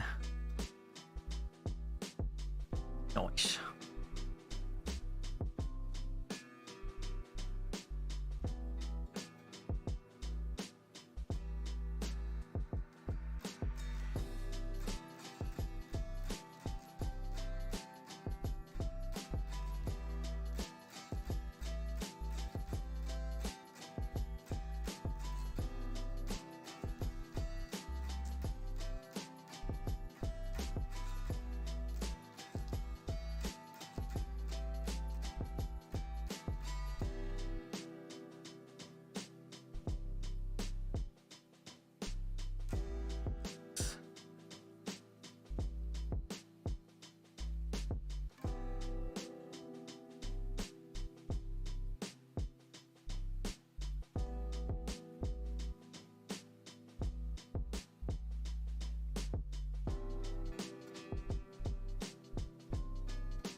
Excellent.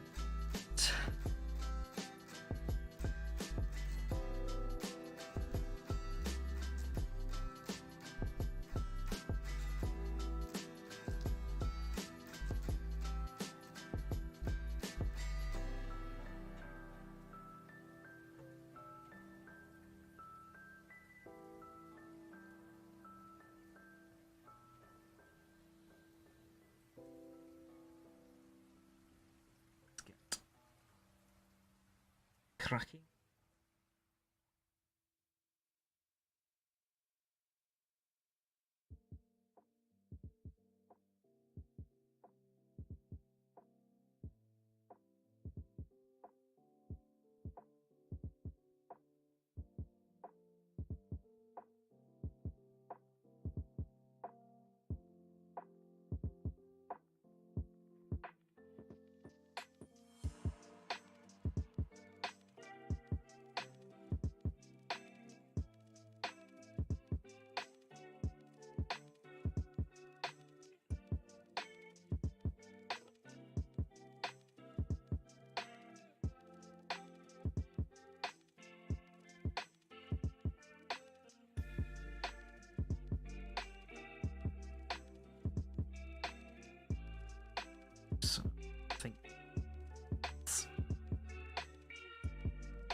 try and get to its loincloth. It's kind of good.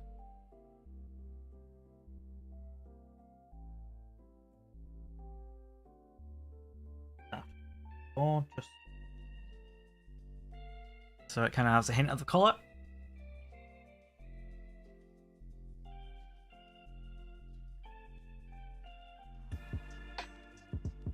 Okay.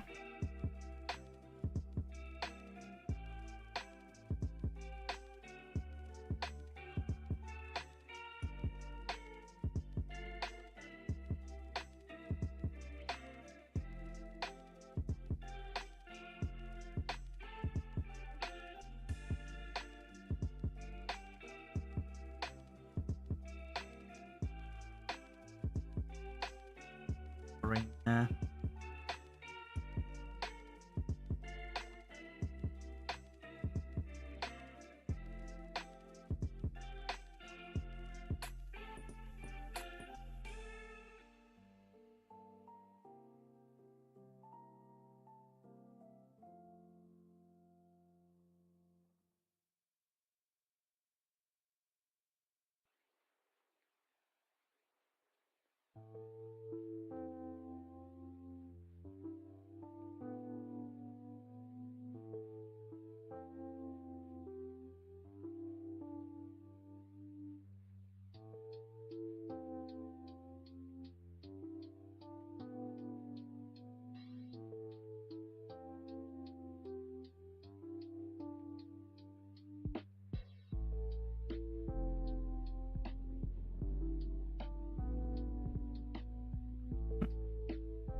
Went a bit over on that. I'll fix that when we get back to the skin. It's fine. Can't make everything perfect.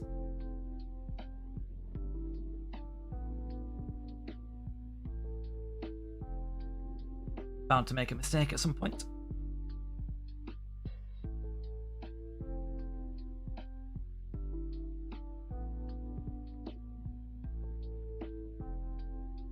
Oh, bugger. A big chunk of sprue that I've missed on there. Jesus Christ. Don't know if I can really fix that easily. Where is my hobby? Try and gently remove it and see if I can get away with it later on.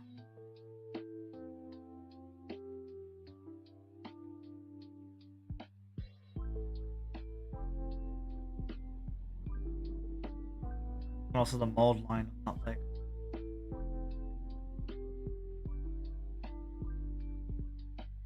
So obviously it's left the plastic underneath, but hopefully we can kind of touch that up when we get back to it.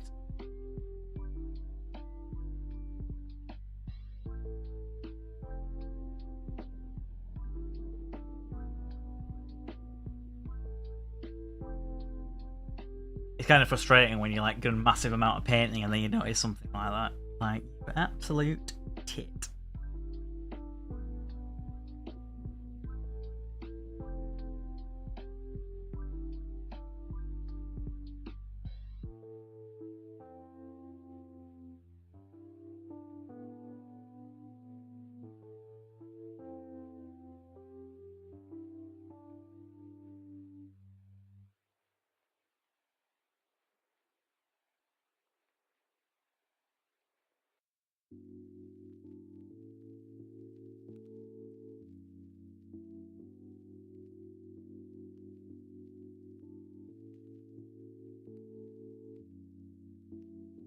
Just keep calm and carry on. Skull.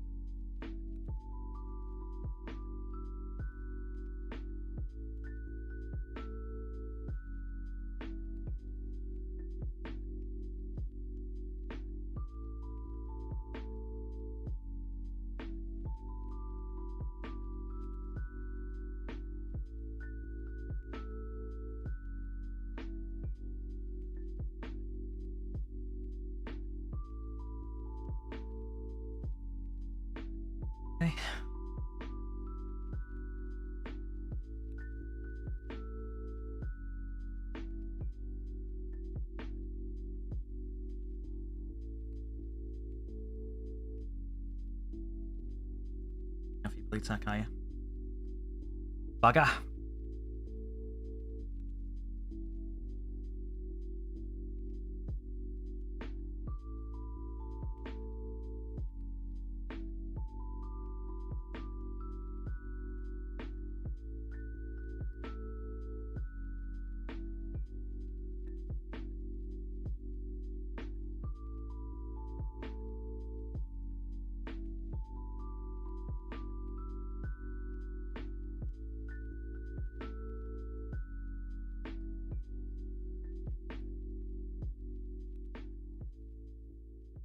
Very weird wide angle beard on this guy.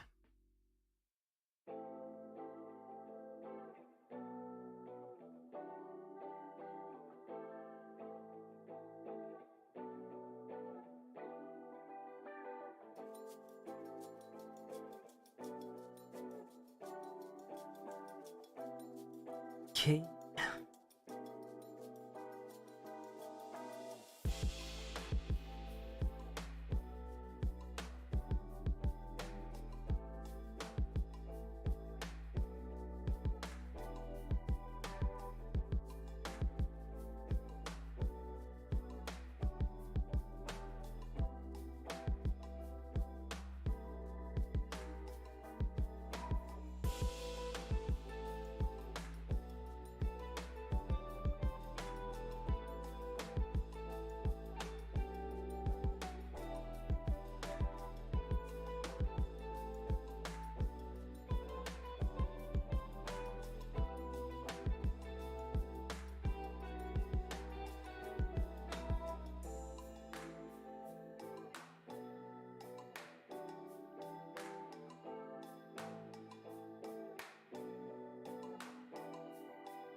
Oh, I forgot.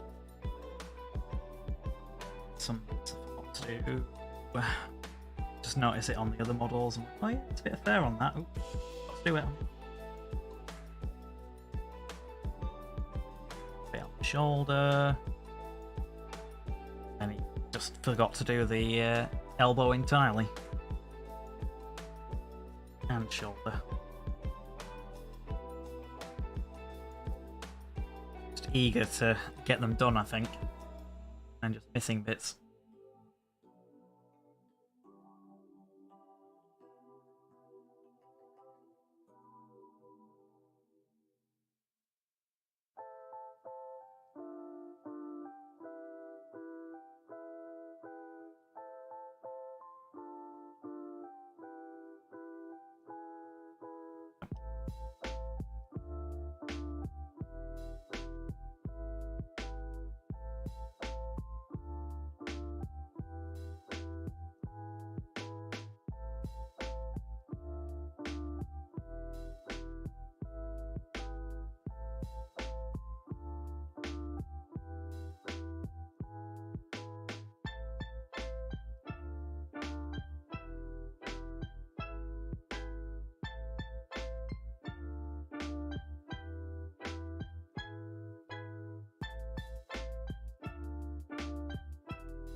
So, done.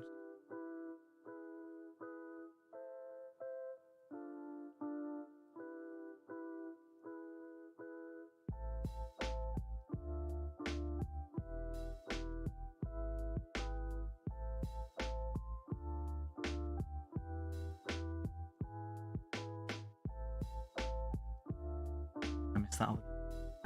Just keep missing everything.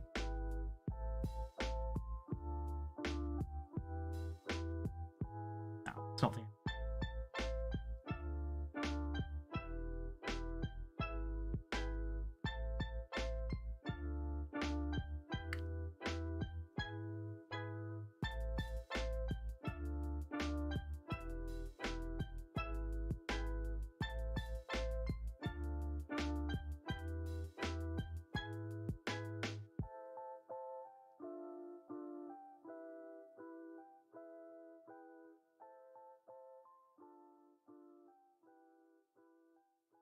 That's 6 out of 10.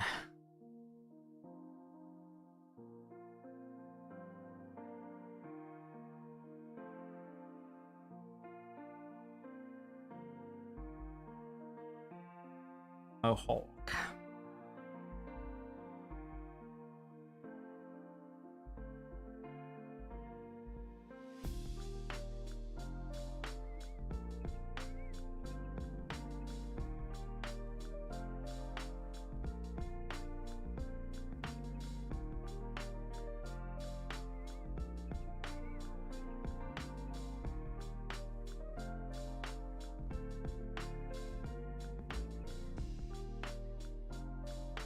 Some weird kind of beard braids.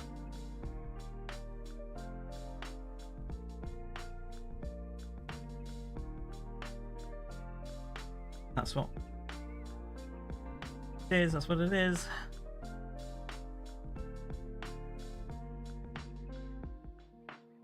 Headbutting the camera. Like I say, I want to eventually try and get like a longer lens on it so I can put it further away from me, but I need to get a new mount for the camera and then a new lens, and that's just like money that I don't particularly need to spend.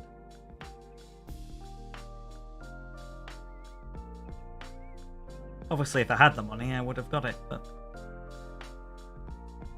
I don't think it's incredibly necessary at the moment.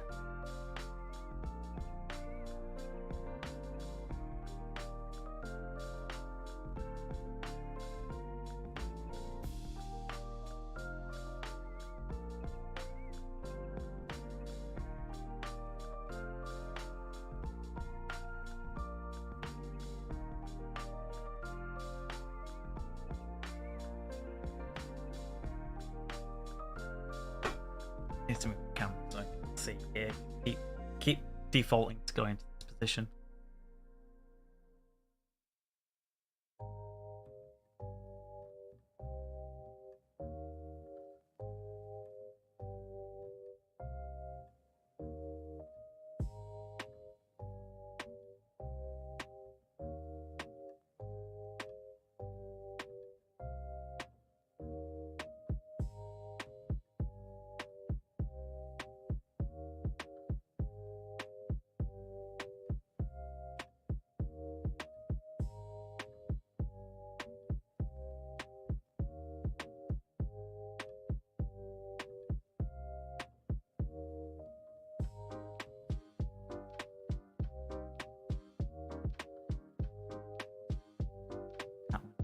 That will for that bit, so that's fine.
Starting to hurt my fingers now, holding these no conditions.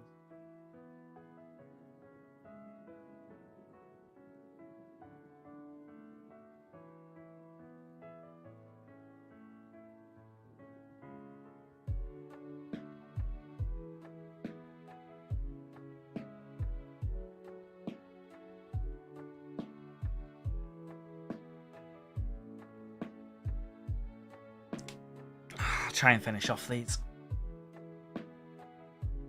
fur bits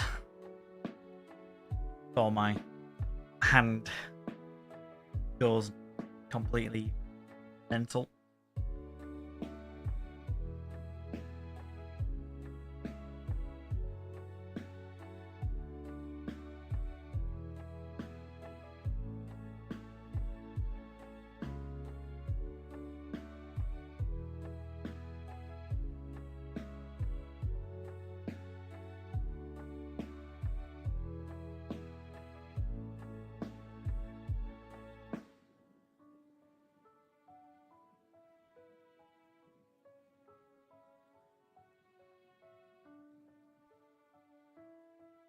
like a noise or something in my ear when I pull it away from it. It needs to beep at me like, oh, put it back.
Car alarm going off.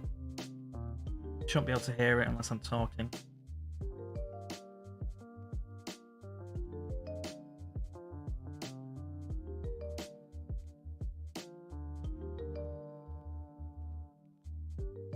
I always found that interesting, where it's like a car alarm's designed to like, alert people that some like trying to nick your car or something. And the last thing you want to do is go check your car, and then the car alarm goes off. You're like, oh, just shut up.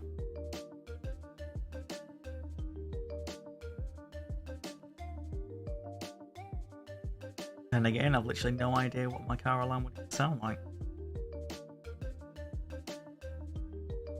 Although, if obviously, the louder it is, the closer it is to my house, so I suppose I might investigate if it's loud enough. But I mean, my car's not that great, so if they want to nick it, they're welcome to it.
Two to go, but I am going to need some fresh paint on my palette.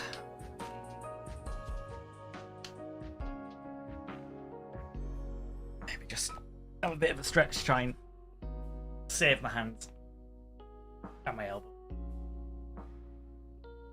Oh.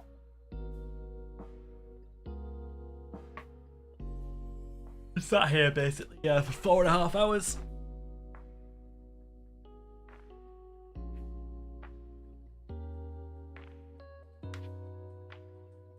Cool.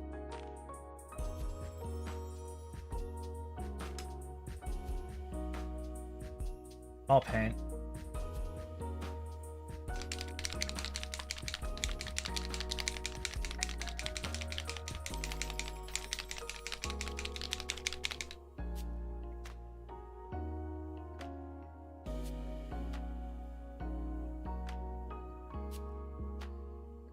Bit on there.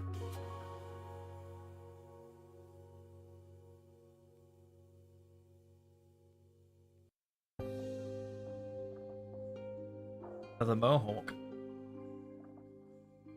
out of the way. Getting in my hand space now.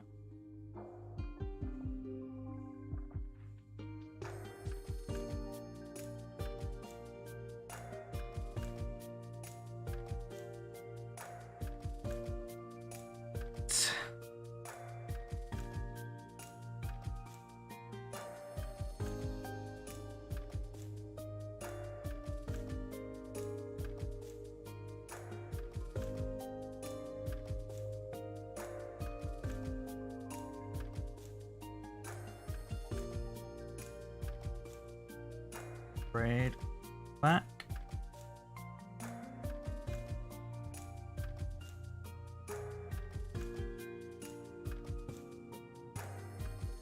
Sideburny beardy.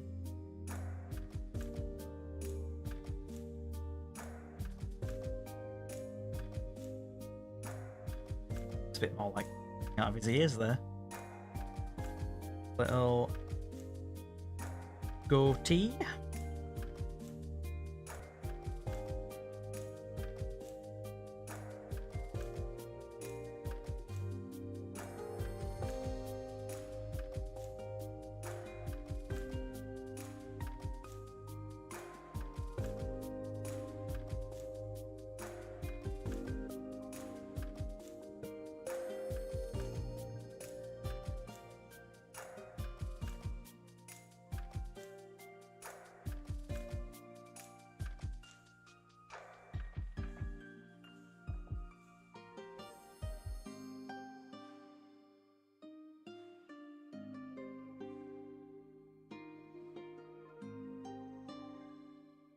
Okey-doke.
Touch up there.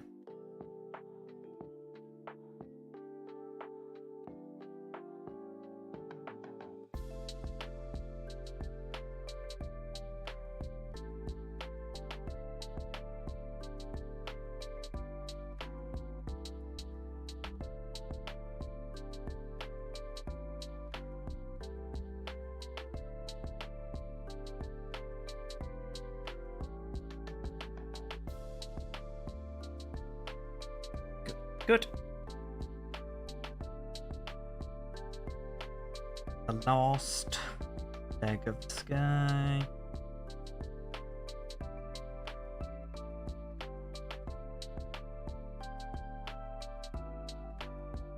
Oops. Fix that. Back to the skin.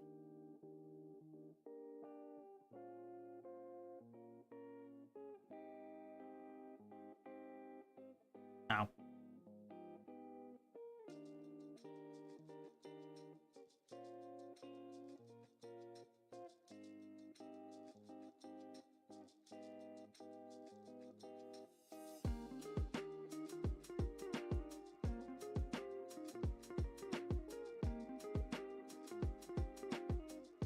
Okay, and then last one to do the hair and fur on.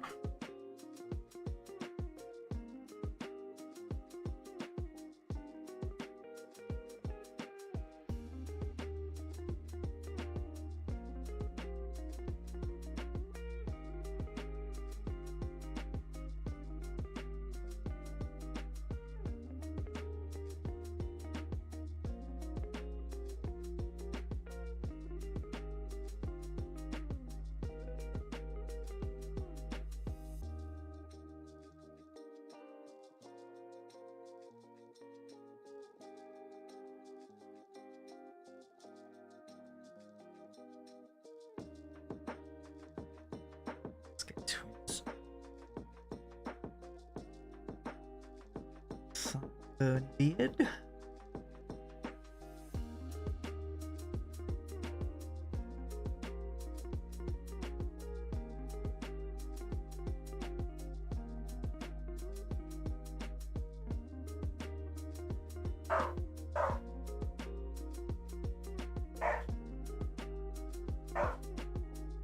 It's probably shopping arriving. I'm not the other one in the house, but so yeah, apologise about the barking. Although I am going to be finishing up as soon as I finish this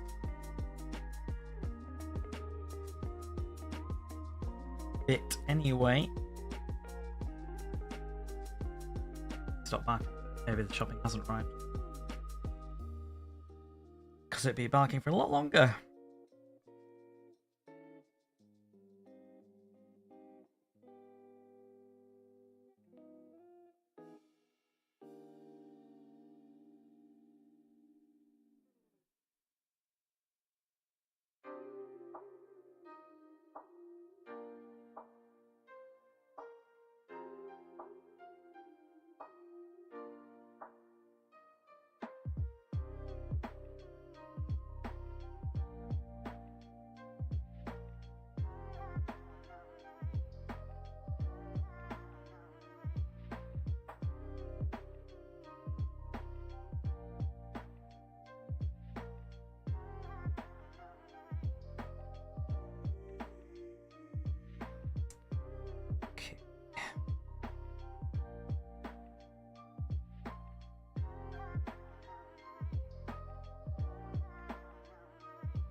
Okay.